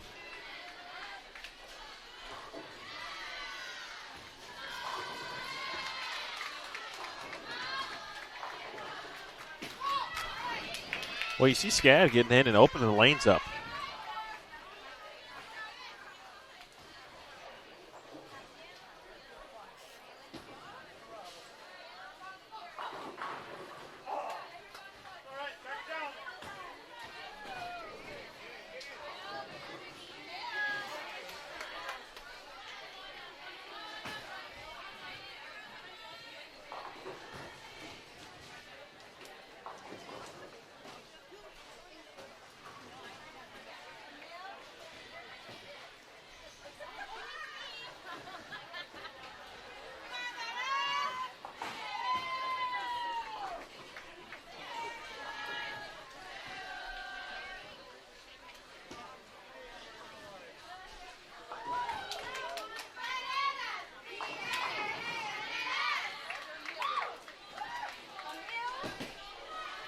All right, folks, sorry about that mild blip there on your screen. We've been good for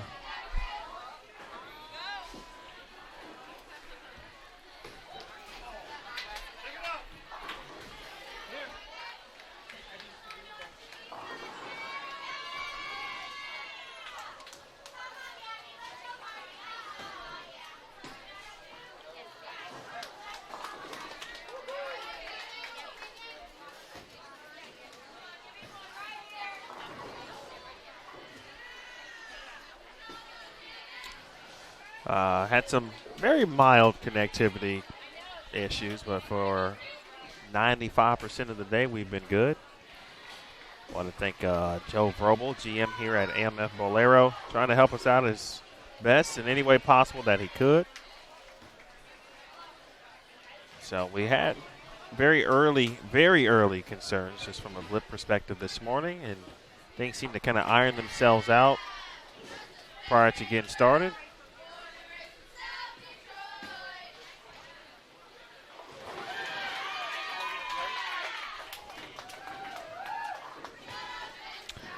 Yes, sir, Scott, but I'll go with that one more time. The William Penn lineup is, I was told, Bailey Palmer leading off, followed by Casey Brandow in the number 2 position.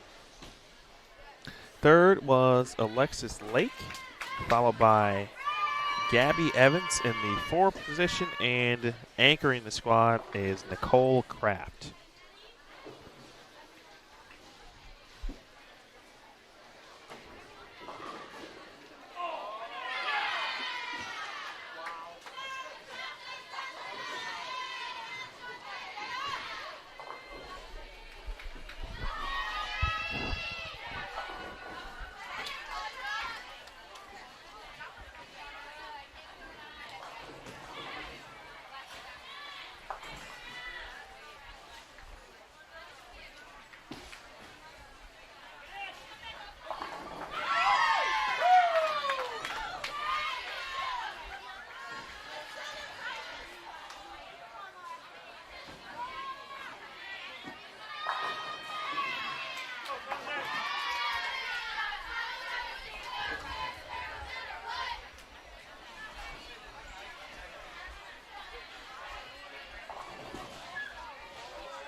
My apologies. Had to consume some food because it has been a while since I've done that. Thank you to the wait staff here at AMF Bolero. All right, don't forget the results after 3 games, both team and individual, or some of the individual standings. Team definitely available.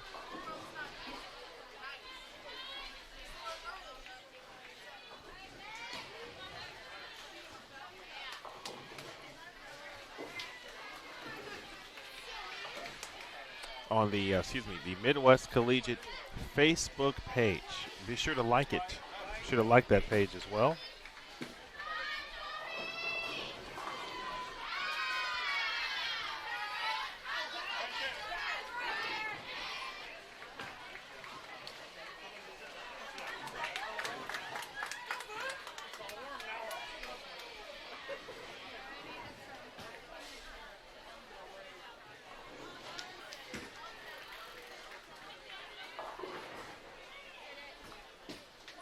So, again, don't forget about standings.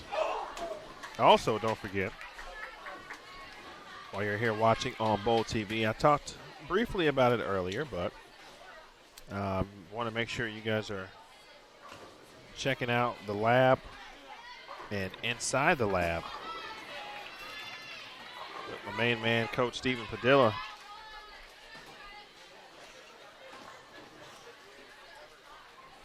Coach doing everything he can to make sure you all are prepped and got enough knowledge and enough tips to help you improve your game in his series called The Coach.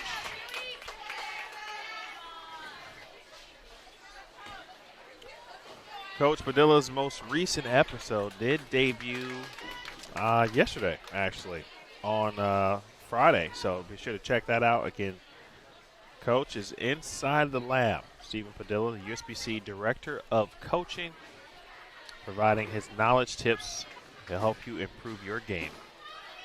And his series called Simply the Coach. Doesn't get any simpler than that. Self-explanatory on Bowl TV. Bowling lives here. Game 6, by the way, if you are just joining us, we will have a giveaway. We'll be giving away a Bowl TV t-shirt, which I don't even have a Bowl TV t-shirt, so that's what's up. You guys will be getting some cool merchandise.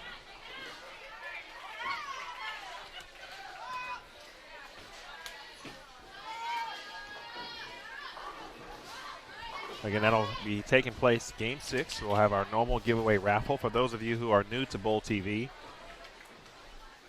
we do have additional content available in respective channels, as we just talked about. The lab, for example, the vault, backstage channels where we do a lot of behind-the-scenes content. There's a lot of great stuff from the PWBA season, for example. Check out there.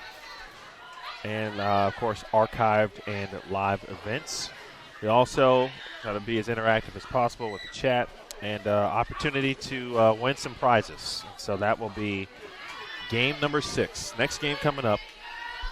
At some point during that game, we will have our first giveaway of the weekend.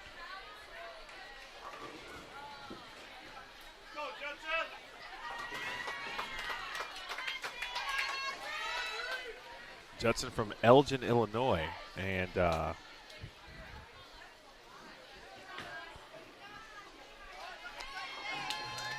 course, Vince Biondo taking over the program about a season and a half ago, I believe, at this point. But if you see to the right of your screen, right behind lane 23, four young ladies in the shot from Judson, but next to the William Penn coach, who is just to the left, that is Courtney Ermish, immediately to his right. And Courtney was the anchor bowler for Robert Morris, Illinois. Just last season, throwing epic shots in the 10th frame to win the 2018 Intercollegiate Team, 2019, I beg your pardon. Wow. Crazy that the season's already, how about that? Yeah, the 2019 Intercollegiate Team Championship on the women's side. It looks like she has now moved over to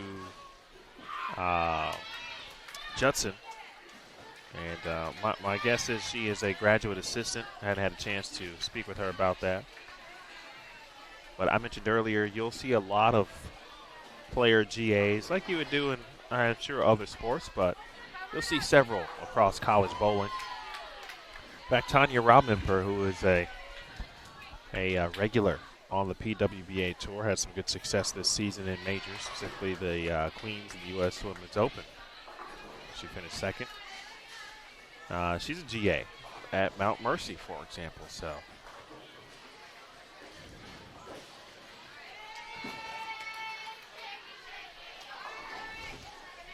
I agree, Chris Pulliam. I think winning a Bowl TV shirt would complete my life. I am I would legit like to win a Bowl TV t-shirt. And someone would say, yeah, you're privy to it. I'm really not. It's probably worth the question, though. I want to win it, too.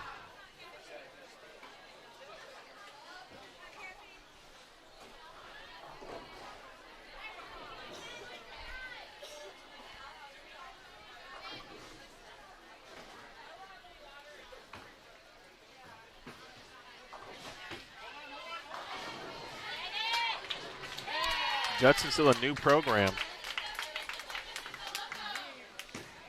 Other coaches and or graduate assistants, I can't confirm. In fact, let me look it up real quick before I talk about it.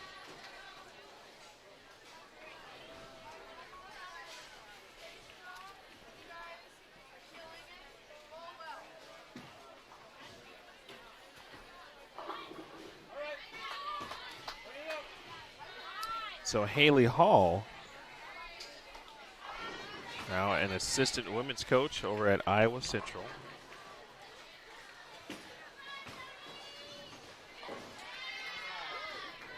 But Haley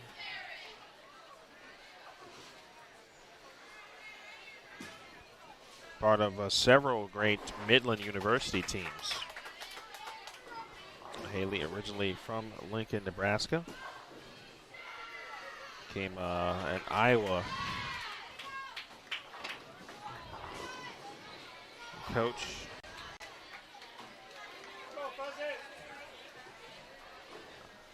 In the fall of 2018, so right at the beginning of last season.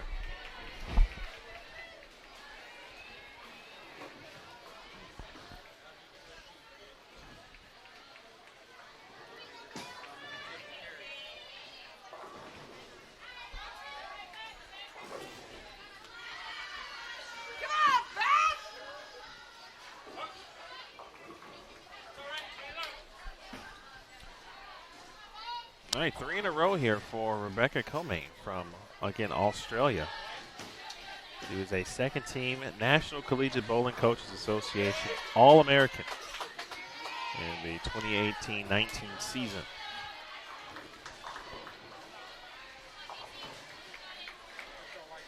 She had, of course, won the NAIA championship.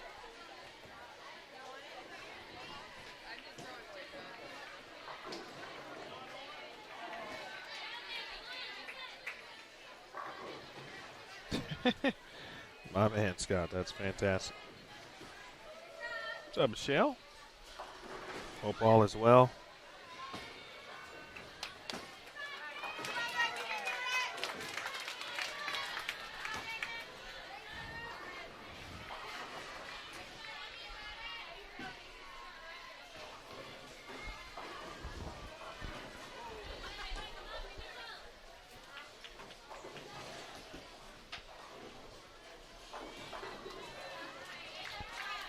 Nice quality shot there from Casey Brandow on lane 21, again of William Penn.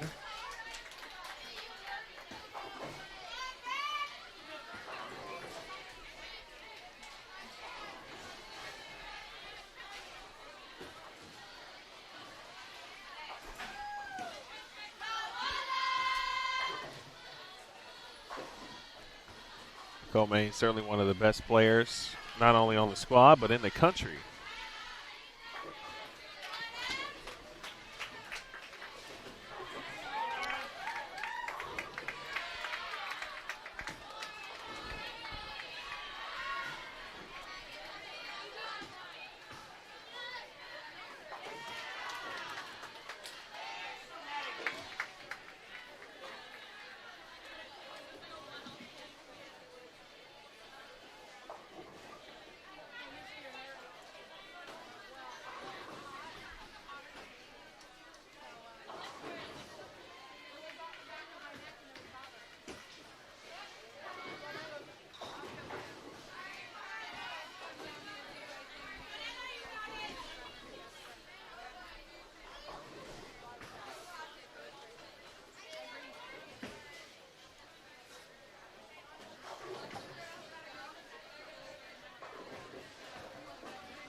Good info there, Scott. Appreciate that. Excuse me.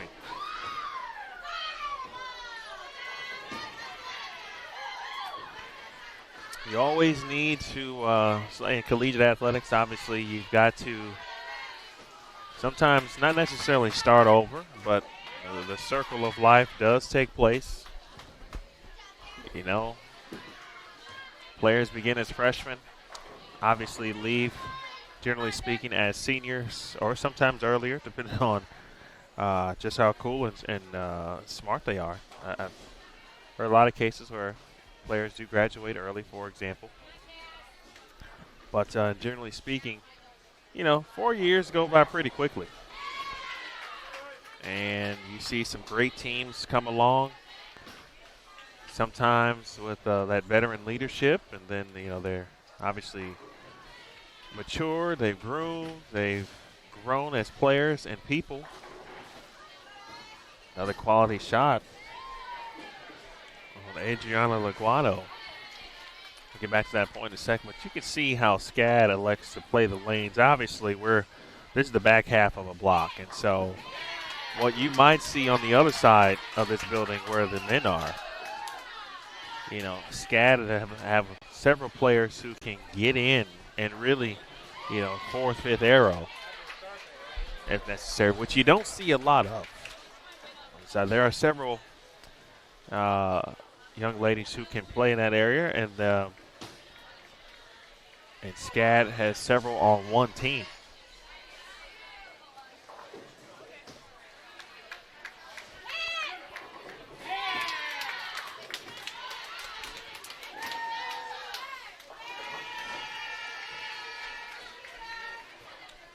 Lane 22 also was being a problem child. You can see it even on lane 23. You can see how early heads are hooking it. So if you got to be able to maneuver left, especially this day and age, this time of the game, this time of a block, as we see Mela Perez. That looks pretty good.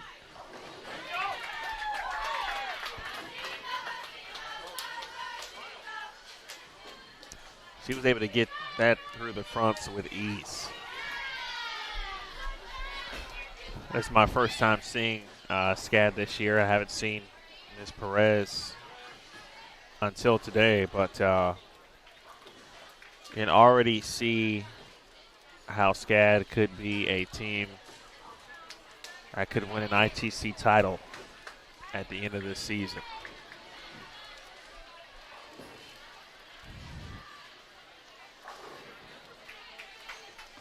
Scott mentioned the freshman for William Penn.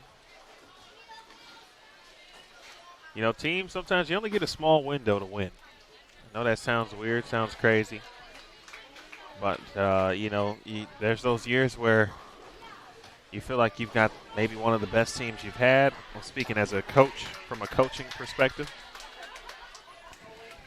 And for some reason, it just didn't work out, right? And then there's other years where you say, well, we've got a decent mix of talent. We've got some youth and experience, but not quite sure how it's all going to pan out, right? And that's the year where you end up in an ITC final. I mean, those things happen.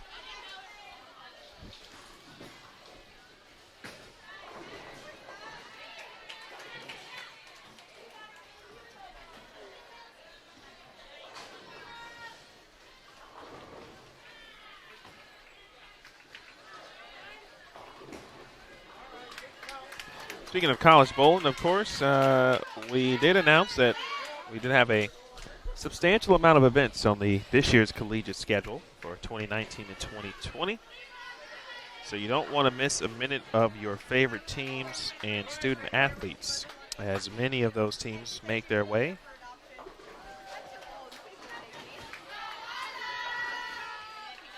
to a run at the Helmer Cup.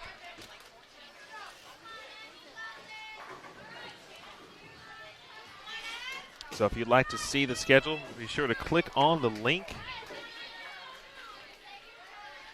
Shot across your video screen, or click on the image, I should say. We've got the full schedule for you there. Michelle, I saw your question, and I believe that answer is yes.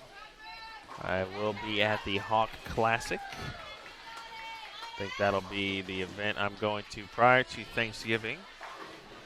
And then I'm going to have Thanksgiving off, thanks to my wonderful and talented colleagues and friends.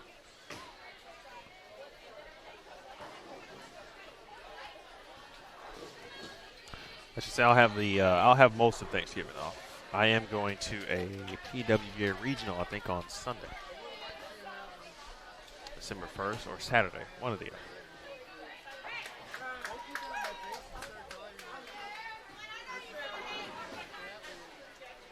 So be sure to check bowl.com. You can also check the live stream schedule on bowltv.com. I'll have all of the events for you here.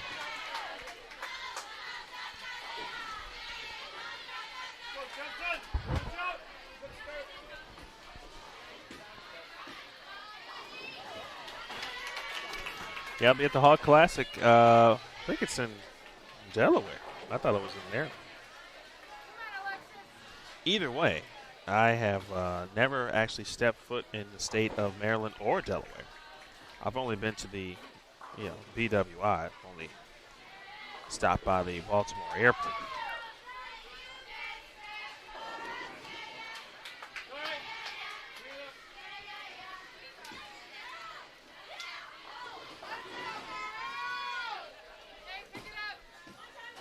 It is in Millsboro, Delaware. At Millsboro Lanes.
Yeah, I can't say that the East Coast has been a bit of a concern for me. For some strange reason. I just haven't been there. I don't know why. I've been to New York, been to Staten Island. We had a USA Bowling event at Rab's Country Lanes. Actually, they have one, or had one, for several years there. One year I did attend. We live streamed the event, and then I was able to, or then we went into Times Square, of course, New York City. But still really hadn't had a chance to fully explore New York. Boston is on my list, for example. Haven't been to Boston. So there's, you can go down the line, Rhode Island, Vermont, Maine.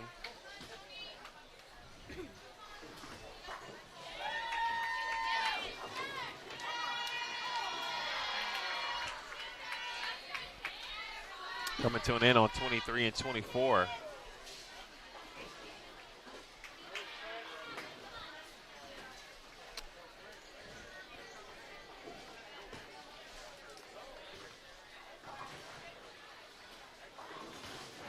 $172 up top there for Annalise Carballo. $141 for Jimmy Knudsen.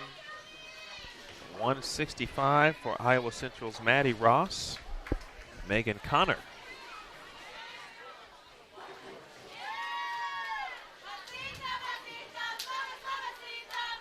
Shoots 143. And now our Laura Holston for Judson. 9-pin wiggles, but it won't go.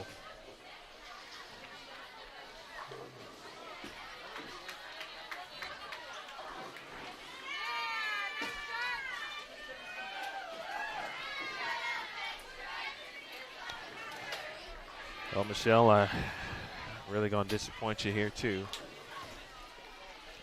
Not a big seafood guy. And I know the freshest of the freshest seafood sometimes can be found in that area of the country. Maine, for example, lobsters, what have you. I've got a shrimp allergy type situation. I don't even know how to classify it. I just know that it doesn't agree with me. It's literally 50-50. Meaning there's 50% of the time I may be able to keep it down. So since that takes place, I kind of just stay away from most seafood. I have had tasted crab. I've tasted crab in my lifetime, crab legs, and they've been pretty good. So if they taste like that, crab cakes, then I think I'll be okay. I tend to say things often that make people gasp. I actually think it's probably a good quality of mine. I don't know. Maybe I should put that on a T-shirt. Gasp. Hashtag. Phil shot. Nice run at that Sparrow run for William Penn. Or Bailey Palmer.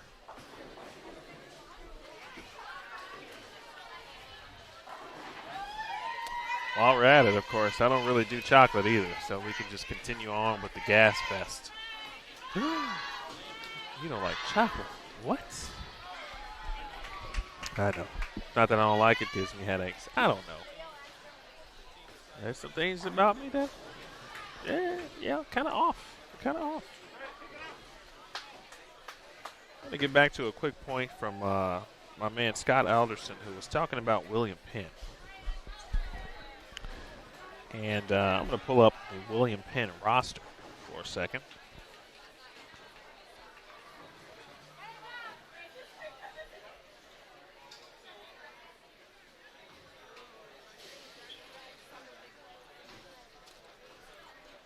And so the 1920 roster, again, we talked about some of the players who end their year in school. Bailey Palmer, for example, is a senior.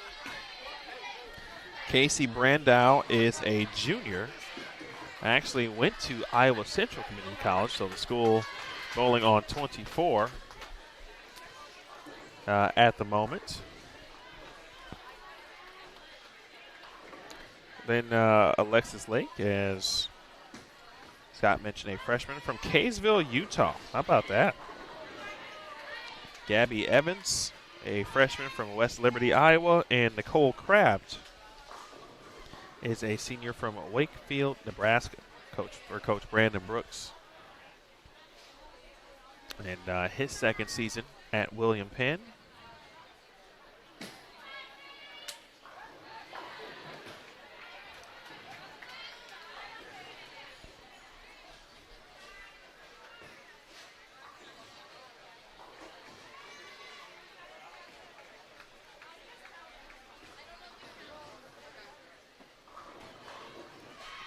Briefly back to the collegiate schedule here on BowlTV.com. Again, we start today. 2 weeks from now, we'll be at the Mid-States Championships in Wichita, Kansas. That is October 19th and 20th. And we've got a full November, and I mean full, every weekend. Just about. We are at an event, Brunswick Southern Collegiate Classic in Marietta, Georgia, just outside of Atlanta.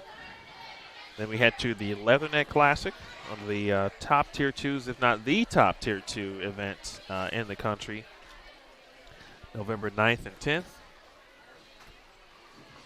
And then followed by the Hawk Classic Invitational, as we just talked about, in Millsboro, Delaware, right before Thanksgiving. And then post-Thanksgiving, the traditional National Collegiate Team Match Games in Fairview Heights. So that wraps up November. And then December, we'll head to Las Vegas for the Glenn Carlson Las Vegas Invitational, followed by the Collegiate Shootout. Back home for Christmas, and then we're back out at the end of, after Christmas to end the year, basically, on the East Coast, the Roto-Grip Keystone Quaker Classic, as well as the Lehigh Valley Collegiate Classic in Allentown and Whitehall, Pennsylvania, respectively. Then we flip the calendar. basically after Team USA trials. Then the Kegel ISBPA Midwest Collegiate Classic takes place in Addison, January 18th through the 19th. And January 31st, Prairie View A&M Invitational. And then we'll get into sectional qualifying. And second week of March, the SWAC Championship is at the ITRC in mid-March, I beg your pardon. We'll be streaming the Collegiate Club Championships this year in Anderson, Indiana at the end of March. And then Intercollegiate Team and Singles Championships from April 13th through the 18th. So a very full schedule of collegiate action. So for those who may not normally get a chance to see collegiate bowling, don't have an athlete, for example, to that you're watching or keeping an eye on throughout a season, for example, we'll have plenty of it for you on Bowl TV, so you can get a chance to know and see some of the best players, the best young players in the world. And really, if you think about it in these terms, if you are a fan of the PBA or the PWBA, then you're really getting the chance to see, who's got next, basically. The next PWBA, the next PBA stars come from right here. It could be Veronica Cepeda, who now has 5 in a row, and she is flirting with 260 here. 8:55 for Judson, Iowa Central. 7:86 for Judson.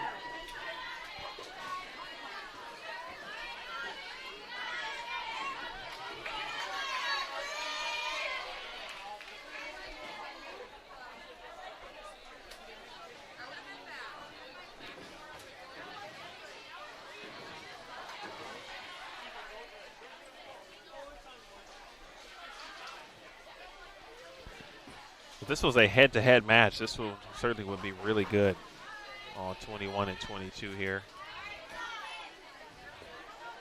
This event is total pinfall, by the way, folks, just to remind you of that.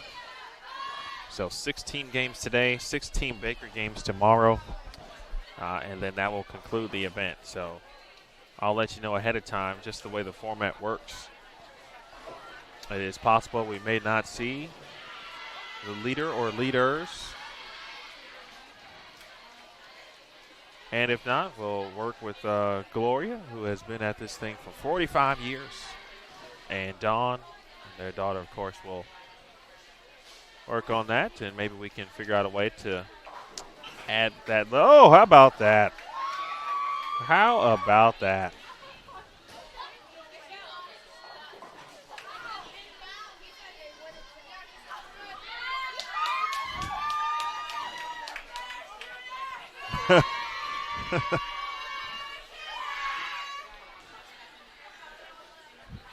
That's funny. Gianna did not know that the pin fell and the way it fell. She hit the 3-pin, but it did bounce, hit the curtain, came back, and tapped the 10-pin.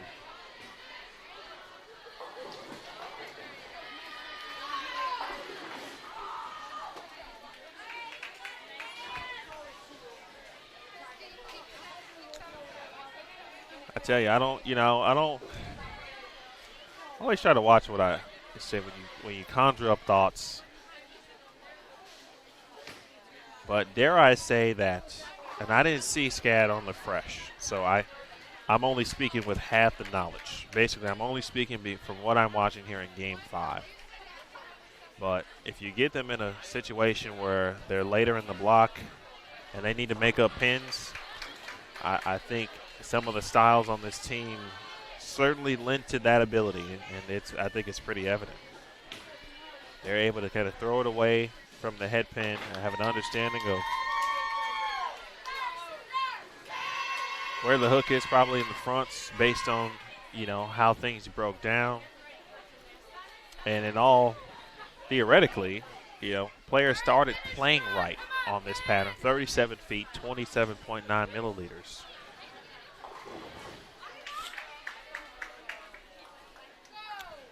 If you haven't seen the pattern, well, let me help you out with that.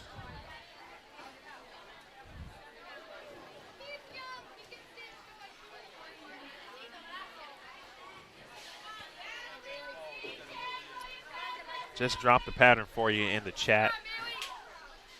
So players were around first arrow, second arrow, in between for a couple games. Game 3, you started to see some heads go. Definitely in game 4. Definitely in game 4. Great shot from Bailey Palmer. So I'm going to go ahead and say that SCAD is a team to watch out for this year.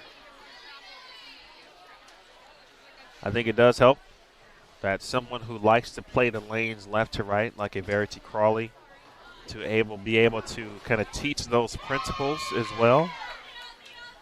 And that's a good situation to be in as a player and certainly as a coach, where you have a coach who understands certain things in regards to lane play and ball motion. And then for the players to be able to have the ability to then produce what the coaching staff is discussing.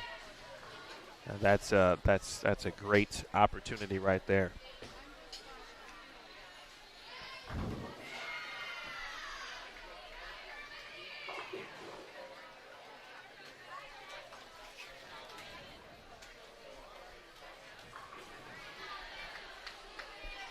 All right, Palmer looking to take care of the 3-6. She'll shoot 149. William Penn always a team to keep an eye on, both men and women.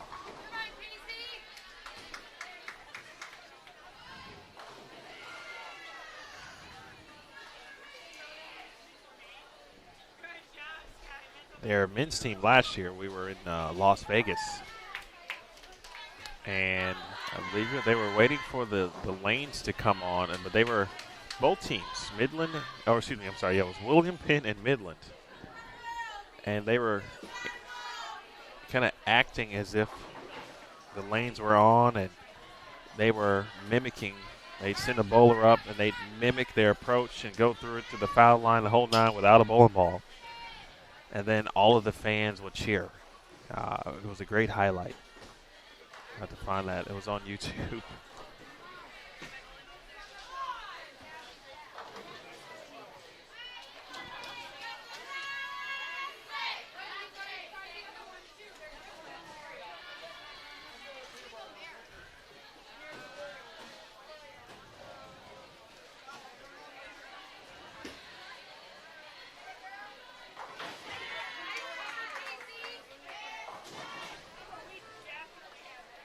That's right. Scott knows what I'm talking about. Era bowling.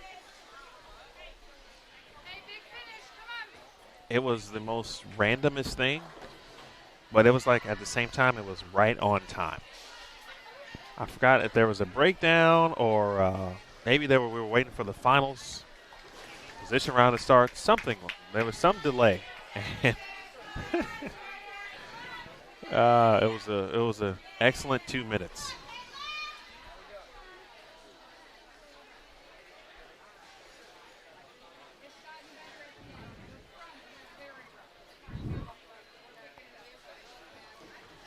Yeah, Chris, you're right. I do recall you being in the chat for that. That was they've got GIFs now on, your social media channels that say sound on, right? That definitely was a sound on moment. If not, you're right. You just looked at it and said, okay, what's happening? Why are they bowling without bowling?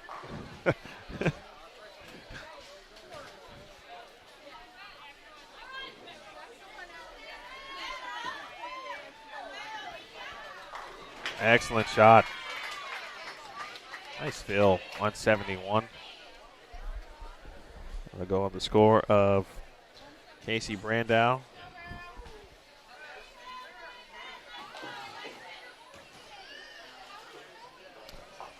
Near the end of Game 5. Coming up next in Game 6, we'll feature Illinois State and Marion along with William Penn.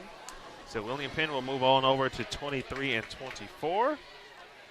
And then we will re-welcome Davenport, who joined us very early on in Game 1. All right, Veronica Cepeda, what do you have? 10th frame. Oh, boy. And a 2-pin, or excuse me, a 2-10, I beg your pardon. Certainly makeable. Try to slide the ball over to the left of the 2-pin. And it will hopefully deflect into the 10 for a courageous spare conversion, split conversion here. That should get certainly some rounds of applause.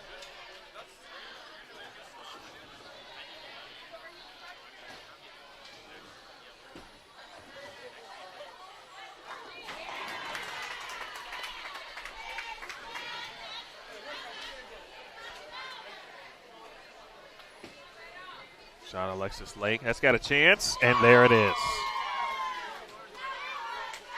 And Veronica just kind of walks off, you know, like, yeah. She's probably still tripping on the first shot, like, yeah, I didn't throw it good. And I'd love to have that back, but you know what? You made the spare, get yourself another opportunity for you and the squad. Excellent work there. Been a good team effort here in this 10th frame for William Penn. Their starting lineup, along with some players coming off the bench, get an opportunity to get some fill shots. Cepeda now, final shot.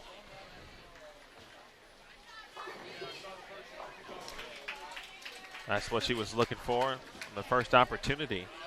9-pin nonetheless. Excellent game, though. 245.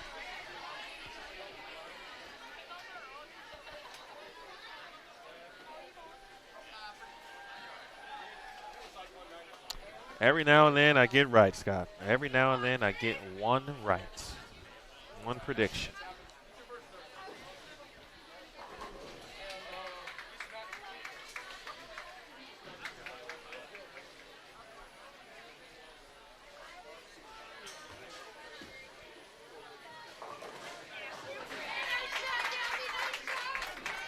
All right, Gabby Evans, big shot there. And Gabby just high-fived a teammate's forehead. A little bit of everything here on 21 and 22 I like. All right, Pamela Perez. Here we go. That's got a read. And very similar to what we just saw from Veronica. May have even hit the same spot on the lane. Just didn't quite make the hill. You saw it kind of hydroplane before he even started to begin to make a move left. So same situation, of course. Can they go back to back? Like Drake, can they go back to back? Back to back 2-10 conversions. Let's find out. 178 for Gabby Evans.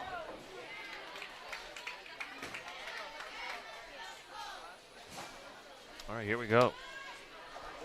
Perez. That's got a chance too.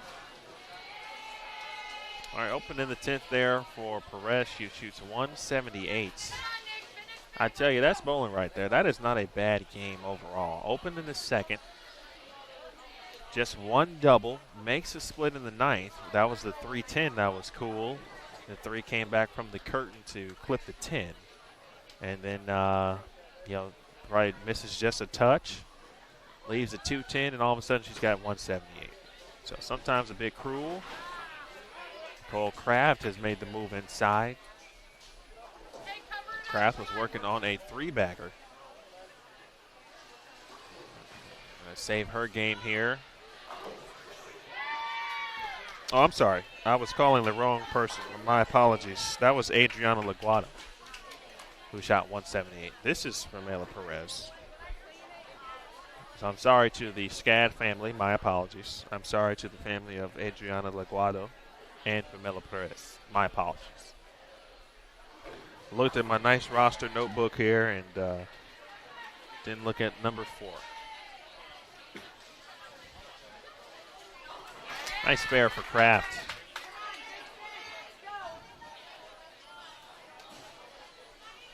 And one unfortunate situation about that open in the 10th. It may cost This team a shot at 1,000 this game. But they'll take 983.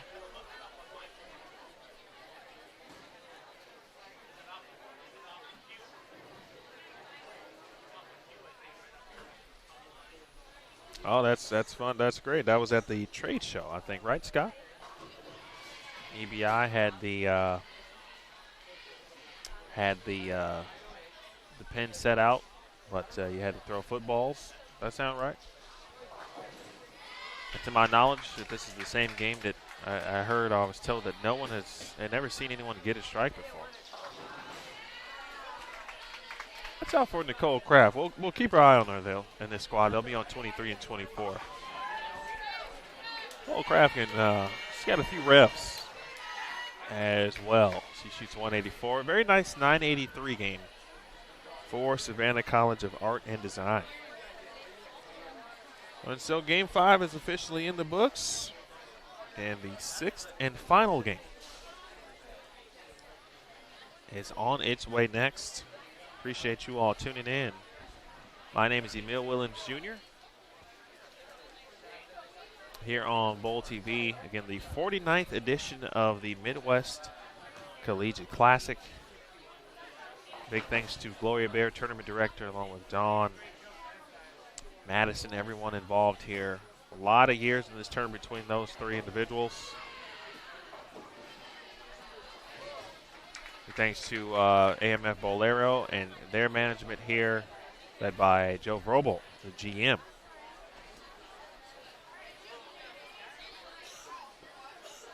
Aaron Smith is over on the men's side. He has got lanes 31 through 34. So if you're curious, be sure to check out what's going on over there.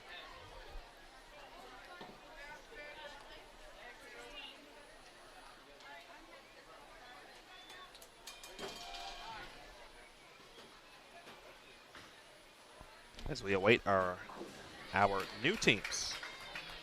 We know one. It's going to be William Penn. The other will be Davenport. He'll be on 23 and 24. And Illinois State, the squad from Normal, Illinois, and Marion University.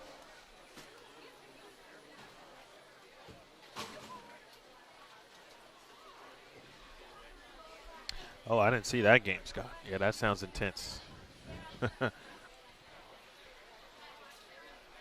That says a lot, as you mentioned, about Gabby, though. She doesn't mess around. That's some athletic ability.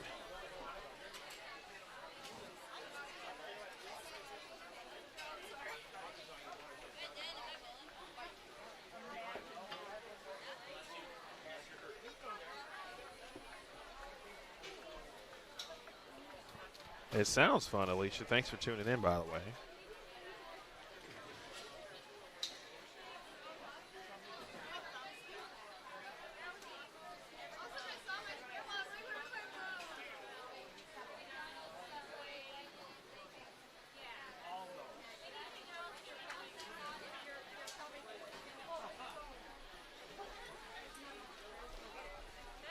Intensity can never go understated in my book.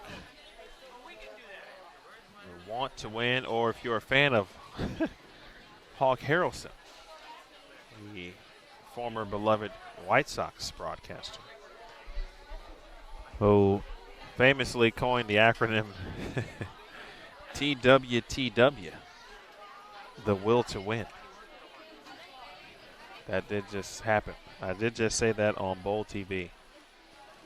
He's got a point, though, but I think in the context he was talking about in relation to sabermetrics and whatnot.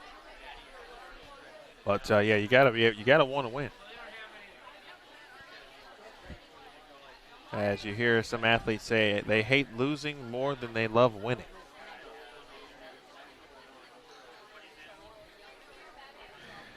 I knew Chris would get very much an enjoyment out of what I just said.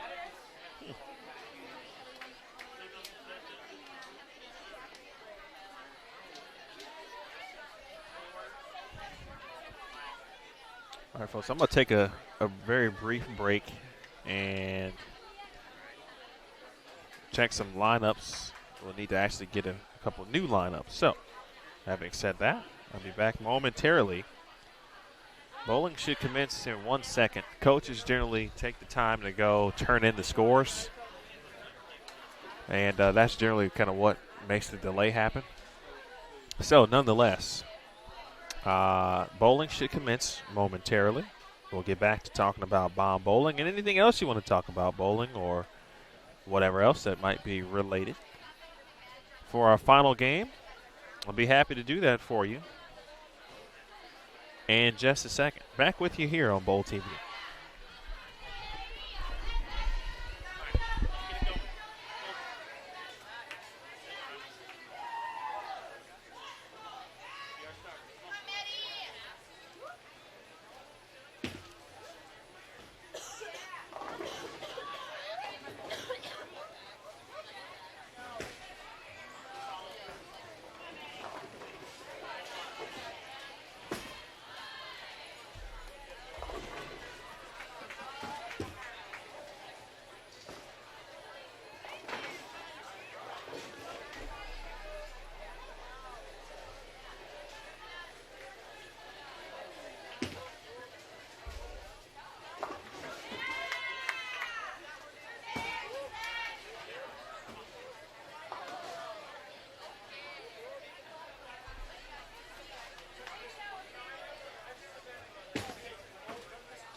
All right, folks, we got some lineups here for Illinois State. Emily Kress, Deja Roberts.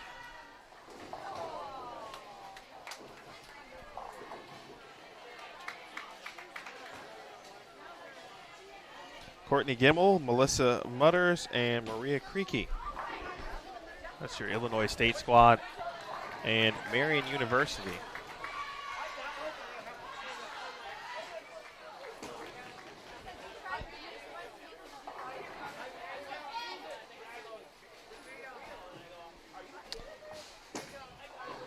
I'll tell you in 1 second.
All right. Sorry. Aaron Smith is taking photos and checking on me. All right, so Marion from nearby Fond du Lac, Wisconsin. New program just added bowling not too long ago, I believe 2018.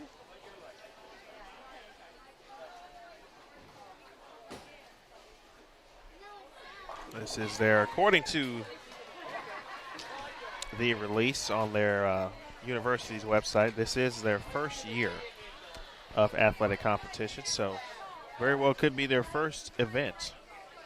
They have Maddie O'Neill, Isabella Barber, Sky Dirks,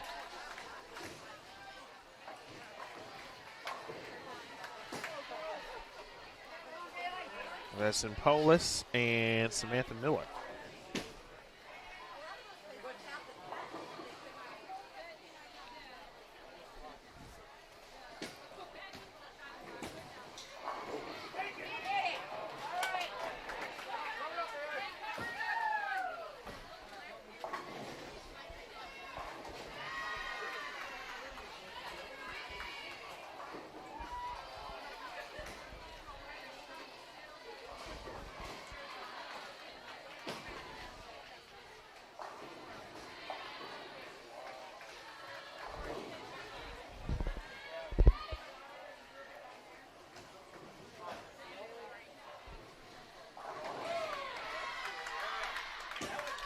pretty exciting. That's something I don't have. That's something I don't have any experience with. And I'll tell you what that is. Let me finish the lineups. For William Penn, who moved over from 21 and 22 over to 23 and 24. Bailey Palmer, Casey, or Brandow, excuse me. Alexis Lake, Gabby Evans, and Nicole Kraft. Same lineup that they had in the previous game. Davenport has Emily Tanis, Taylor Harrison, Michaela Van Dynen, Marissa Bacon, and Marissa Bathens. All right, so to the point of a new program, I wonder what that feels like. That is something that I can't say I have any familiarity with, and what it feels like to be a new program to bowl your first event. When I went to Lindenwood, the team had been in existence, I believe, 4 seasons, 5 seasons, so still relatively new, but not new, if you know what I mean. Not brand new. Speaking of Lindenwood, they're over on 19 and 20. But that's something I'd like to. I won't ever get a chance to experience it, but looking back on it, like what would it be like to be part of a new team, a new program, and kind of really set the sights, set the barometer, if you will, how good the program can be and the recruits that you end up getting, and what the senior class ultimately will end up, how they will leave their mark. You know what I mean?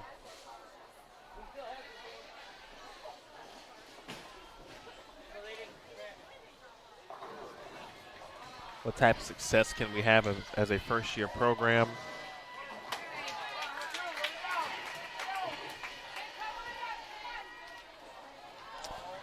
Scott, I think so.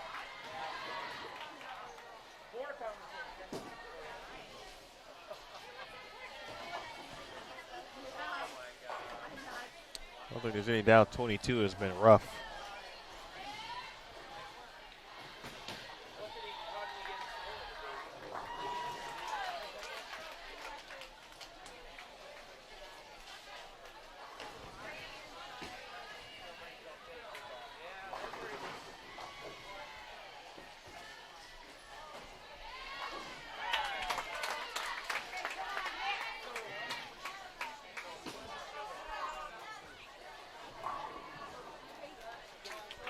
I would think so, Chris. Everyone's there to, do the same thing, want the same things. That's why you went there to, be part of the program, start something new. So there's that level, obviously, of excitement.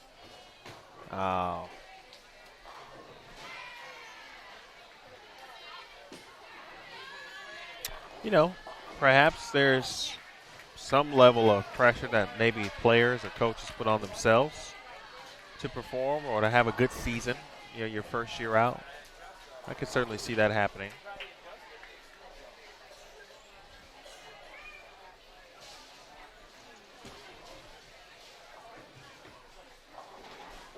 Or if it's like, you think about it, new programs obviously have to build. So you're looking to continuously build. You're already, constantly recruiting to, basically build your next class, obviously. And you're going to have a ton of sophomores, right, next year.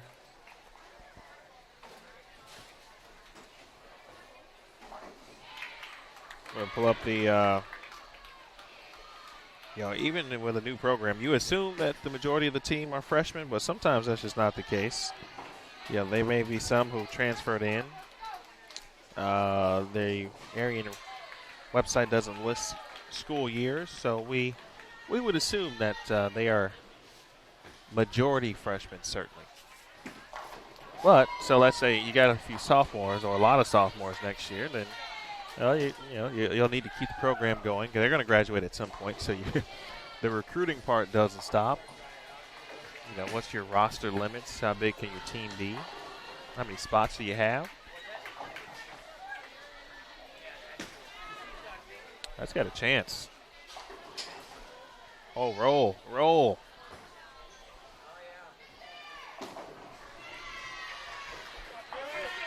A 4-pin on 22 for Isabel Barber. So good job there for Coach Miller. A local program here and probably able to keep some players in the area, in the local vicinity, of course, the Sabres.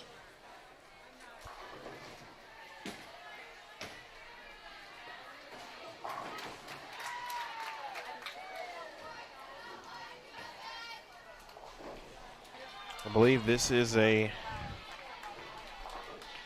NCAA program. Speaking of Marion, I believe.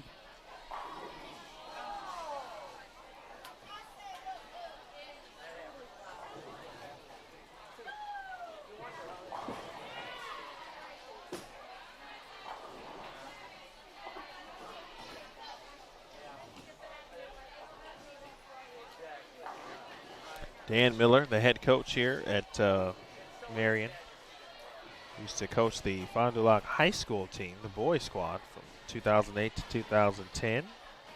Was the girls coach, had been the girls coach since 2010.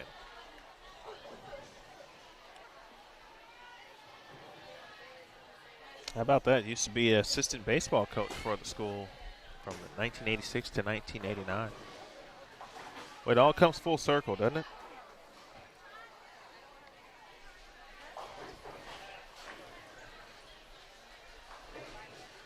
Good to see the Illinois State program still alive.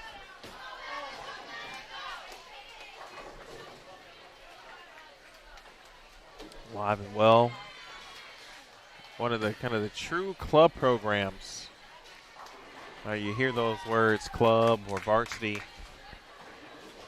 and depending on the school, it could have a different meaning. But Illinois State would fall in that true club category. Like a Wisconsin Whitewater would be in that category too. Just as an example, Wisconsin Whitewater would be on the men's side. Whitewater on the women's side is actually an NCAA program.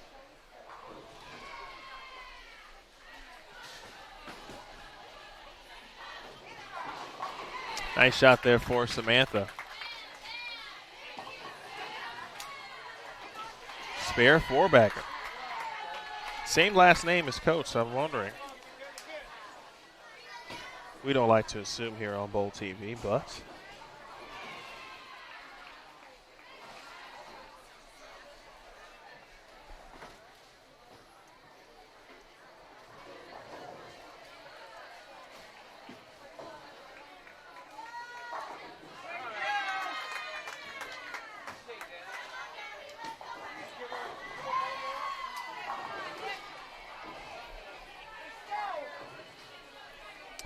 Scott, that's a good question. I think it's going to be spectacular. And I'm not just saying that because I work with this organization. I do think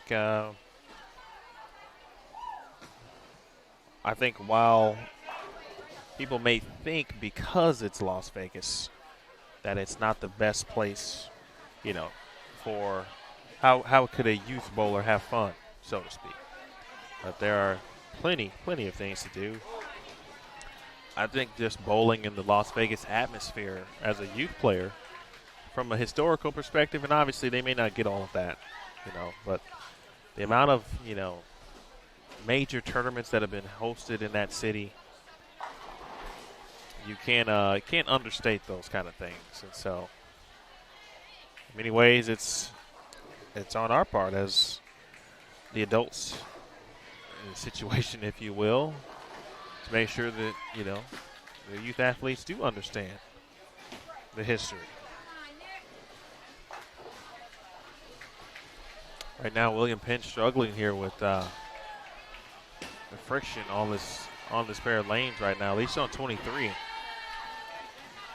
They've been hooking for a while.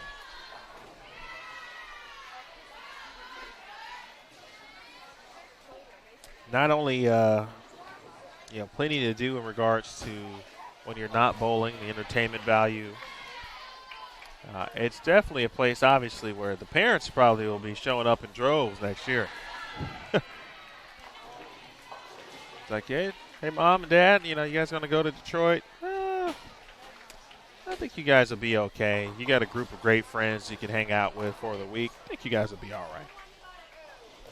Mom, Dad, how's Vegas sounding to you? Oh, yeah, we already booked our travel. We're ready to go. As soon as they announced it, we booked it.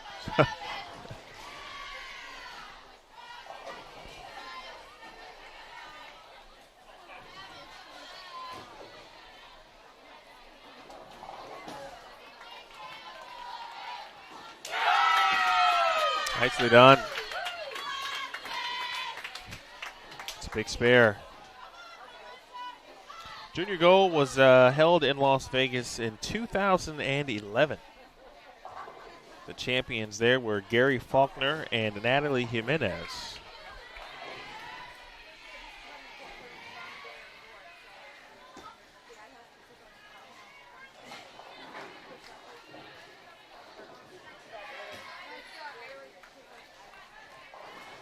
Even some real world testimony from a parent of a youth bowler, sub age 21, and they had a blast. So I do feel like when it was announced at this year's opening ceremony, there were a lot of folks from Las Vegas kind of already helping people understand the things that you can do aside from what you might do as an adult, if you will. So I'm looking forward to seeing how it all goes down.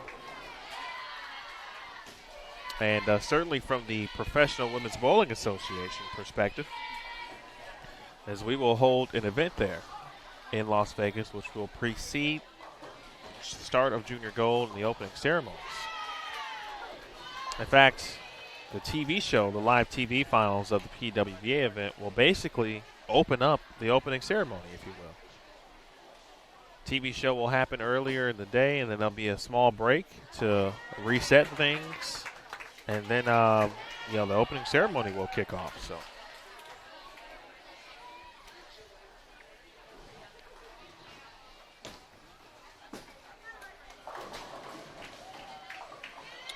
So that in and of itself obviously will be early part of Junior Gold, but just that inkling is one item that's never been done before, at least from our standpoint with Junior Gold and the PWBA. Athletes, players have to, the young athletes wait at the trade show to get their autographs with some of their favorite players. They may be able to even get the jump on some of the athletes, their other peers, if they're there a little bit early.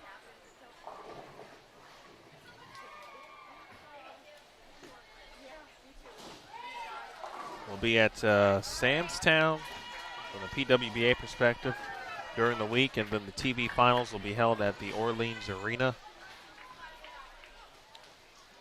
which is where the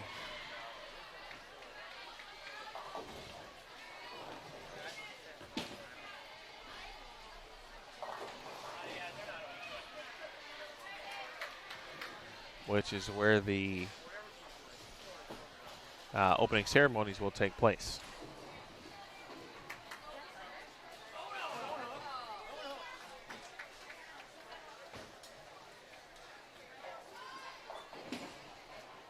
Hey, come on, ladies, let's go. Come on, Nick.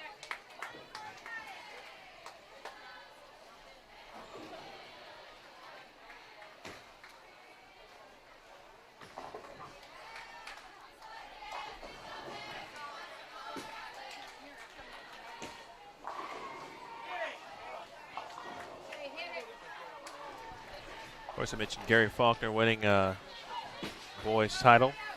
That was back when there were no additional divisions. There was just one division, or two, boys and girls. But Gary, obviously, if you've heard of him or familiar, he won the 2015 Rolltech PBA World Championship, of course.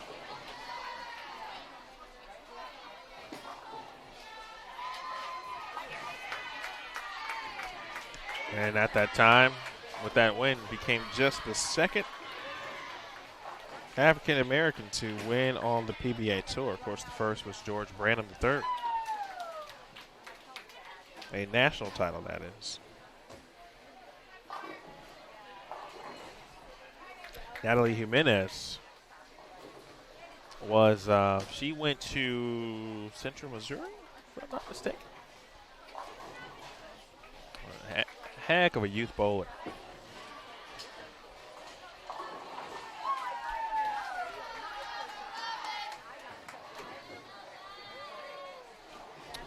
Yeah, that's a good point there, Michelle. With the advent of, Airbnb and house rentals and whatnot, there are other ways to stay, if you will.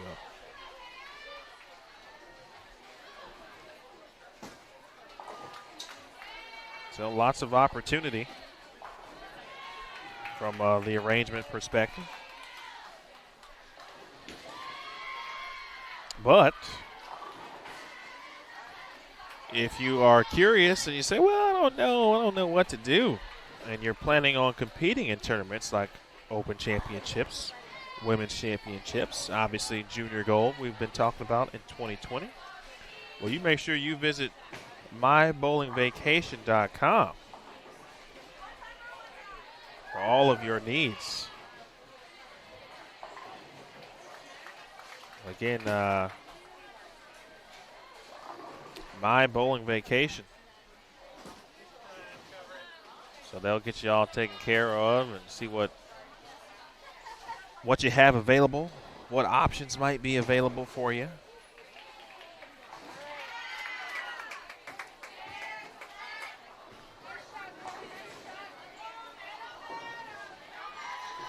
Don't forget, after 6 games, results will be posted on the Midwest Collegiate Facebook page. The handle is Midwest College Bowl. You can go facebook.com/Midwest College Bowl.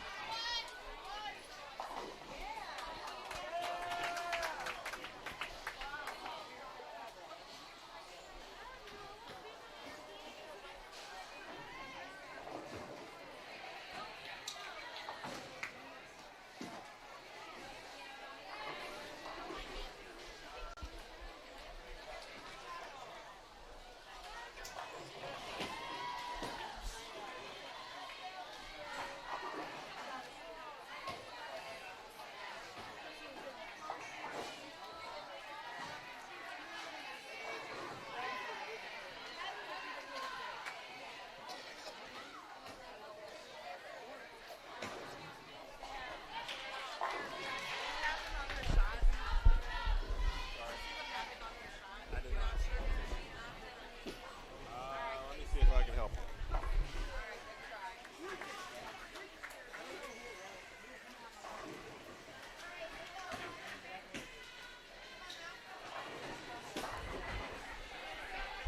I did not see it.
Also want to give a good shout out to Cubica AMF and the Hyper Bowling.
Again, speaking of AMF Bolero, of course, the PBA recently purchased by Bolero.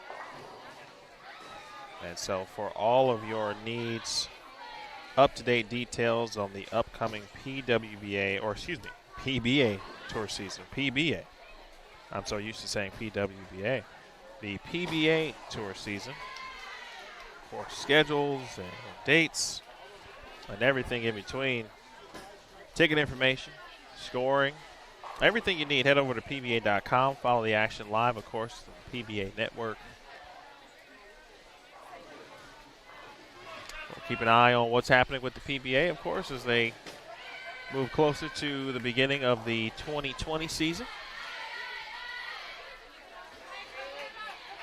Well, big thanks to our friends over there, and saw my guy Phil Brilo here earlier checking some things out, watching a little college bowling. Of course, you'll see the best PBA stars, many of them in the business, will have the U.S. Open on Bowl TV. That will begin October 23rd with the PTQ.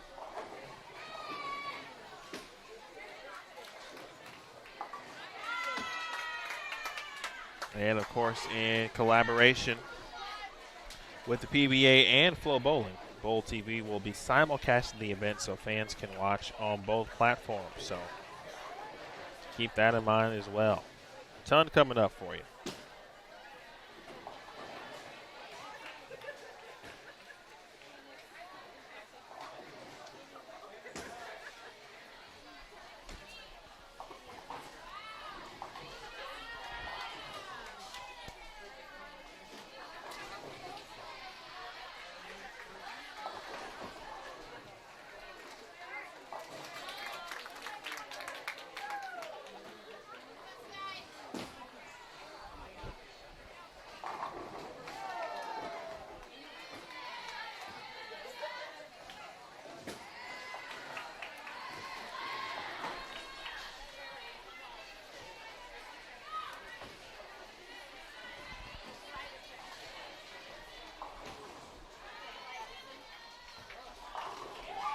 Nice shot. This game was going by kind of quick.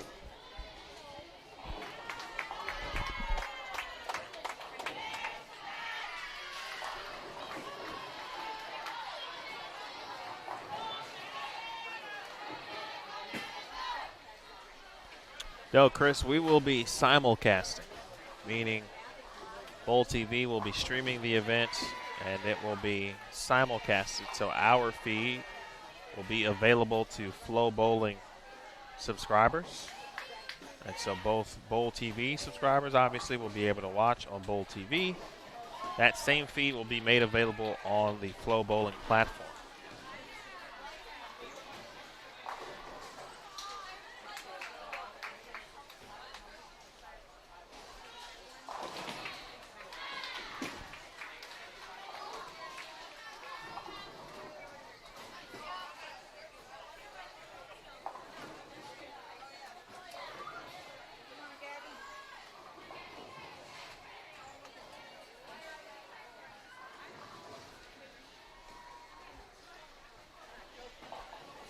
A.A. Ron Smith in the building.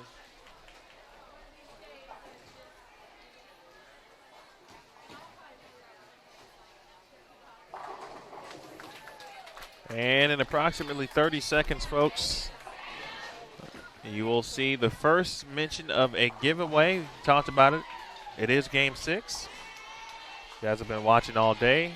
Some of you have left and come back, and we appreciate it. So, first opportunity this weekend. There'll be one more giveaway tomorrow near the end of the day.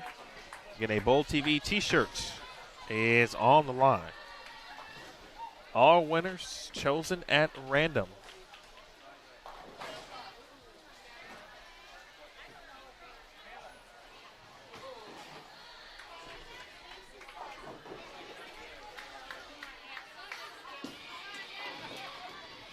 Hopefully Maria is okay there for Illinois State. Looks like she may have hit her ankle.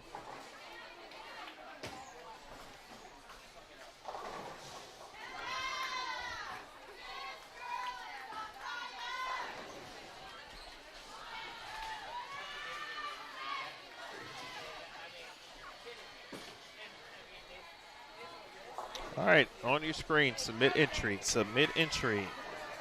All you got to do is just click submit entry, and you will be entered to win a Bowl TV t-shirt. Yes, indeed, Michelle. Flo is, they'll be doing some college bowling as well. So you can get everything you need in a lot of different places. All for the betterment of the sport. All right, who's going to win a Bowl TV t-shirt? It's not going to be me, that I can tell you.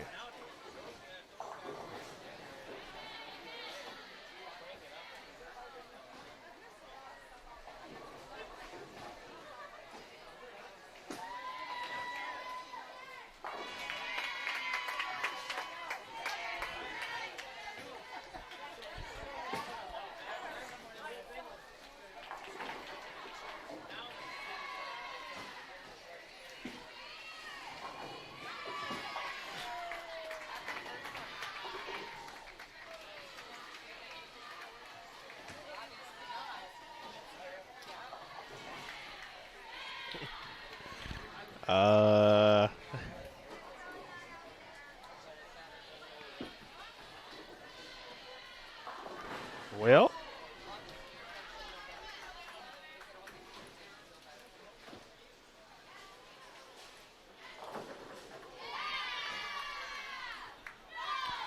I think this would be a first.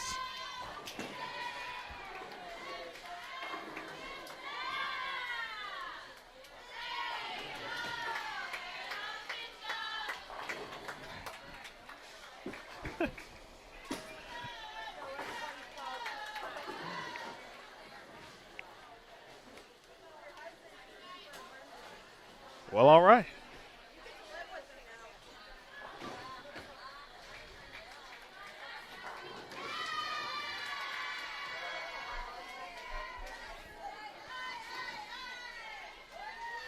Guess there's a first time for everything.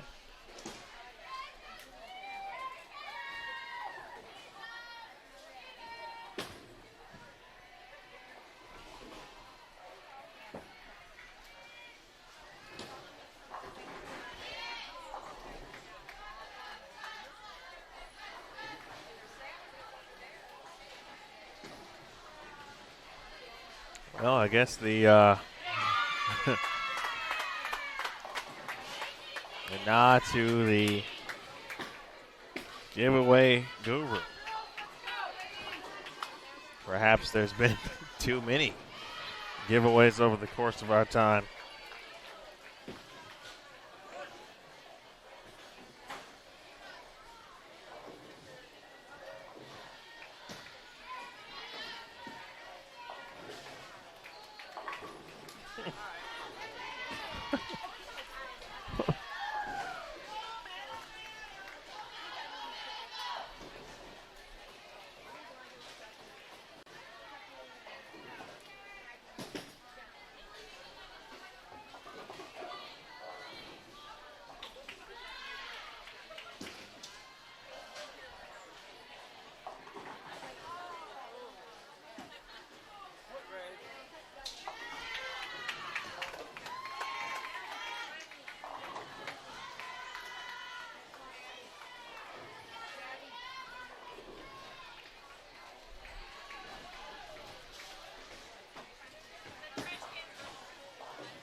I'm still tripping on that, I'm not gonna lie.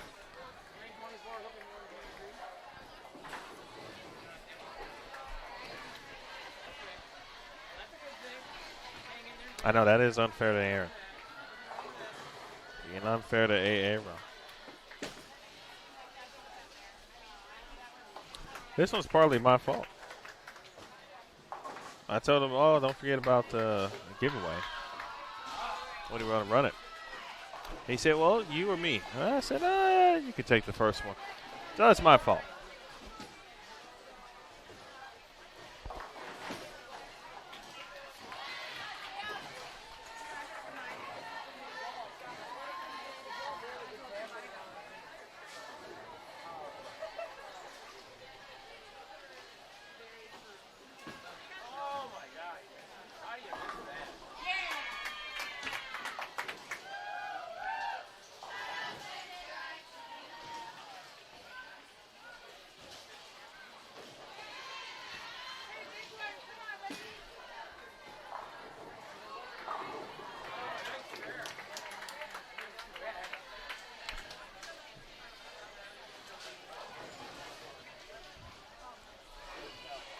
All right, one shot until we hit the 10th frame.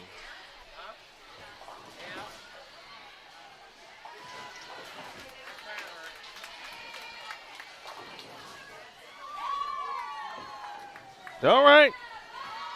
Andrew Gunner.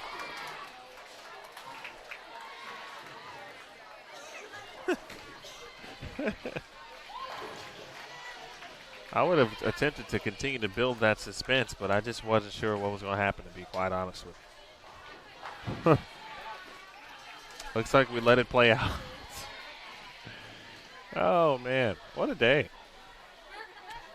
It's been a while since I've seen some college bowling.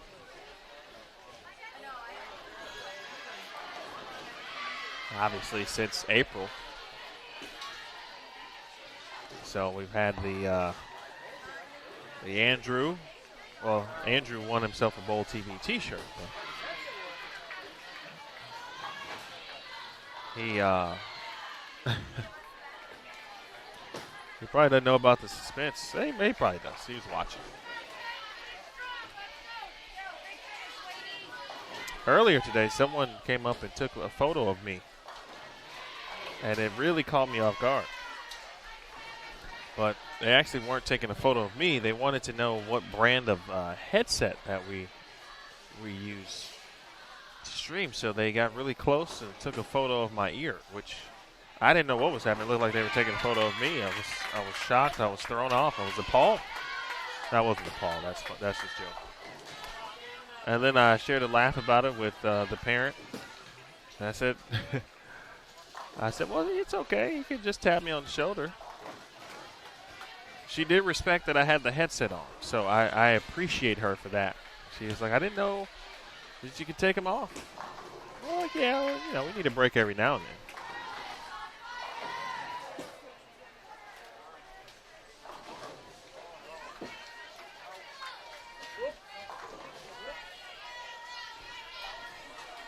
A lot of good collegiate bowling across the board, whether it's USBC Collegiate or NCAA. And, we've always done at least one NCAA event because there is one that's been hosted by or at the ITC for several years, ITRC that is. And that is the Prairie View A&M Invitational. Actually two, including that event as well as the SWAC Championship. And now we'll venture out. We'll head east, northeast specifically, and head to Delaware. And add that one to our list of events. Yes, it was a Rock Valley parent, Michael. And she was funny. And we shared a nice laugh. I was still laughing about it, probably like 10 minutes after it happened. But I do hope that means that perhaps someone at Rock Valley, maybe they'll do some live stream. I'll be happy to help.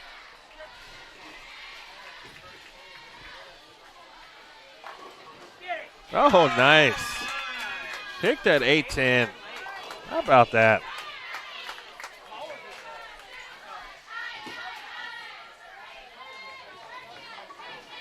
So my day has been made by the Rock Valley parent earlier, and then our delayed reaction to who was going to win our first giveaway this weekend. I believe I can go have dinner now in such a better mode, a peaceful mood. Although I don't know what time we start tomorrow, so my mood could go from fantastic to terrible.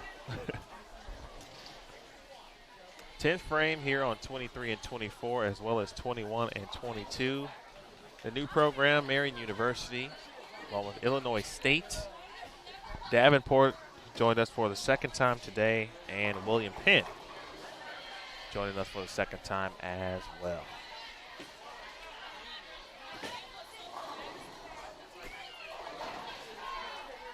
A couple of good friend teammates of mine went to Rock Valley before coming over to Lindenwood. My man Colt Seabird, Zach Hunter. Michael, let's just ask him in the chat.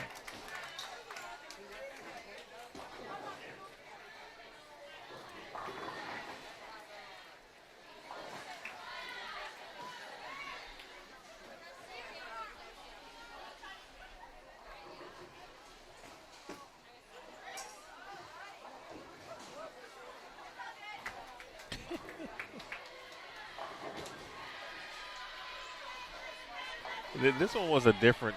This one was just different today. Normally, people if they do have a question or they don't pay attention, that's the first thing. No one really kind of pays attention that we are actually doing something on the air. But she did recognize that, and so she didn't want to actually bother me, which she's already a friend of mine for doing that. But and I turned, there was the phone, and I was like, wait, what's happening? Is this a candid camera situation? High flush 7, what a shot.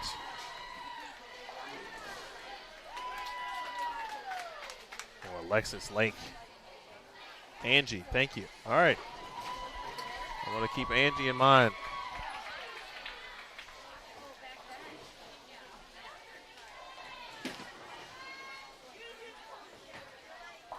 Every time I see her now, I'm going to pull my phone out.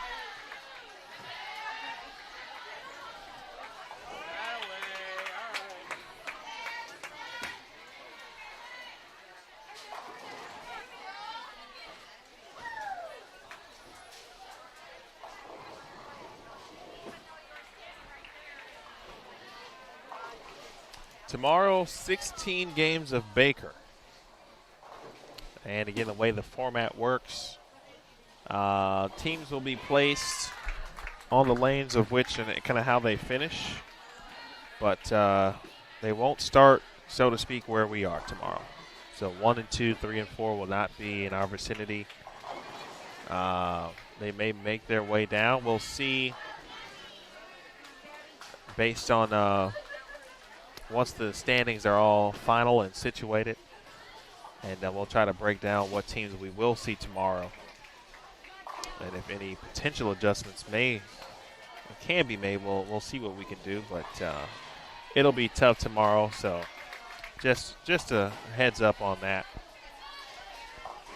The event is just total pinfall as well, so it'll be, we'd almost have to follow the leader basically every game, which we won't be able to do, at least not this year. Nice shot. Well, Marion's got a great foundation. Coach Miller in this squad and Samantha Miller. So far, kind of leading the way. Look forward to seeing the team grow and blossom. Illinois State. So 801, 205, 202 on the bottom of that lineup with Melissa Mutters and Maria Creehey.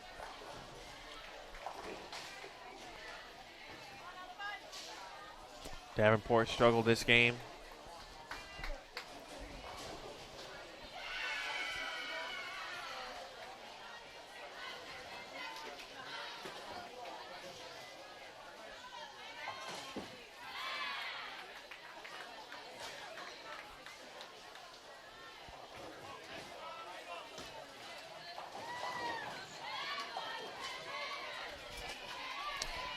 Sometimes it's all about the development of watching the teams grow, mature. I talked about it a little bit earlier. Sometimes you know the good teams, you expect to see greatness from them. And then all of a sudden there's a team that comes out of nowhere because they've been growing and growing, flying under the radar, and all of a sudden, boom.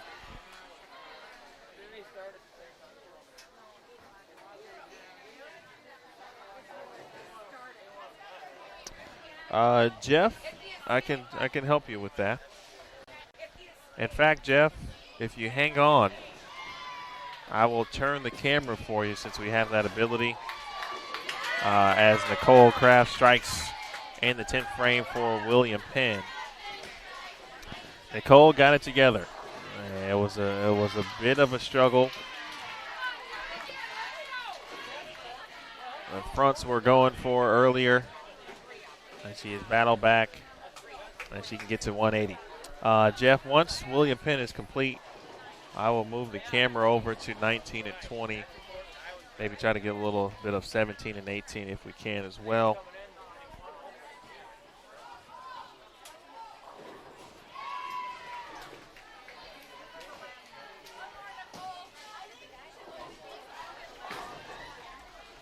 Good shot.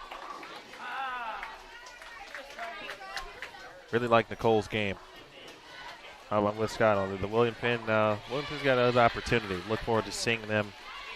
This is a team, for example, William Penn, that you want to see. All right, this is the beginning of the season. Okay, I want to take a look at them again. You know, like I want to analyze in December, right? See what October to December looks like. Then you get a chance to see them. I'm like, okay, what do they look like right before sectionals at the Hoosier, okay?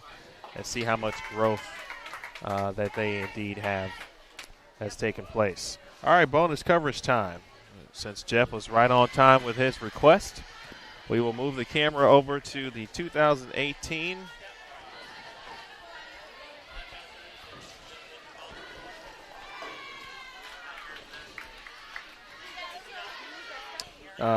intercollegiate team champions.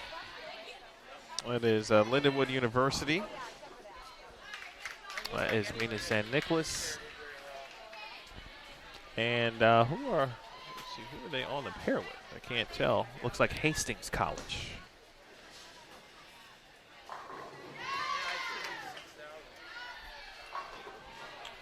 All right, let's go full screen and see what happens.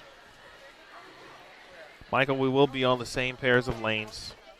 No problem. As I mentioned, it is the format, of course, total pinfall. And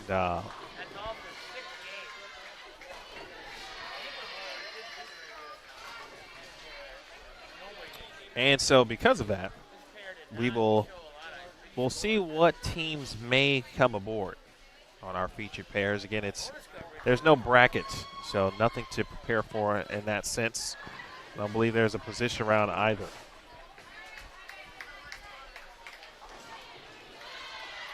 So from a score perspective, Lindenwood's, let's see, 208. Let's see, our second bowler here just left a 6 pin, a spare, would give her a 217, and then she could strike to get to 237. So 158 max for bowler number 3.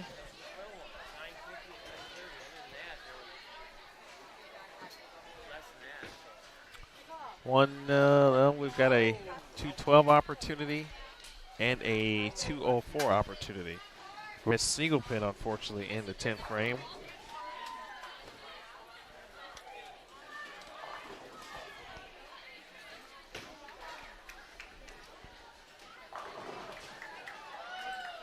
There's a little bit of Grandview. They are a pair to the left of what you're watching right now.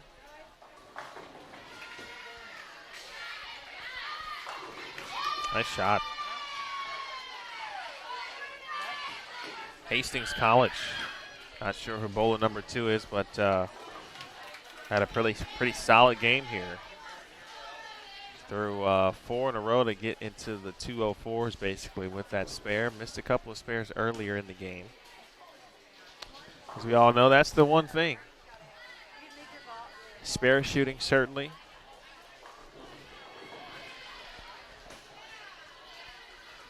We don't have to specify how important it is.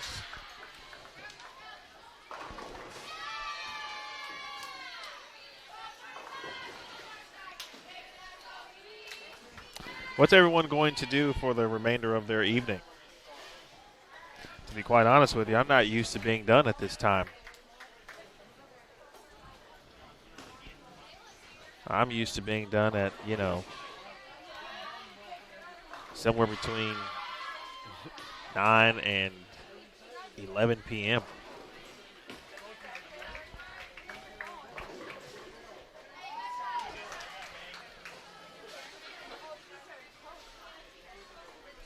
While we have a chance, anything else anyone wants to chat about? Could be whatever, sports related.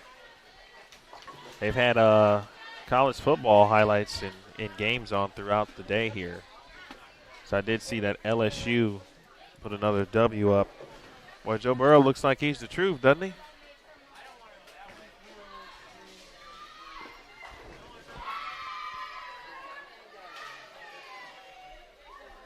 Chris, oh, wow. Are you really going to a playoff game?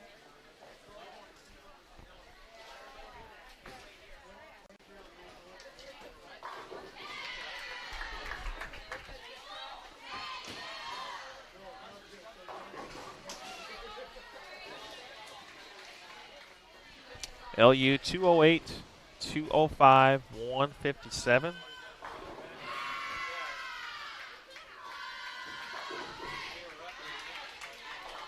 Now max score here of 199. The spare is made.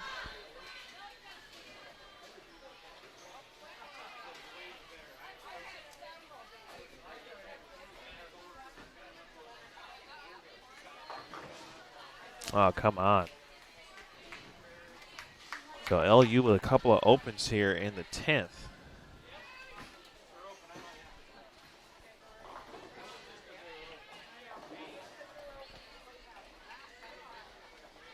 Meanwhile, Hastings with 179, 204, 183. Both teams having some success here. You'll have to watch out for a school like Hastings later on in the season.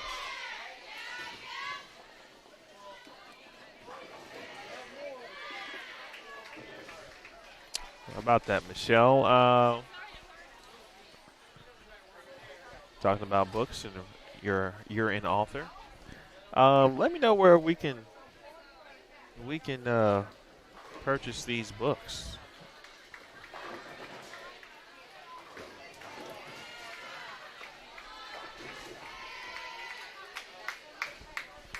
Having said that, I am curious. I'll tell you because you're an author, of course. You write books or anybody else.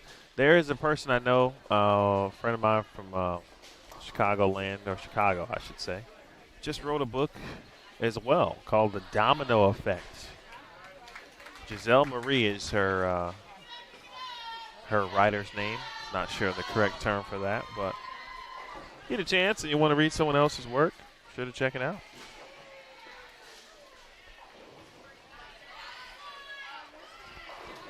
Serenity Quintero will finish things up for LU.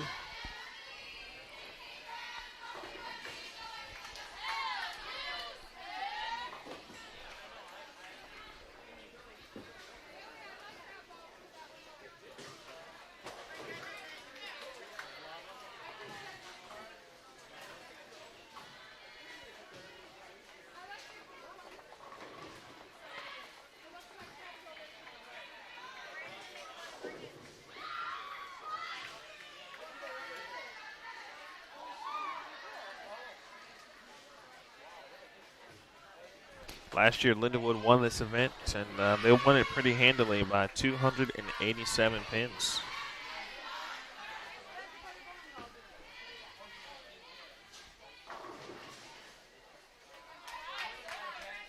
All right, 950 for Lindenwood. You see how, well, you probably couldn't tell from this angle, but they too were in at fourth and sometimes fifth arrow at the end of 6 games. So very, very interesting the way this one is broken down. But Hastings had a chance to put up a number here at the end of it. Their anchor player, that's a bit fast. And she leaves the 248.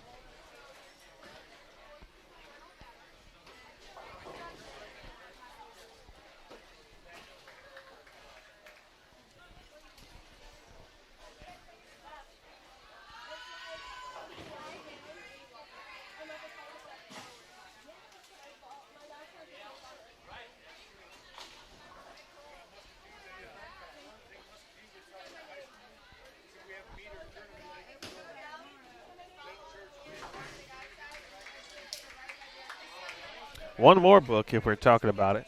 Oh, wow.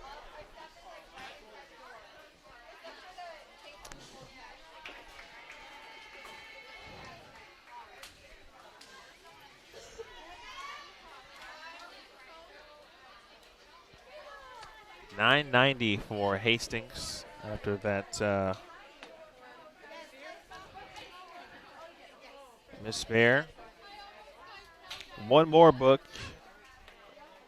Someone I bowled junior league with, actually. Grew up bowling junior league with. Very smart individual. His name is Nicholas Pierce, Dr. Nicholas Pierce. He went to MIT, tons of credentials, Northwestern, leadership.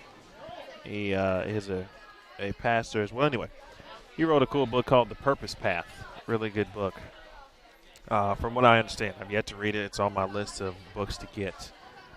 But then a nice media tour I saw as well. So for those of you who like to read, 2 books there that I actually just made a purchase for my niece who is an avid reader.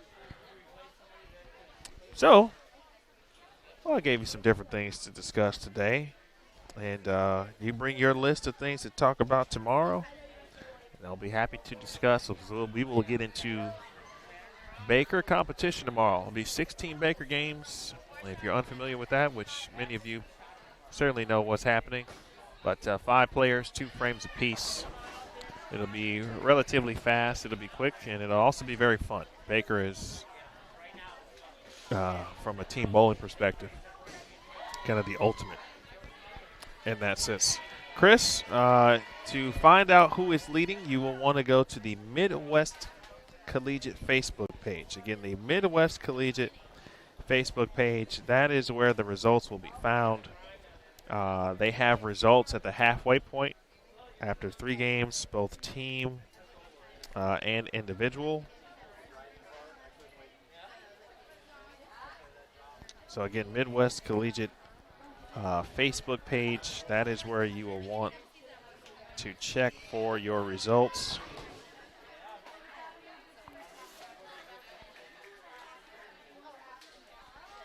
And for that, I will give you a direct link right now. It'll be coming across the screen here. In a couple seconds.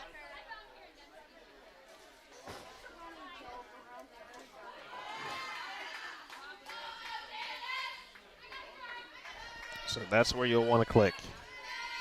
You click on the Midwest. Keep that page going. Everyone on this side, I believe, well, let's see. We've got a team to go. No, everyone's done now. Everyone's done here on from 1 through 24. I imagine some of the boys' teams are just finishing up. Everyone's doing the pile out of the building. And so I would give it an hour or so. The good folks here, Gloria, Dawn, Madison, everyone working really hard to get those results out as quick as possible. I want to thank all of you for joining me today and your participation here on Bowl TV. It's a pleasure, as always, to be here with you. We'll be right here again on 21 through 24 here on the women's side.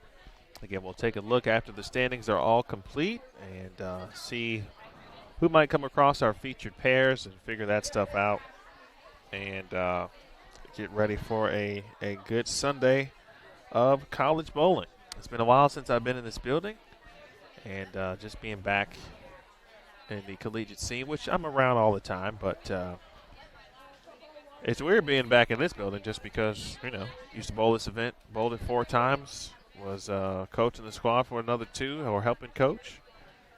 Hadn't been here in 10 years, so here it is. All right, so we'll talk to you tomorrow. Bowling will commence at 8 a.m., so we get started a little bit earlier. 8 a.m. Central Time, 8 a.m. Central, 9 a.m. Eastern, which means that's about a 6 o'clock call for us here tomorrow. And so that means that we're going to go eat, break down some items, eat, and then go to sleep. All right, folks, I'll see you tomorrow morning for Aaron Smith and Gloria Bear. John, hold on, let me get